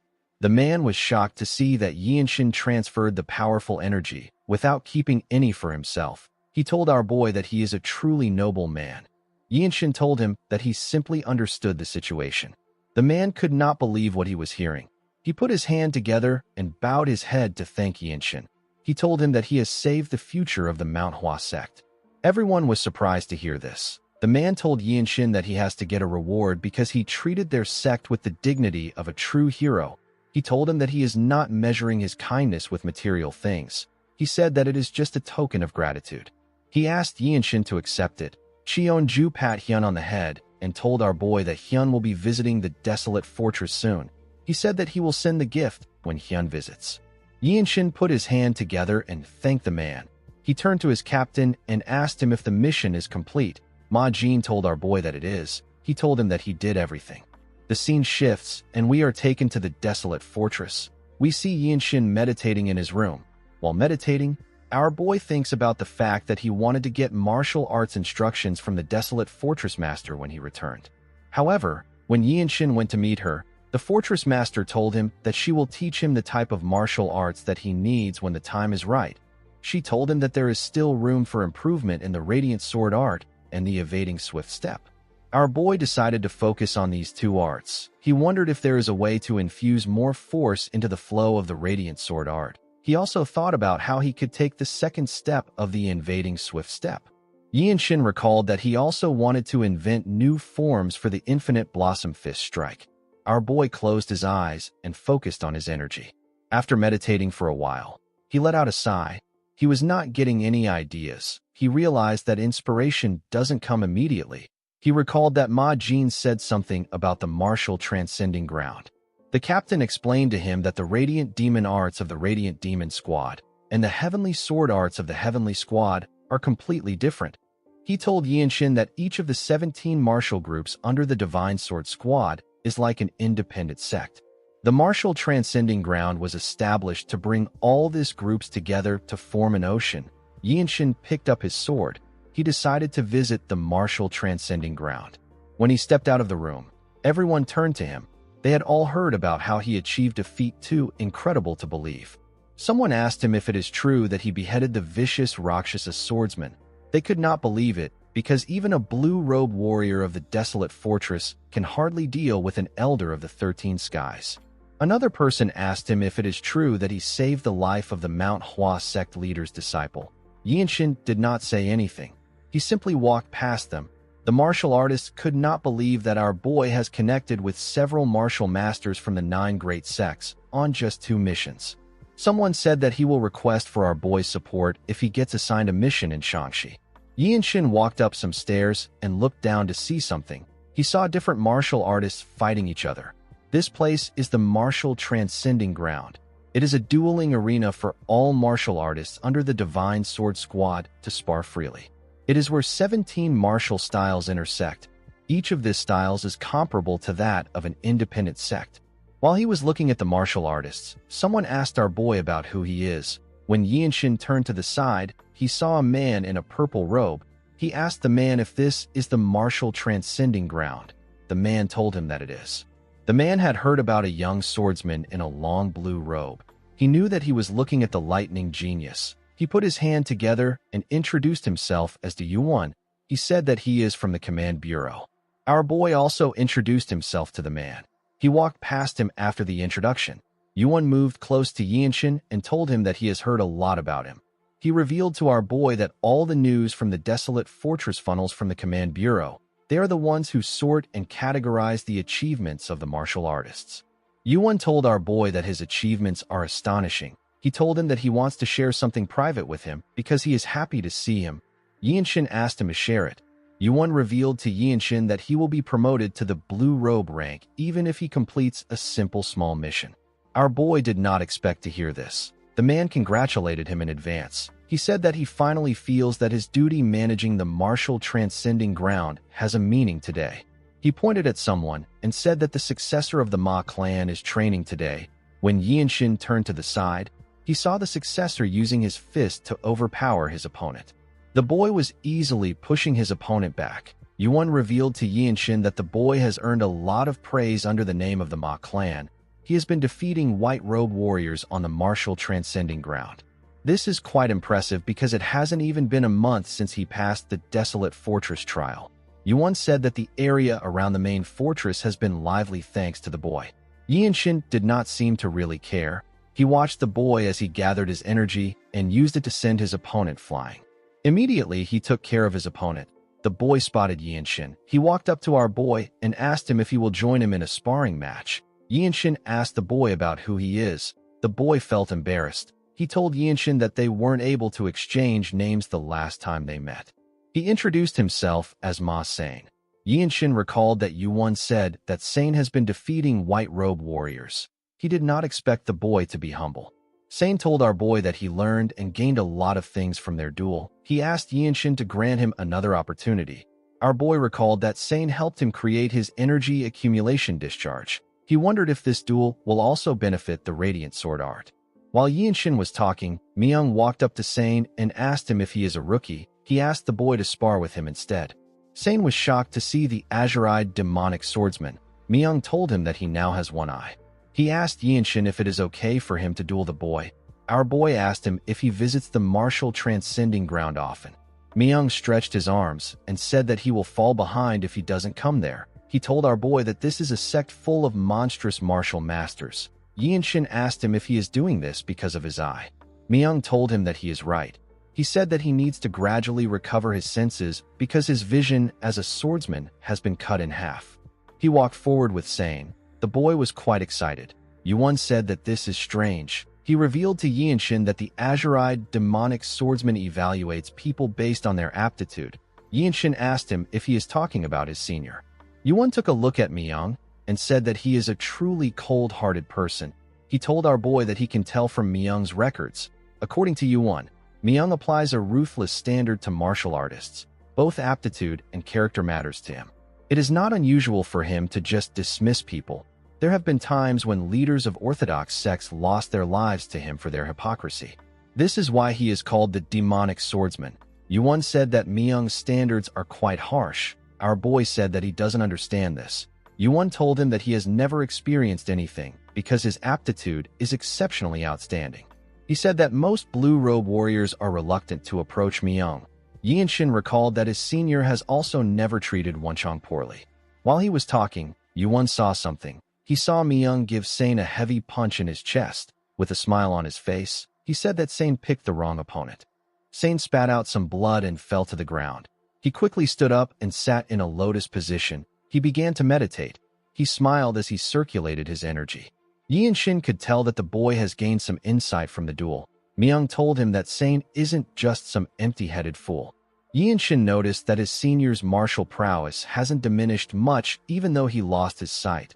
Sane, who was once nothing but an arrogant young master, has drastically changed in such a short period of time. Our boy understood that this was the power of the Desolate Fortress. He felt the amazing strength of the Desolate Fortress again. While he was looking at Sane, someone called out to him. When Yianshin turned around, he saw his captain. Ma Jin walked up to him and revealed to him that the fortress master wishes to commemorate his coming of age.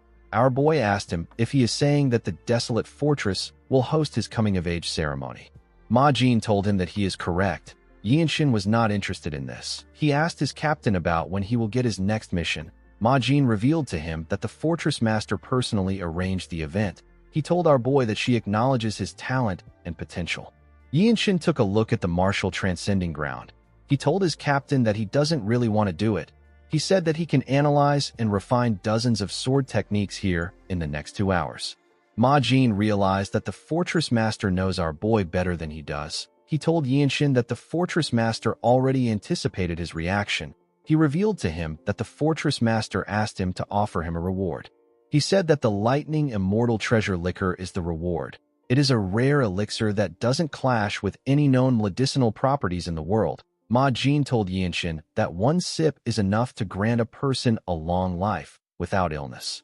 Yinshin did not expect this. He wondered if the medicine could slow down the opening of his Baihui point. He told his captain that he will attend the event. Ma Jin did not think that our boy would do it.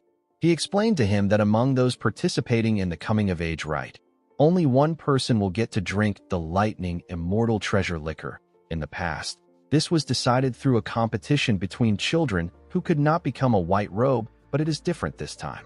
Ma Jin revealed to Yinshin that there are several white robes from renowned clans who are aware that he will be participating in the event.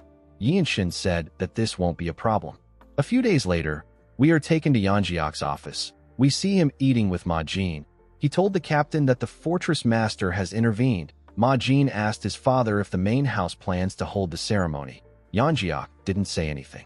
The scene shifts, and we see some white-robe warriors and some young warriors gathered outside.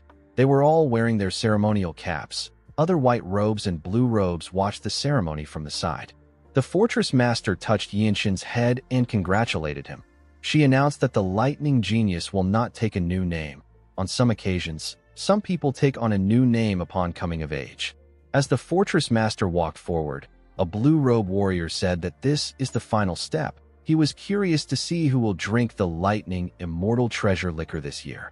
He said that no white robe can compare to Yinshin if they go by achievements. Even Namgung Washin has only just completed his first major mission. The man believed that the great martial clans also possess overwhelming strength in this ceremony. He said that the potential of the heirs of the Ma and Shin clans has far exceeded expectations. The fortress master took out a blue bottle and poured the liquor into a cup. Everyone watched her as she poured the lightning immortal treasure liquor. The fortress master raised her hand and told them that this is a small gift for them. She said that it will belong to whoever takes it first. She released her energy and asked the young warriors to take it if they can. Her energy pushed the warriors back. Most of them were sent flying. Yinshin and the heirs were the only ones pushing back. Sane quickly fell to the ground. The heir of the Shin clan couldn't move forward. While trying to hold on, Yinshin's blue circle of comprehension appeared above his head. He used the evading swift step to push himself forward. Everyone was surprised to see this. This was a footwork that brings about harmony with nature. The fortress master smiled as she watched Yinshin push forward. Our boy used the evading swift steps to charge in with a force that cuts through the crowd. His cap got blown away, but he still kept pushing forward. He was able to reach the fortress master. Everyone couldn't believe their eyes. Sane couldn't accept what he was seeing. The fortress master presented the cup to our boy. She asked him to savor it. Yinshin accepted the cup. Before Yinshin could drink the liquor, Sane told him that many warriors dream of standing in the same position as him. He said that the Jianghu is simply not fair. He asked Yinshin if he knows why people establish sects, build clans, and form alliances. He asked him to aim for the position of the Ma clan's patriarch. Yinshin asked him about what he means. Sane asked him to set a date and duel him. He told Yinshin that he wants him to fight him in a fair match for the position of the future patriarch of the Ma clan. He told him that he will take his place if he defeats him. Everyone was shocked to hear this. Most people were not aware of the fact that Yinshin is related to the Ma clan. The fortress master simply stared at Sane. Sane explained to Yinshin that the position of the clan patriarch and the leader of a prestigious martial clan takes precedence over all things. He told him that the position is much more valuable than the lightning immortal treasure liquor. He clenched his fist and told our boy that fighting is the law of the Jianghu. Yinshin wasn't really interested in the boy's offer. He knew that the prestige of a single clan cannot allow him to obtain the fruit of the world tree. Aside from this, Yinshin didn't want to beg others for his life without offering anything in return.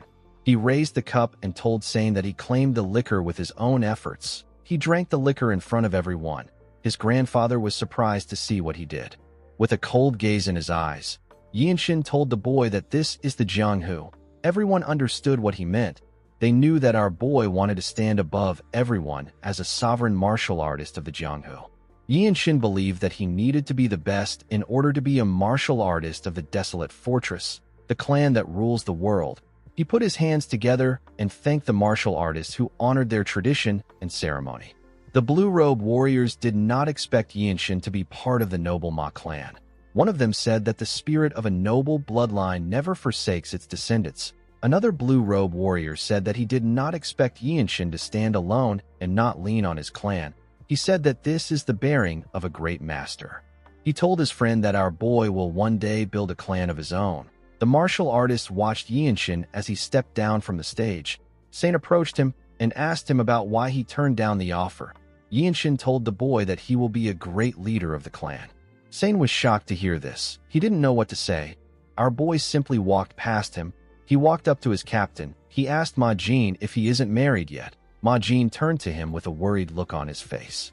Yinshin recalled that his captain is the eldest legitimate son of the Ma clan. He asked him about why his clan is so desperate to find a successor when he is still capable and healthy. Ma Jin's expression became grim.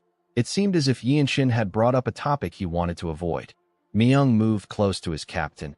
He told him that our boy deserves to know the truth. He asked him if he can tell him. Ma Jin walked forward and asked him to go ahead. When the captain was no longer close to them, Myung told our boy that he has something to tell him.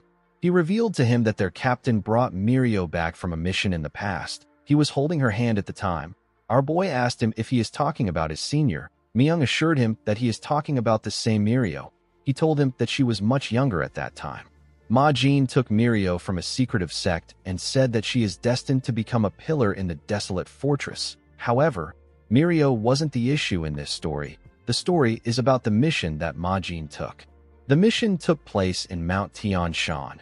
It is a battleground swarming with the remnants of the demonic cult. Myung told our boy that it is a perilous place. He said that their captain completed the mission, but he got in a fight with a martial master of the demonic path. With a scary look on his face, Myung revealed to Yinshin that their captain was struck in a vital point by a piercing art that damages internal organs.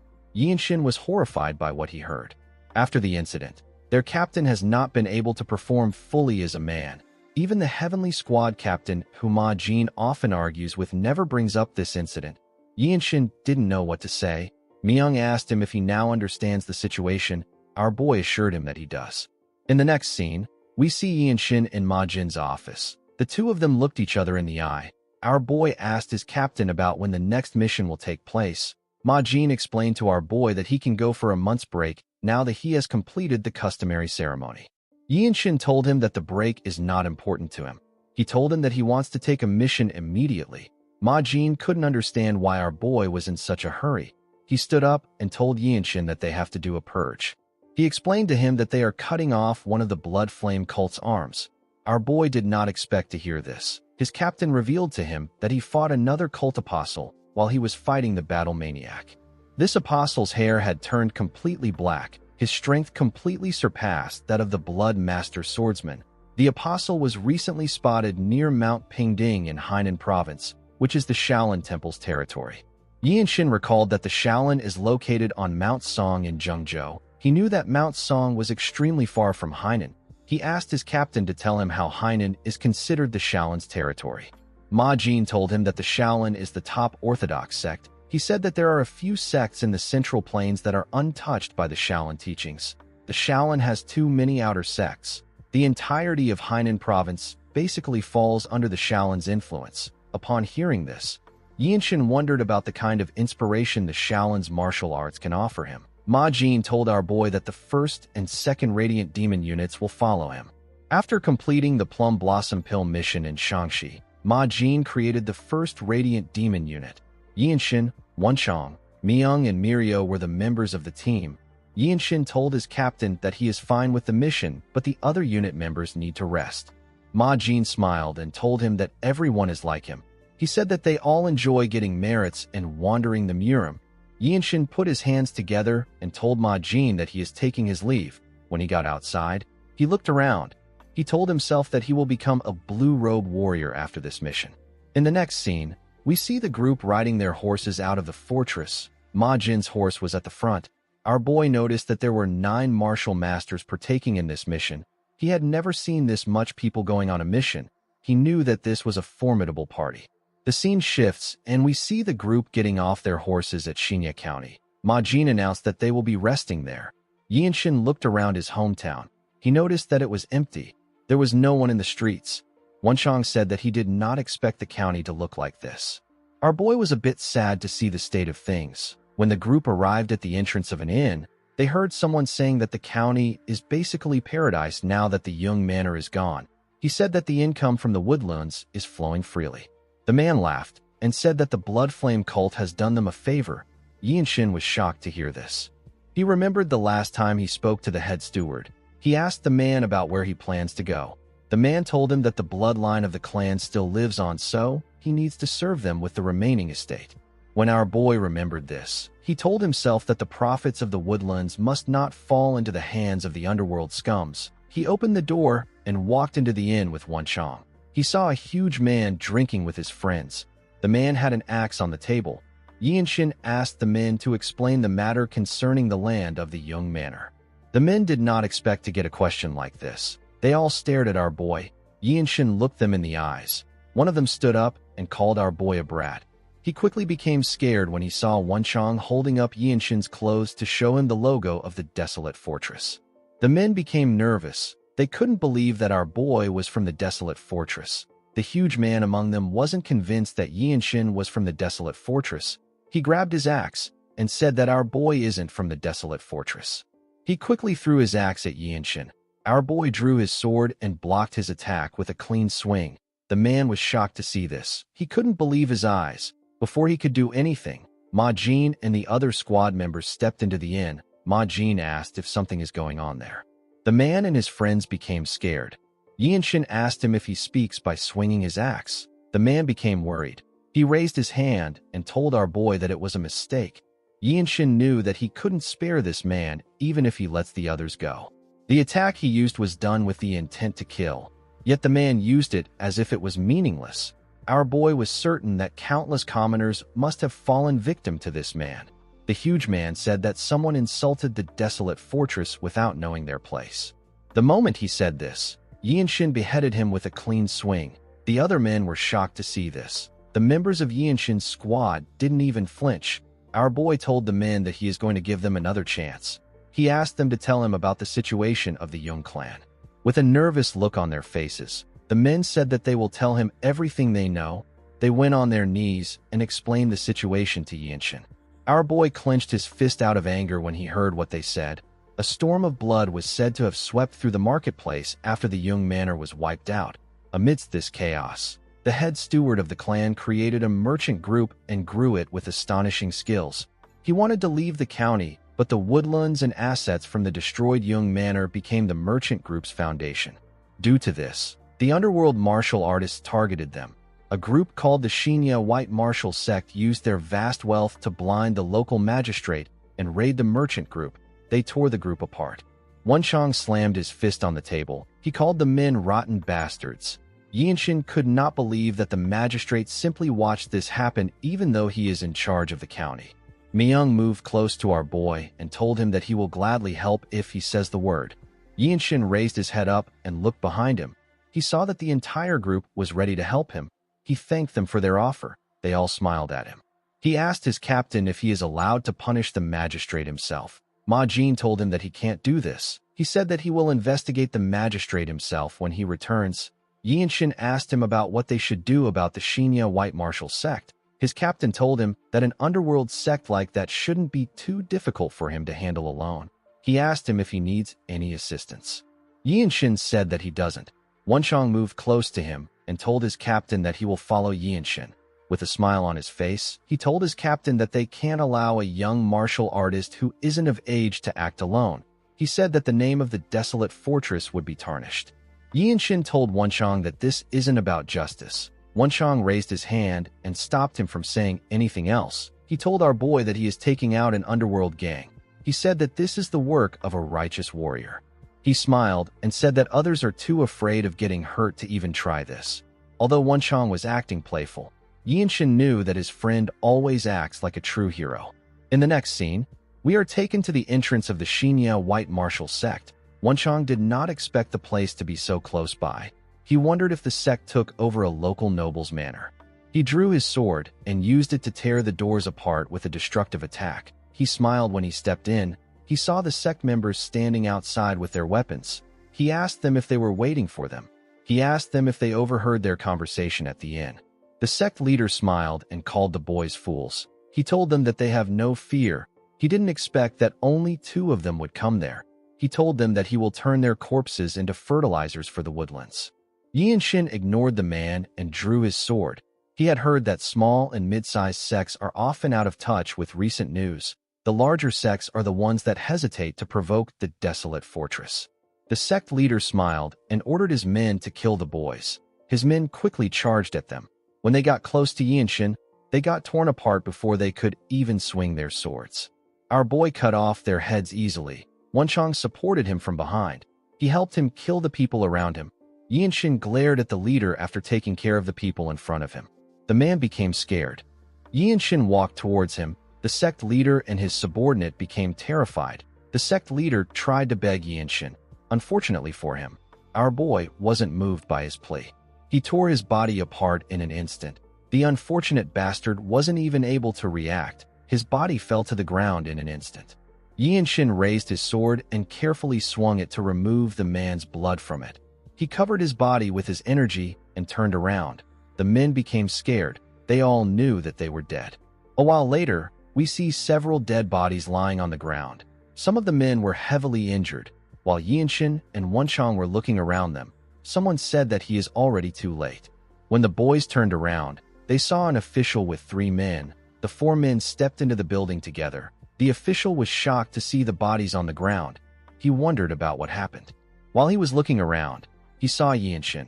He recalled that our boy was a child of the Young Manor. He asked him about what he is doing there. Immediately the man said this. He saw the desolate fortress logo on Yianshin's clothes. He could not believe that Yianshin was in the desolate fortress. One of the men ran past the official and called out to our boy. Yianshin was surprised to see the head steward. The man couldn't believe that our boy became a martial artist of the desolate fortress. He was very proud of him. He told Yianshin that this feels like a dream. Our boy told the steward that he heard that things haven't been going well for him. The man gently rubbed his head and said that things were bad for him because he is weak. Yianshin noticed that the energy emanating from the man's body was much different from before. It was now more refined and grounded. Our boy knew that a change like this is basically impossible without having formal martial arts training. He asked the steward if he joined an orthodox sect. The steward smiled and said that he was able to become an outer disciple of the Shaolin through great luck. Our boy did not expect to hear this. The steward pointed at the old bald man behind him. He introduced him as his master. The old monk introduced himself as Wenchang. Yianshin put his hand together and greeted the man. He introduced himself to him. The moment he greeted him, the third man told him that his techniques are astonishing. The man who turns out to be a member of the noble race turned around to see Yianshin. He introduced himself as Gakyung. Gakyung is also known as the Little Divine Monk. He is one of the 18 arhats of the Great Shaolin Temple and a master of the Shaolin Fist Strike. Wenchang turned to Yianshin and asked him if he had some prior connection to their temple.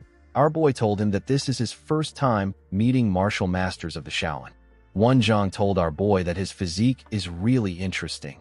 He said that his body looks like it has been well tempered through the muscle transformation art. The Shaolin's 72 supreme arts are said to begin and end with the Dharma muscle transformation art. It is a very important art to the temple. It is basically a foundation for them.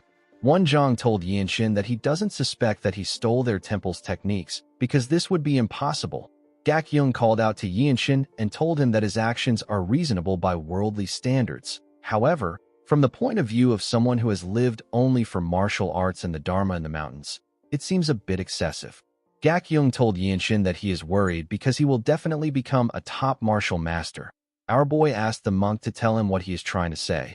Gakyung said that a true martial artist speaks through martial arts.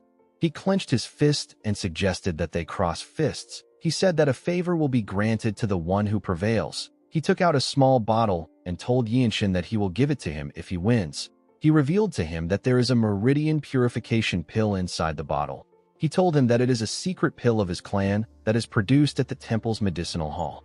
Wenchang was surprised to see the bottle. He asked Gakyung if he is talking about the pill that the Shaolin uses to instantly restore their energy. The monk told him that he is correct. Yianshin could not believe that he was already offering this rare and valuable pill. without telling him what he wants. He couldn't see through Gak Young's intentions. He decided to accept the duel. He said that he will give it his all. The monk laughed and thanked our boy for allowing him to meddle in his affairs. He told him that he can take the pill if something happens. Yinshin asked him about what his request is. The monk smiled and told our boy that he wants him to listen to an hour of his Dharma lecture. Our boy and Wenchang were surprised to hear this. Gak Young laughed when he saw their reaction. He asked Yinshin if he believed that he was going to ask him to shave his head and join the Shaolin as an official disciple. Our boy realized that he was witnessing the famed fairness of the Shaolin monks. Yinshin and Gak Young put some distance between themselves and took a stance. Now that he was facing him, our boy could see the gap between them. He knew that he would be no match for Gak Young if they faced each other with internal energy. However, when it comes to their physique, Yinshin might stand a chance. The monk charged at our boy and swung his fist at him. Yinshin blocked his attack and got pushed back a little. Gak Young turned around and attacked him with a kick. Yinshin blocked his attack. The monk made his fist faster and attacked our boy with more speed. Yinshin matched his pace and blocked his attacks with a single hand. Gak Young jumped and tried to kick our boy. Yinshin carefully bent his back to dodge the attack. Gak Young moved back and took a stance. He attacked our boy with the dragon fist strike. He used the technique to hit Yinshin's body with a large amount of force. A bright light got released from the attack. When Gak Young stepped back, he saw something odd. Our boy was still standing. It was as if he wasn't even hurt. Wenchang was impressed by Yinshin. He realized that our boy is standing in the exact same position as when the match began. With a cold gaze in his eyes, Yinshin asked the monk if he is done. Gak Young did not expect to hear this. Yinshin and Gak Young carefully looked each other in the eye. Our boy took a step forward and charged at the monk. He easily got close to him and thrust his fist at him. The monk was able to dodge it by moving to the side. He was a bit nervous. He quickly attacked Yinshin with multiple punches. Our boy was not able to dodge them. Fortunately for him, attacks that lack internal energy can't deal significant damage to him thanks to his movement art. Yinshin doesn't need to worry about his opponent's attacks. He can simply focus on attacking. He gently pushed the monk's hand aside and grabbed it. In terms of experience and depth of martial arts, Gak Young can't compare to Yinshin, but he still found their match to be enjoyable. Our boy clenched his fist. He could feel a new technique coming to him. He attacked Gak Young with multiple punches. The monk was unable to dodge the attacks. He had to take it head-on. Wenchang was surprised to see our boy's attack. He wondered if he copied the Shaolin's 5 fist strikes. He took a careful look at Yinshin's style. He realized that he was wrong. The styles were only similar. Our boy's own was actually much better. While fighting Gak Young, Yinshin's eyes had a blue glow in them. It seemed like he was understanding and creating a new martial art. He made his fist strikes faster. Gak Young was still able to keep up. The old monk noticed that Yinshin's mastery and range of application of energy emission techniques have improved significantly. He couldn't believe that our boy was getting better the more he fought. He realized that Yinshin was in the process of creating an entirely new martial art.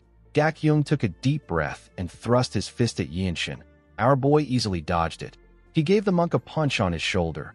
Wenchang was surprised to see this. He realized that Yinshin's physique has already surpassed that of the little divine monk. Our boy and Gak Young continued throwing hands at each other at a crazy speed.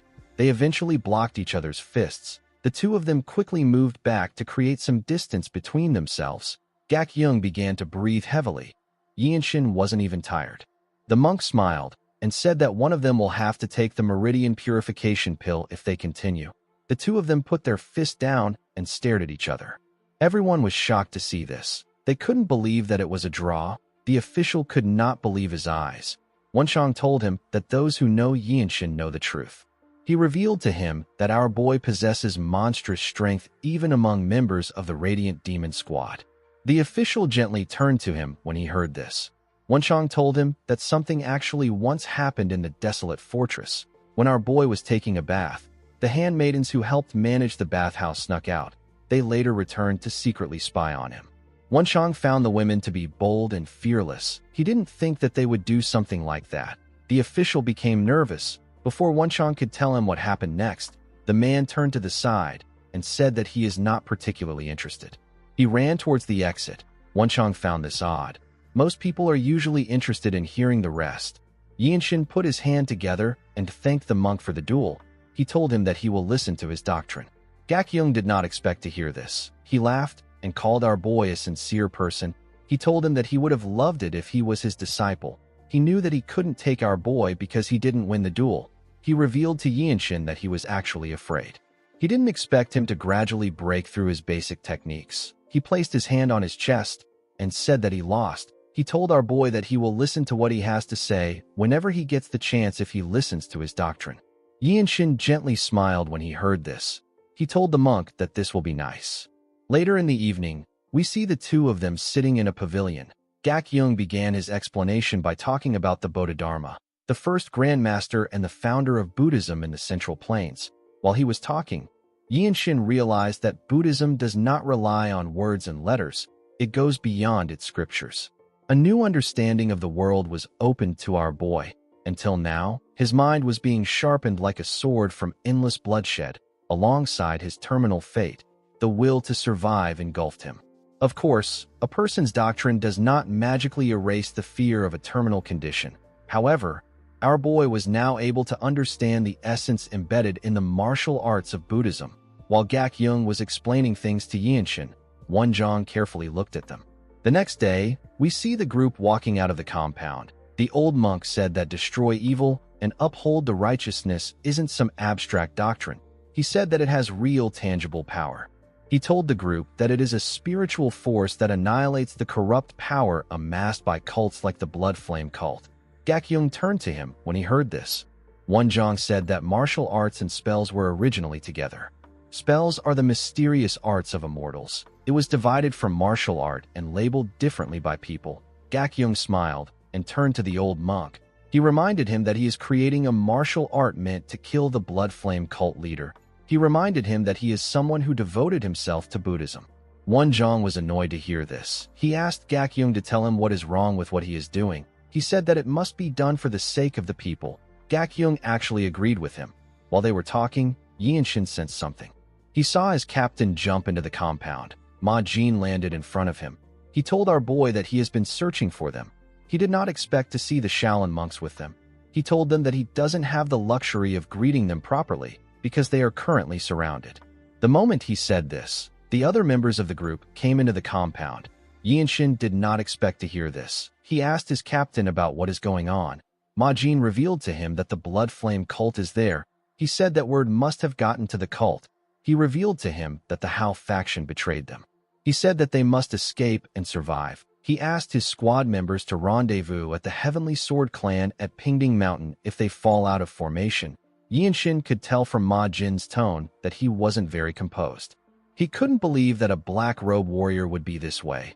While he was looking at his captain, he sensed something. He quickly turned to the door. The other members turned to the door when they sensed it too. The moment they did this, the door exploded. Everyone quickly got ready. A young woman with black hair stepped into the compound with a dagger in her hand. The woman with red eyes gently greeted them. The woman had an eerie dark energy around her. Yinshin could tell that she was in a different league from the Blood Master swordsman. He recalled that the hair of a Blood Flame cultist becomes blacker the more they grow stronger. While he was looking at the woman, Ma Jin revealed to his team that she is the seventh apostle. Everyone knew that the seventh apostle is a powerful warrior with exceptional martial prowess and a vicious temperament. The woman turned to Yinshin. She asked him if he is the lightning genius. She described him as the future of the desolate fortress. She gently licked her lips and told Yinshin that his nape looks really pretty. Ma Jin raised his sword in front of our boy when he heard this. He asked the seventh apostle to look at him. The woman gently smiled. Immediately she did this. Members of her cult appeared on the walls. They surrounded the group from every angle. The cultists were quite much. The seventh said that this is where she will kill both the present and the future of the Radiant Demon Squad. The moment she said this, she threw her dagger at Yinshin. Her dagger was quite fast. It went past Ma Jin in an instant. Before it could touch our boy, he grabbed the hilt and pushed the blade back. He made sure that his hand didn't touch the blade itself. The dagger had an ominous energy around it. When Yinshin tightened his grip around the hilt, the energy on the dagger disappeared. It was as if our boy purified it with his energy. Yinshin was surprised to see what he did. He couldn't believe that he just dissolved the blood art of the seventh apostle.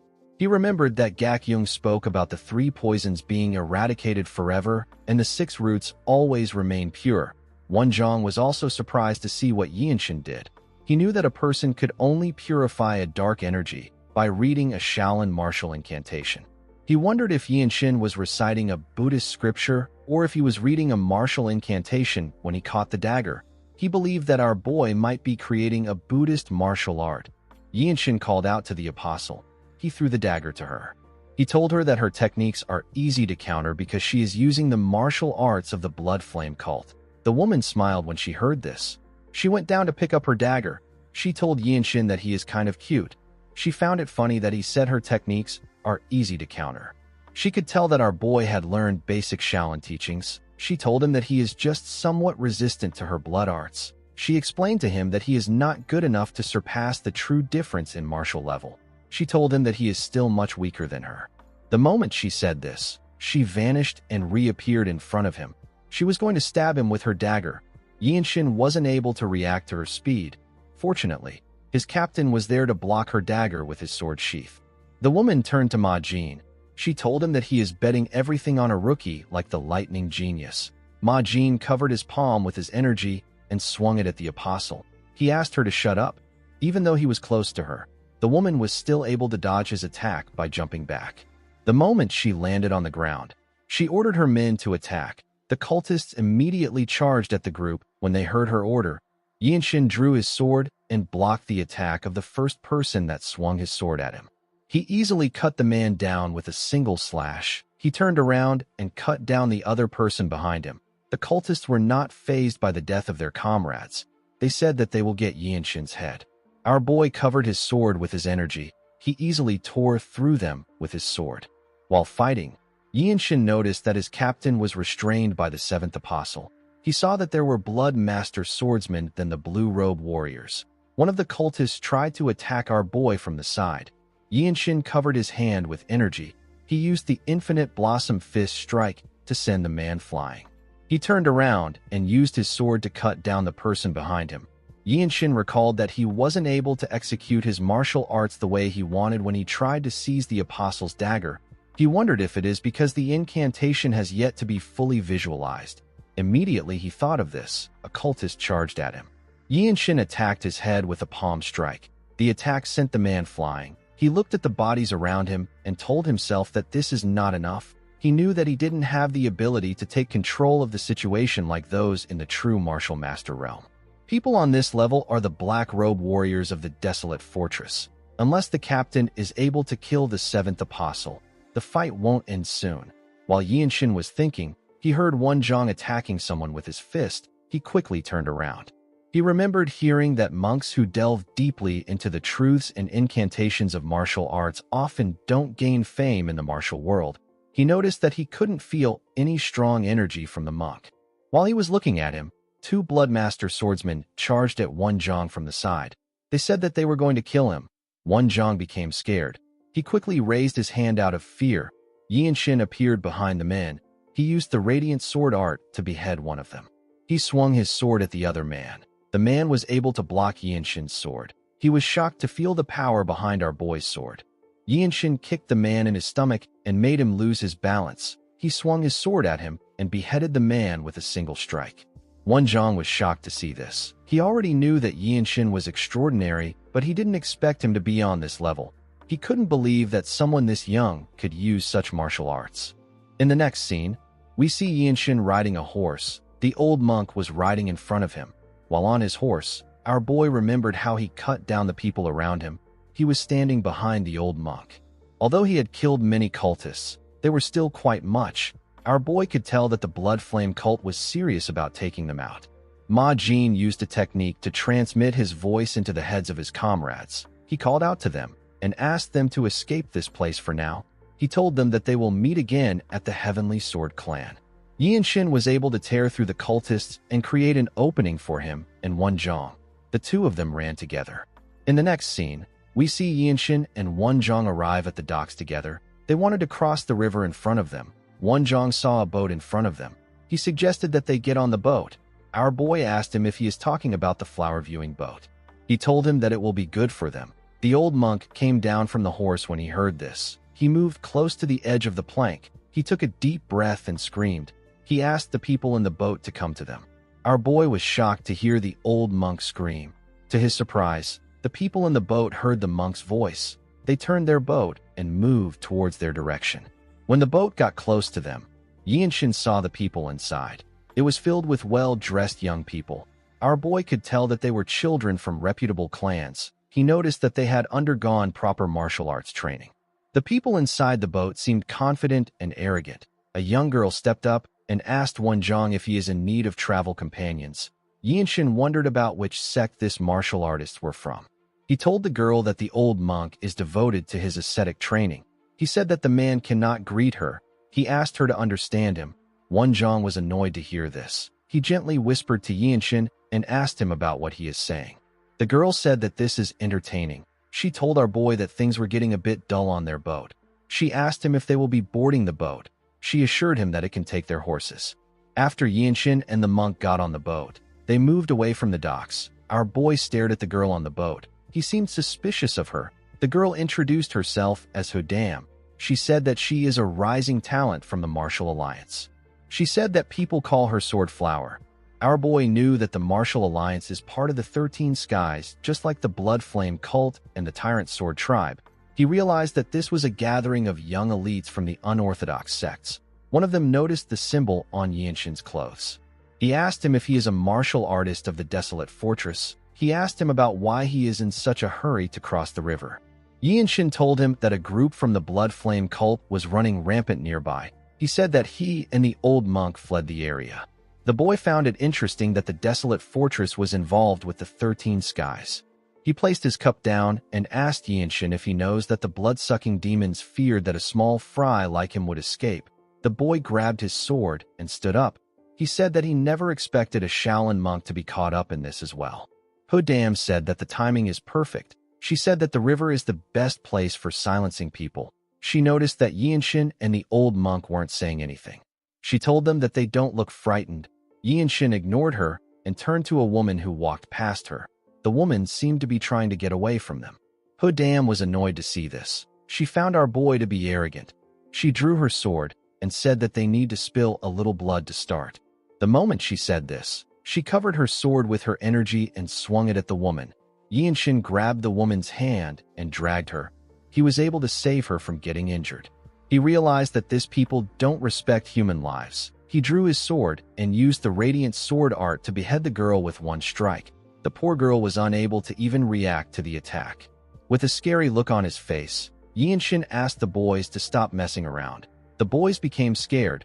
They couldn't believe that someone like Yinshin used such a powerful sword strike. The boy who spoke earlier revealed to Yinshin that Hodam is the treasured daughter of the Martial Alliance Sung Manor. He asked our boy if he is not afraid of the consequences. Yinshin swung his sword to remove her blood off it. He reminded the boys that they were the ones who tried to kill them. He advised them to be worried about retaliation from the Desolate Fortress. He said that this boat will head north for now. He told them that he will decide what to do to them when the time comes. He told the boys that they will be the ones to row the boat now. The boy with the headband asked Yinshin if he didn't hear what he said. He said that the girl is the Sword Flower of the Sung Manor. He asked our boy if he doesn't know who she is. Yinshin turned to the idiot and smiled. He realized that he hasn't formally introduced himself to the boys. He sat on a box and revealed to them that he is the lightning genius of the Radiant Demon Squad. The boy became scared when he heard Yinshin's title. He realized that he is talking to the top young talent of the Desolate Fortress and the person who cut down an elder of the Tyrant Sword tribe. Later in the day, we see everyone standing behind Yinshin. Our boy was meditating. He remembered the fight he had with the cultists. Wenjong watched Yinshin as he meditated. He decided to talk to him. He revealed to him that the Blood Flame cult attacked his clan when he was around the same age as him. People said that the Blood Flame cult leader came to his clan by himself. Wenjong only stepped out for a moment. However, when he returned, he was the only one left alive. He wept before the dried and shriveled corpse of his late father. By sheer luck, Wenjong caught his master's eye. He was taken to Songshan. However, he soon found out that he lacks talent for martial arts. he decided to devote himself to creating the natural enemy of his enemy through martial arts. Yinshin turned to him when he heard this. The old monk told him that he showed him a martial art that he has only began to grasp. He asked him if he can tell him what he can do to help. Yinshin did not expect to hear this. He asked the old monk if he can recite the Dharma to him. Wonjong was surprised to hear this. Yinshin felt like the old monk gave him the offer at the perfect time.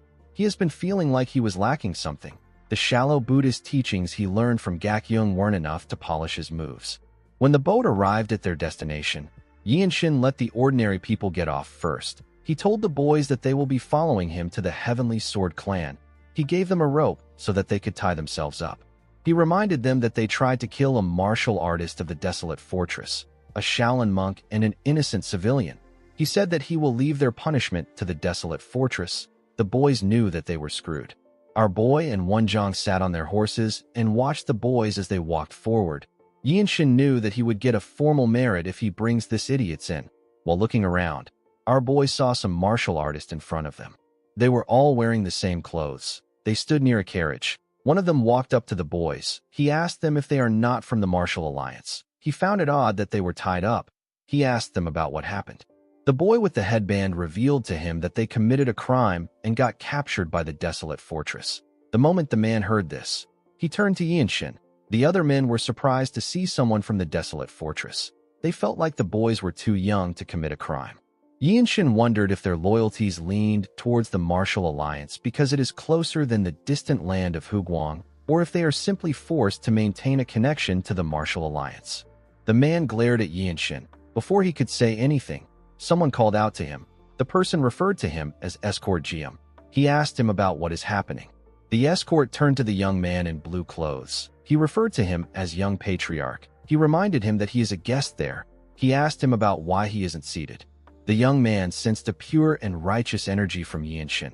He stared at our boy. He was happy to see him. He asked him if he is the lightning genius. He ran to Yinshin and said that he never expected to meet him there. He said that he knew that a dragon had emerged when he slayed the vicious Rakshasa demon. He told Yinshin that he is certain now that he has seen him in person. He told him that the gleam in his eyes is extraordinary. Yinshin asked the young man if he is the young patriarch of the Heavenly Sword clan. The young man realized that he hasn't introduced himself.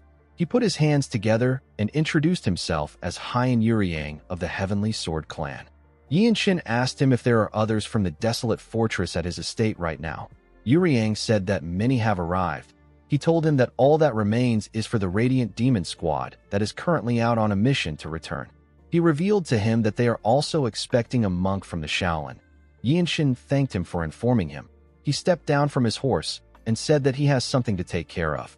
Yuryang did not expect to hear this. Yinshin took a step forward and appeared behind Escort Jiam. He told the man that his energy felt extremely familiar. The man was shocked to see our boy behind him. Yinshin poured water on the man's face. The escort quickly moved back. He asked our boy to tell him what he is doing. Our boy simply smiled when he heard this. He told the man that he is really terrible at hiding it. The moment he said this, the man's red eyes and black and red hair got revealed. Everyone was shocked to see it. They could not believe that the man was from the Blood Flame cult. While the man was flustered, Yinshin closed the gap between them.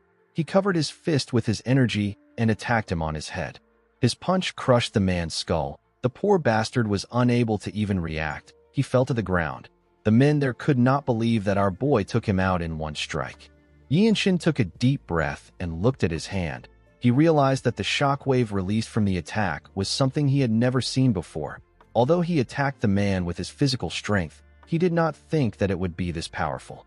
He knew that he would soon master this move. The old monk was surprised to see Yinshin's move. He wondered if our boy just invented the technique. He realized that he might be a true grandmaster. Yinshin reminded Wonjong that he said that he wanted to restore the Shaolin art of Bodhisattva Gentle Flowing Strike. He told the monk that he would like to add Gentle Flowing Strike in this new martial arts name. He asked him if he will allow him to do so. Wonjong was shocked to hear this. He stepped down from his horse and moved close to Yinshin. He told him that he will be honored if he uses the name. Guys, we have come to the end of our video. If you guys want more of this recap, let me know in the comments section. Don't forget to like and smash that subscribe button for more recaps. See you guys later.